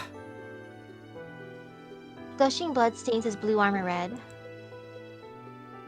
Hold on, I'll heal your wounds right away. Rin runs to the bloody spearman, but Lancer stops her by raising his hand. It's useless. A heart pierced by my lance won't heal easily. And besides, you don't have magical energy to spare. But... Don't worry about it. I'm used to this kind of thing. Heroes always die because of unreasonable orders. His casual talk is like always. The blue spearman does not change his tone, even on the verge of his death. The girl stands there speechless. Looking up at her, Lancer sighs as if the weight is lifted off his shoulders. Man, I guess we both ended up with boring partners. Or, wait. Who's saying that? Okay. Yeah, but he was just hard to handle in my case. You're right. I would have had no complaints if a woman like you were my partner, but I never had luck with women. Man, this never changes. He laughs in self-derision. Then, Well, get going. I'll take him with me. You go back to your partner. the spearman in blue urges the girl. Lancer's holding the Unsa's rune. The rune containing his remaining magical energy will burn this room to ashes. Understanding his determination, the girl turns her back to Lancer.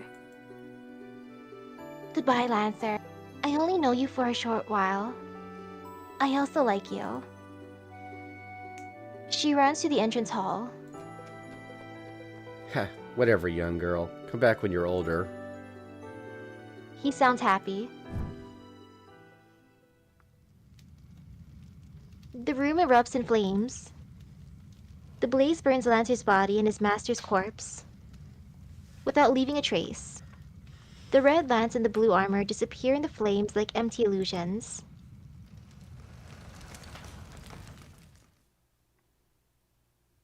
Interlude out. Man, Shinji's being let off so easy. I mean, the story's not over yet. We don't know what happened, Sam. Same swords, the same techniques clash. My attack and his attack are the same. But still, the blades chip away and my body is wounded the more we fight. The attack that I blocked breaks through. Concho on my left hand is destroyed, but his Concho and his weapon sweeps at me from the side. Ha! Gah! I twist my body to dodge it, but it still slashes me. Although not immediately fatal, the wounds will eventually overcome me. Damn! I bear the pain by cursing and swing Bakuya at the close enemy. What? It's blocked and destroyed as well. He has the same swords and the same techniques, but there's a gap that I cannot fill. Did you think my Concho and yours are equal? Your assumptions of the basic structures are too weak. Even if you get the appearance of and the composition materials down, it's a matter, of course, for it to be destroyed if the structure is not reasoned out. Even an image falters if it is illogical. My temple on my side. He attacks both my vital spots at once. Ah! I immediately project the twin swords and parry the attacks. My head hurts to the point of blurring my sight. It's not because of the strain of immediate projection. This is that headache. The instinct I felt when I was searching for Tosaka. The slight fever I got every time I faced him. A strain now threatens to drive me mad.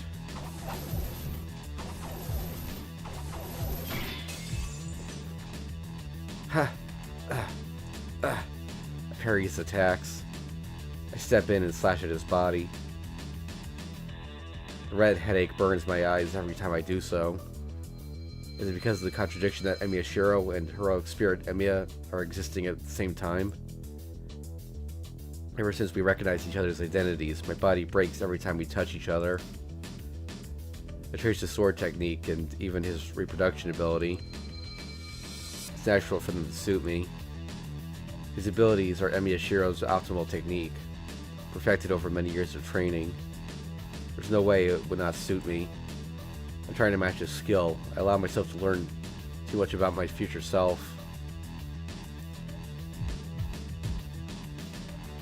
Ah, gah. My eyeballs go numb. Every time I swing the sword, every time the sparks fly out, I'm attacked with a flash so strong that it could blind me. I'm no match for him, and my vision fills with red every time we exchange blows. If that's the worst of it, I don't care. My body is already torn apart. My headache is nothing compared to the burning wound in my stomach.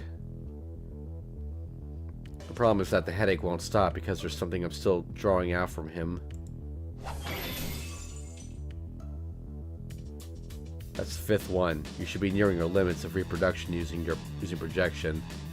I know your magical energy. I know your magical energy capacity. You have 3 more. Even though I showed that to you, you still misunderstand. His scornful voice contains some disappointment. Misunderstand? I don't care about that. More than anything, I have to do something about this headache right now. The headache flowing from you. Well, it'll be impossible for you even if you arrive at that. It's not enough with the magical energy you can generate right now. Yes, either way. My headache gets worse. He raised his twin swords to finish the match. You had no chance of victory to begin with. He swings them down in a cross. The swords I blocked them with are destroyed. My body becomes numb as if a hammer has been smashed on it. And the headache finally sears my brain as well as my eyes. It's flowing into me. So, this is scarier than the pain. This is his memory. The reason he changed so much.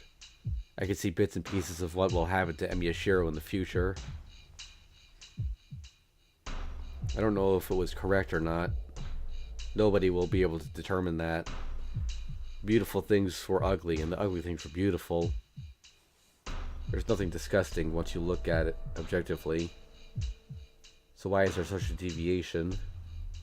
Sophistry, falsehood, trickery, vanity. Those are what he saw the most. I am the bone of my sword. But still, it seems he did not care. There was an ideal and an oath he had to protect. He did not care what he lost to do so. Even when he was betrayed, he believed there would be a next time if he did not betray himself. He did not show grief or pain. Steel is my body, and fire is my blood. He's like a cold-blooded machine to others. He was a convenient existence, so he was conveniently used. He was only a tool in other people's eyes.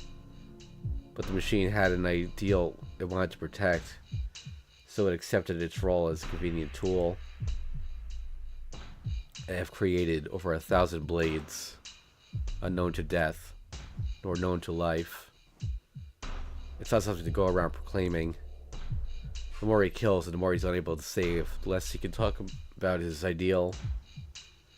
The only thing left for him is to obsessively protect his ideal until the very end. And the result, the ideal Miyashiro dreamed of has never been accomplished. And he found out that it's just nonsense dreamed by a fool who is only a nuisance to others. Have withstood pain to create many weapons.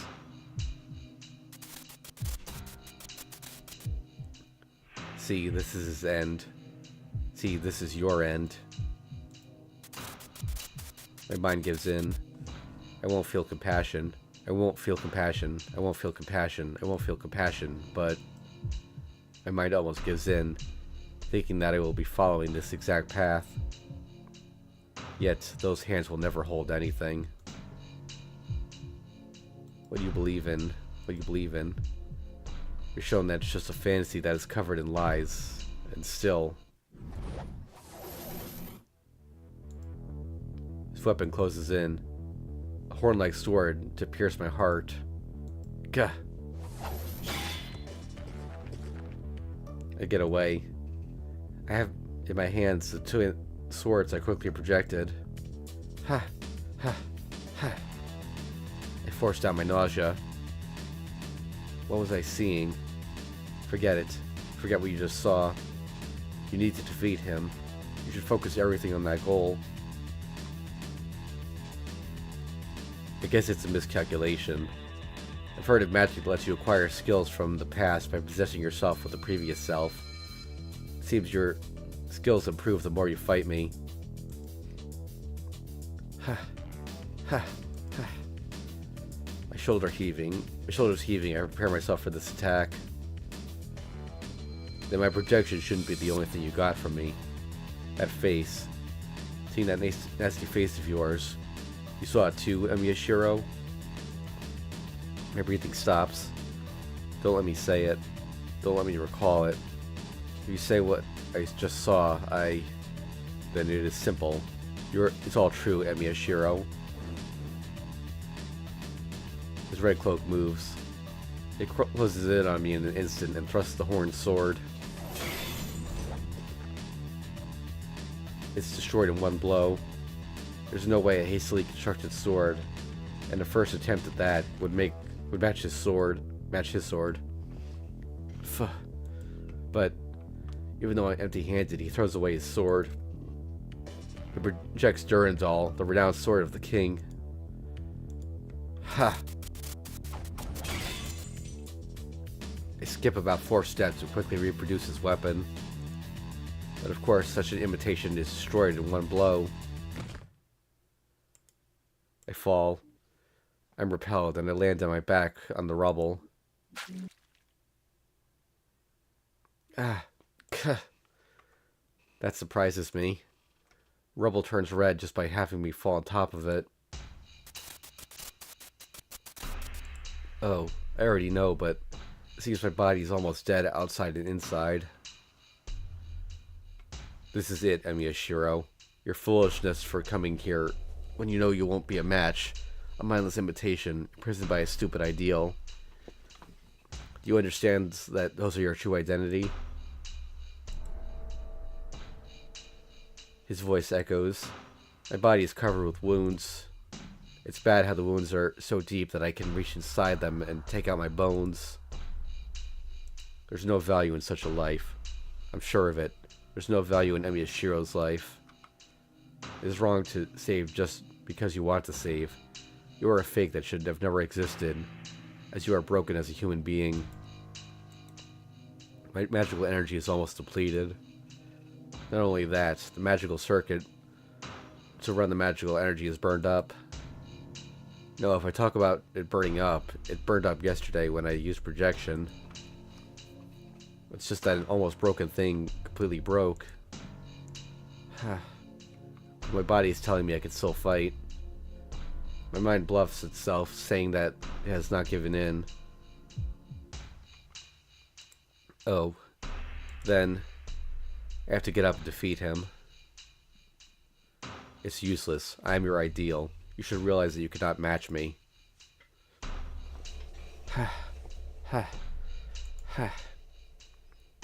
I focus the last of my will on the magic circuit.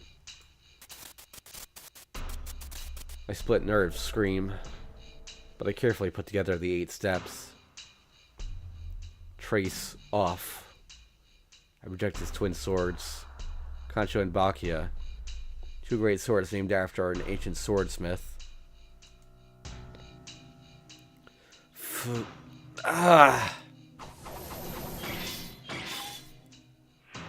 I swing them, keep attacking until my remaining energy runs out.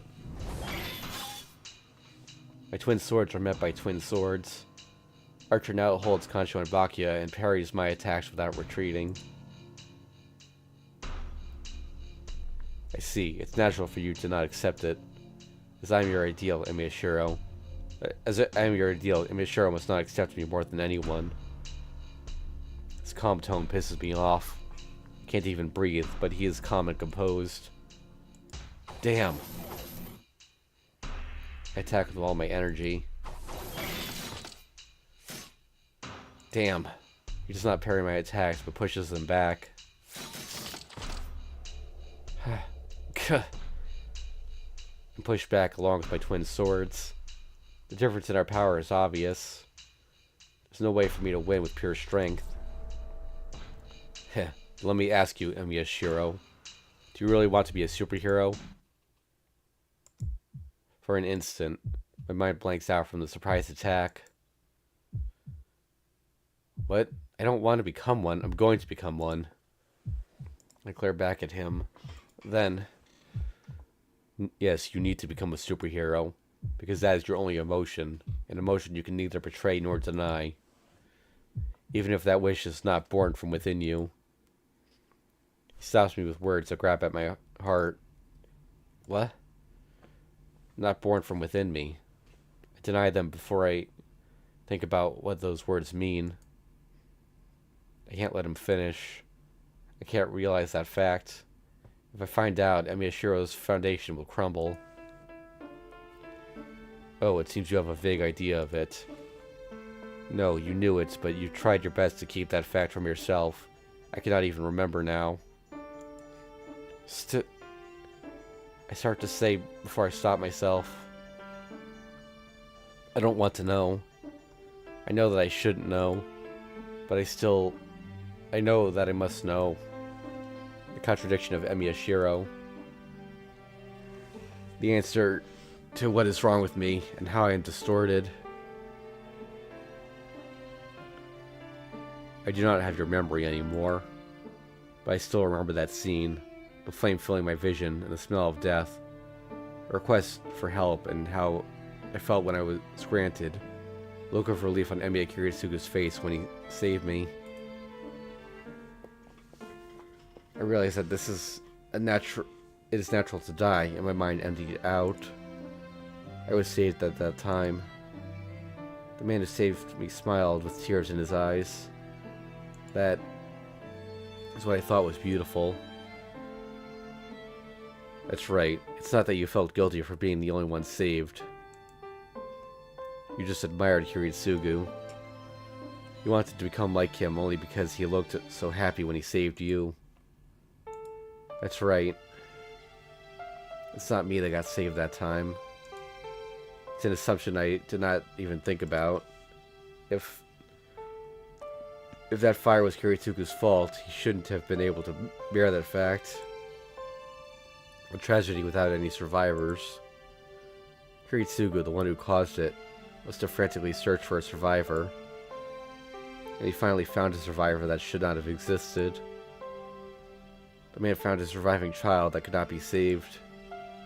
If you talk about miracles, it is... But I knew about that already.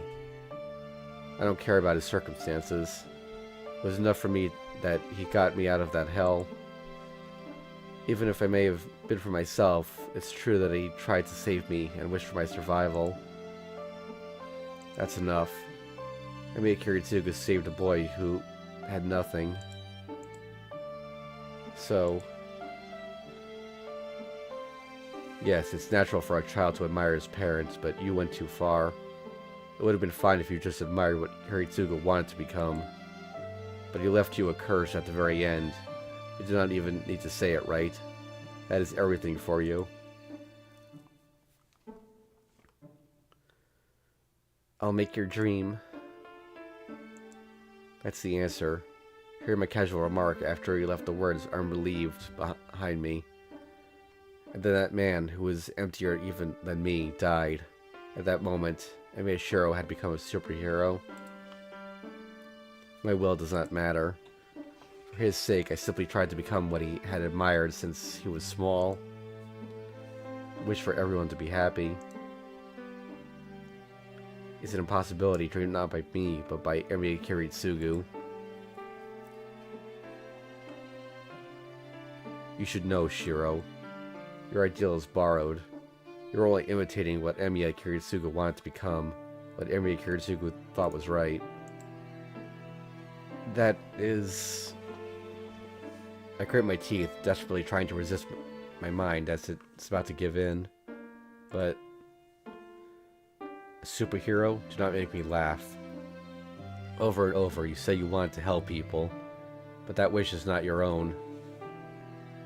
You are conceited to think that such a man could help anyone. He attacks with his swords. With the weight of his contempt behind them, the twin swords are swung more strongly than ever before.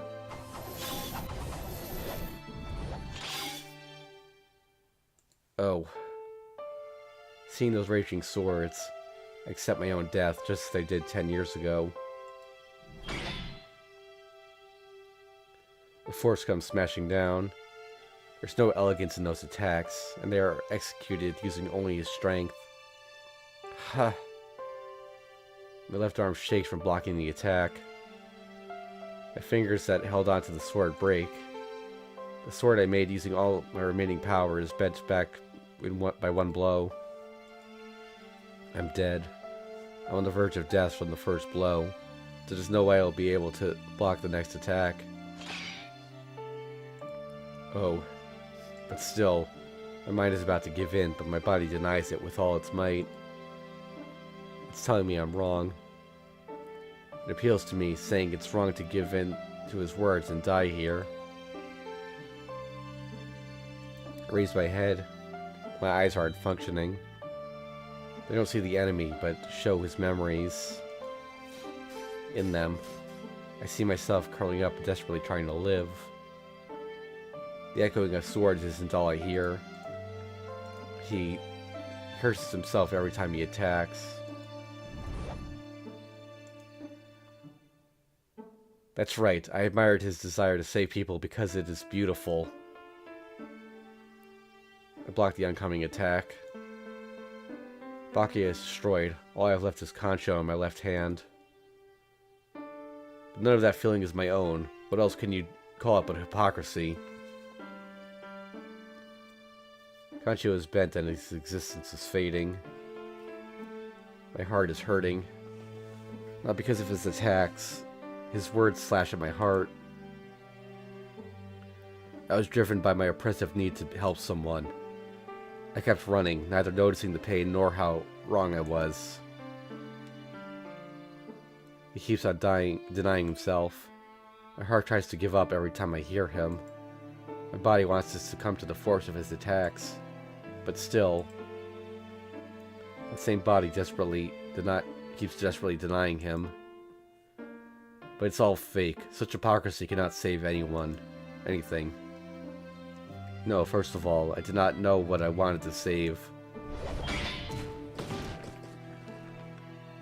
Gah. I was smashed away. An attack as strong as one of Berserker's easily flings away Miyashiro's body. But I still hold my ground. I frantically endure the attack coming down at me. I will not be able to get back up if I fall down. So my body refuses to let me fall. I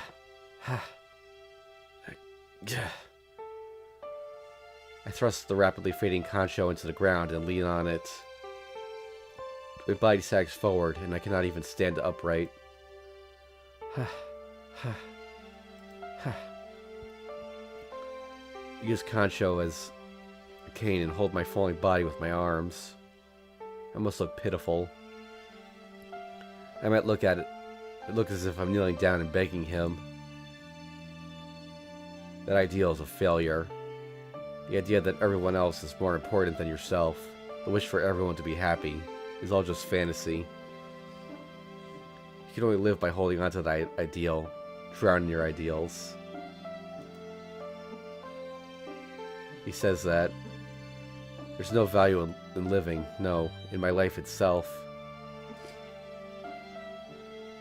My weapon is about to disappear, and there's little point in trying to keep my body from falling. In contrast, he isn't even scratched. The match is decided. No, the match has been decided from the start. There's no way for Miyashiro to beat heroic spirit Emiya. But that is a mistake. If the difference in our powers was large, the fight wouldn't have turned out like this. In my mind, it is my mind that lost. My mind was weak because I realized that I was wrong, that he is right. That was my only failure. Because... Shut up. What? Because my body has been telling me I will not lose to you. Why? Why did power enter my body every time he cursed my ideal as fake? Shut up, damn it. I'll reach it. I'll definitely reach it. If parts of my body are broken, then I just need to use the parts that aren't. If everything I have is broken, then use the parts I don't have. If my body hasn't lost yet, I can just reach out to the part of me that hasn't been used yet. A headache. An instant of a few milliseconds, I see him, probably for the last time. I could not understand him, but I guess I can use his pain as a lesson. A hero who used a poem about himself as his spell. Even if I don't understand the meaning behind it, I'll accept those words in your place. I am. I start the spell so that I can be proud of myself. Emiya's words hurt Emiya. He accepts that fact and chose to kill me. That's the only thing he could wish for in the end. Then, just as you deny me, I will defeat you with all my powers.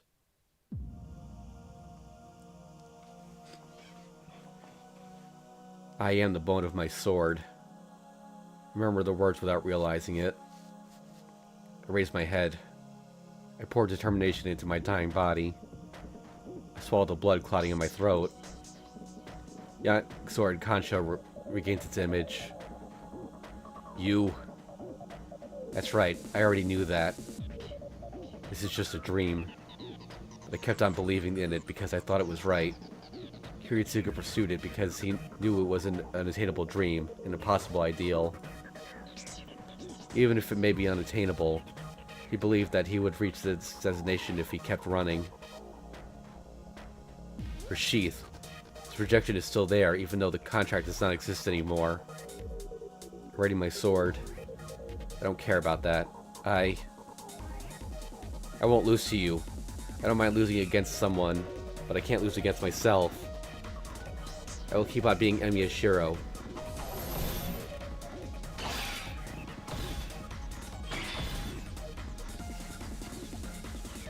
It is an unbelievable technique. His attacking body is on the verge of death. His fingers are broken, his limbs are slashed, and his breathing is stopped without even realizing it. His speed is nothing, and his attack is mediocre. A body that has absorbed his combat skills to the point where he's able to fight decently has now returned to fighting without them. An unskilled, frantic attack, but still, this blow is heavier than any that came before. What? Archers of difference turns into surprise within a second. The swinging swords are crazy. They clash against each other, against his long sword with unimaginable speed. Where's his power coming from? The attacks are unlike before. You cannot go into defense. This attack should cut through the boy's neck. Realizing that he cannot make light of the boy, he swings his sword. I think we switched to narration at some point here. Do you want to take over? Okay. Up and down, left and right. The 4 attacks are enough to cut off his limbs and to cut up his body to pieces. The boy blocks them. No, exceeding his 4 attacks, the sword comes to slash his neck.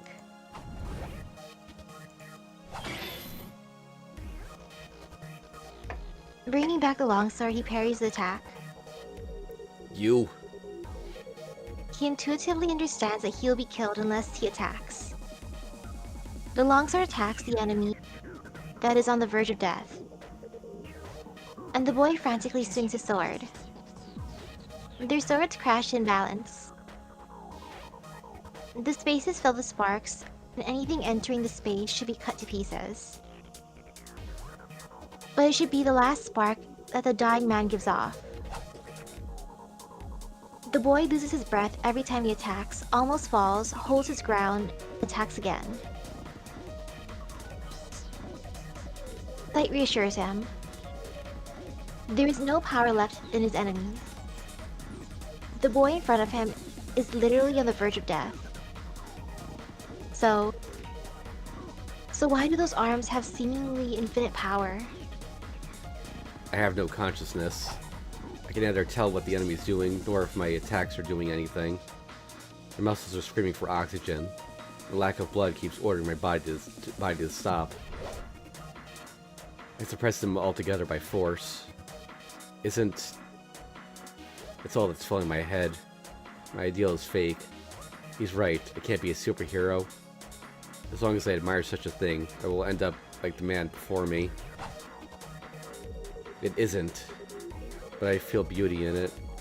I know it's just hypocrisy to value everyone else over yourself, but still, I admired it, thinking how great it would be if I could live that way. That's the only thing driving my body. But back to narration. He cannot hear what his enemy is saying. His enemy's voice is weak, yet his attacks are relentless. Looking at the boy's hands are one with the sword hilt. It must be to keep the sword in place, but that will transfer the impact directly to his body. The boy is covered in blood and he will fall forward and die if he retreats.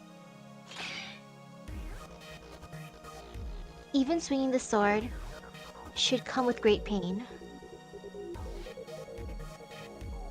He blocks it in annoyance. His dying enemy gets on his nerves, but he himself gets on his nerves because even though he knows it will end once he retreats, he is not able to do so. But how can he retreat? Straightforward attacks without strategy. It is a shame to turn his back to such attacks, but it is also a disgrace not to block them. His enemy will self-destruct once he retreats. But he has a presentiment that he will lose something important if he does so. The worries will end soon. His enemy is at his limits. He will fall after 2 more blows, or 3 at most. Damn. He clucks his tongue at the stupid thought. He previously thought that his enemy would last 2 more blows, but he has received over 10 blows since then. The boy will not fall. He cannot hear the boy's voice. The dying boy frantically opposes the obstacle in front of him. That figure. He stares at the figure with his own eyes for the first time. I keep swinging the sword with arms that are about to tear off. The only thing I have left is this one thing I'm saying with all my might. Isn't the barrage of strikes or compensation for that scream. There were people that could not save others, and there was me who could not save them. I swore to myself to never let such a thing happen again, seeing the memories that meaninglessly disappeared. It isn't. How long has it been since then? There were things I lost, and there were things I dropped. There are always things that will be forgotten. So I swore to myself never to forget that one fact. To become a superhero. Or protect it even if it isn't my wish. Or even if it is just sophistry to soften my guilt. It has to come true. The person who saved me died, leaving those words behind. I believed in the wish contained in those words. Even if everyone in this world disagrees with me, and even if I curse myself, And so... Oh. And so... Oh, sorry. He realizes that the attacks will not end. His enemy will not stop. He will not stop from his own will. The boy is attacking with all of his might, but he is not looking at his opponent. The thing the boy is trying to defeat is his obstacle, his own self that is hindering himself. He is swinging his sword to enforce what he believed in. What he will keep on believing in. Realizing that, the man grits his teeth in annoyance. The boy keeps challenging it, knowing that he won't win and that there is no meaning to it. That is the exact mistake that he has detested. So why? Why does he want to see how long the boy can continue? This is it. Disappear. He raises his longsword. His enemy's attacks are something he has to take seriously. He repels the attacks and crushes his enemy's skull for sure. Clanging sound. The fatal attack is easily deflected. The one who could not block his attacks until now repels a swing made with all of his might. He gasps. He sees his enemy repel his sword and get back into stance. The boy's eyes are looking straight at. The impact causes one of my arms and legs to break. My sense of pain hasn't been numbed. I use my fury to clamp down the pain that almost makes me want to wet my pants. I don't have enough water. I can't release excess things. The left side of my enemy's chest is open. Since half my body is broken, this will be my final blow. But such things do not fill my head. The only thing in my head is... He pulls back his longsword to protect his open left side. He will make it. He will easily make it. This is my final blow. It isn't a mistake. That is the only thing in my head. Even if Emiyashiro was a fake, this is absolutely true. For everyone to be happy. This is an ideal everyone thinks of. So I won't back down. Because this dream is... The unwavering gaze, faults and lies, shaking off everything, running without stopping. It isn't a mistake. Those words are driven into his chest. Attack made at full strength. Defense that should have been fast enough. The cogwheels never got into gear. The battle was decided quickly.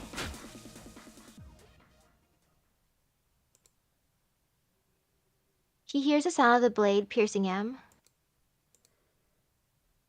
The one surprised is the knight in red.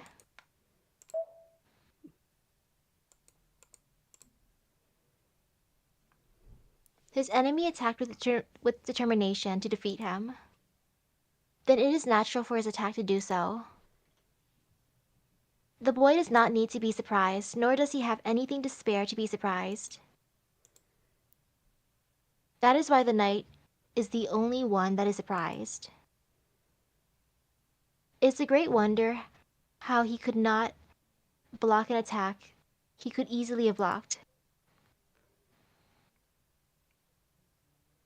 I support myself with my unbroken right leg. The sword in my hands has pierced Archer's chest.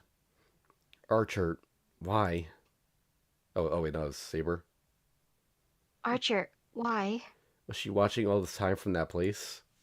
Still standing at the entrance, Saber questions Archer. Archer does not answer. He might not need to answer, or maybe he doesn't know the answer. My fingers throb. My broken fingers scream at me as they do not want to hold the sword anymore. The knight in red does not move. Even with a blade in his chest, a servant should be able to easily counterattack. But his hands are lowered and show no sign of moving. I know without being told what that means. I won, Archer. I make the declaration while looking at him. The knight in red closes his eyes once and... Yes, and I lost. He murmurs while looking off into the distance, as if to convince himself.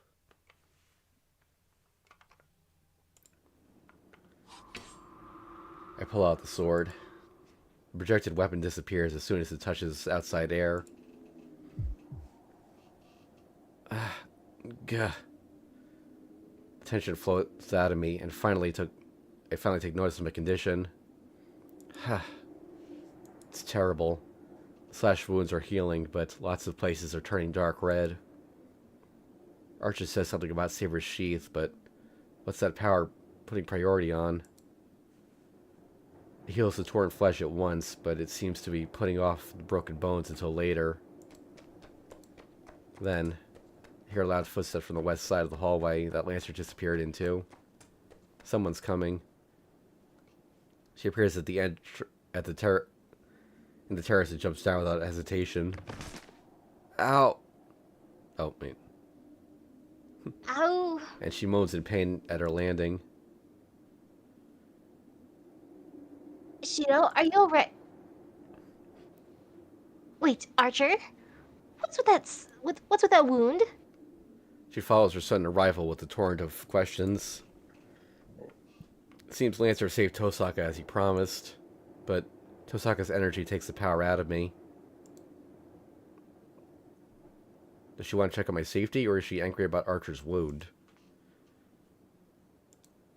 Man, I really am soft-hearted. If she'd been more cruel, I wouldn't have returned to my old self.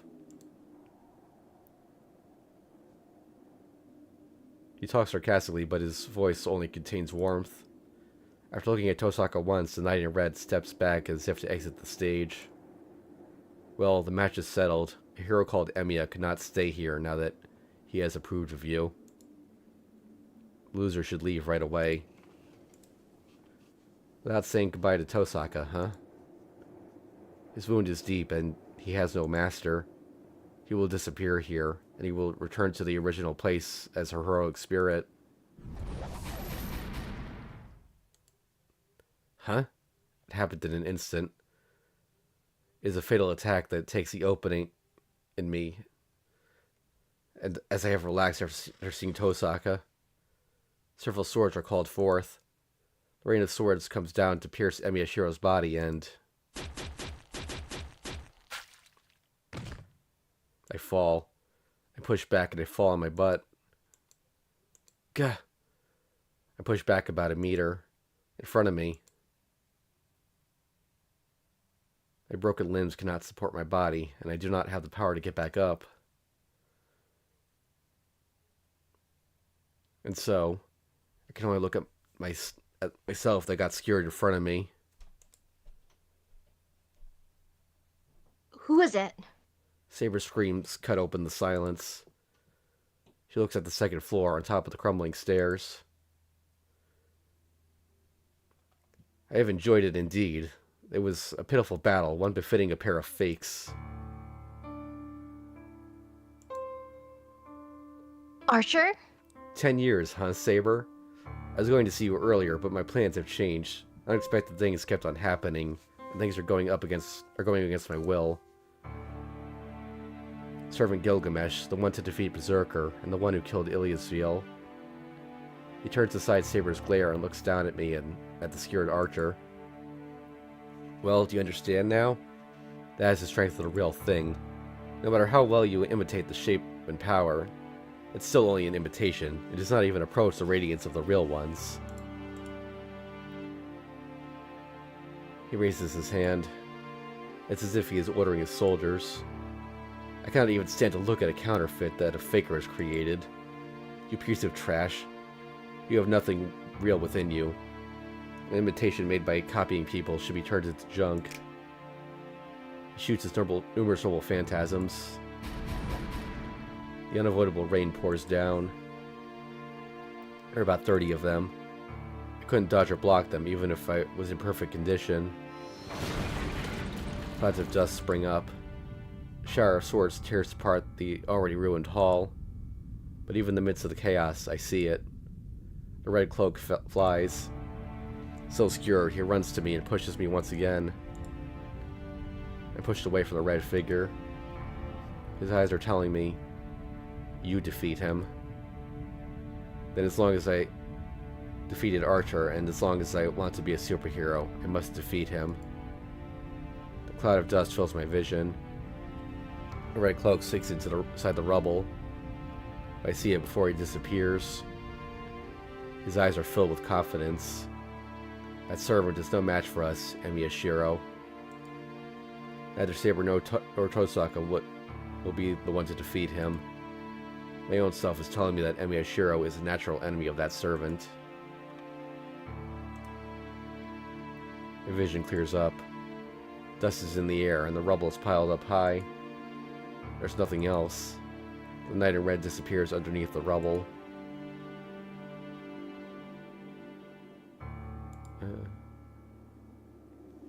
Oh, I'm surprised, Archer. You have enough to spare to save someone else in that situation? The sarcastic words contain some score. Scorn. The man smiles in satisfaction as he looks down at the hall filled with Archer's blood. Silence falls. Gilgamesh is the most powerful being here. Anyone that moves will follow Archer's fate. Even Saber is silent, wondering how best to attack the enemy. But Whose permission did you get to attack my Archer? with Archer's death, Tosaka has lost her composure. Light runs across space. Pure destructive force. Magical energy released from the jewel without any processing. He does not even dodge it. He isn't even scratched. I was going to kill that dying kid first, but it seems the order has changed, woman. He orders the swords behind him to carry out Tosaka's execution. The sword is released at high velocity. Saber runs with surpassing speed and protects her master. Saber? Please step back, Rin. He is dangerous. He will kill you if you attack him recklessly. Oh, so you're her master now? Fine, then I shall overlook your rudeness. I will lose one of my pleasures if Saber disappears.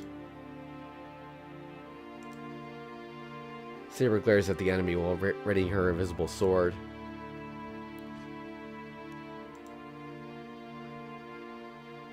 Why are you here, Archer? You were summoned in the previous Holy Grail War. Okay, I just realized it Who are you? It is 6 o'clock. Like, we've been going at this for much longer than I expected to. Kind of got caught up in the fight. I don't know how... Emiya versus Emiya. Yeah.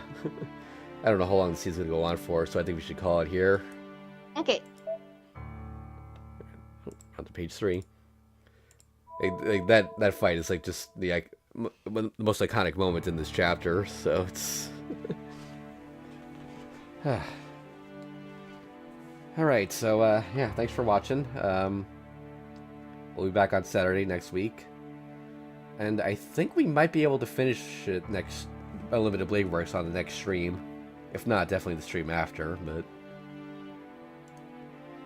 yeah, so look forward to that. Oh, and as for other stuff, I'm probably going to stream Tears of the Kingdom either tomorrow or Tuesday. That'll be on my second channel for the YouTube viewers. And I'll see you then.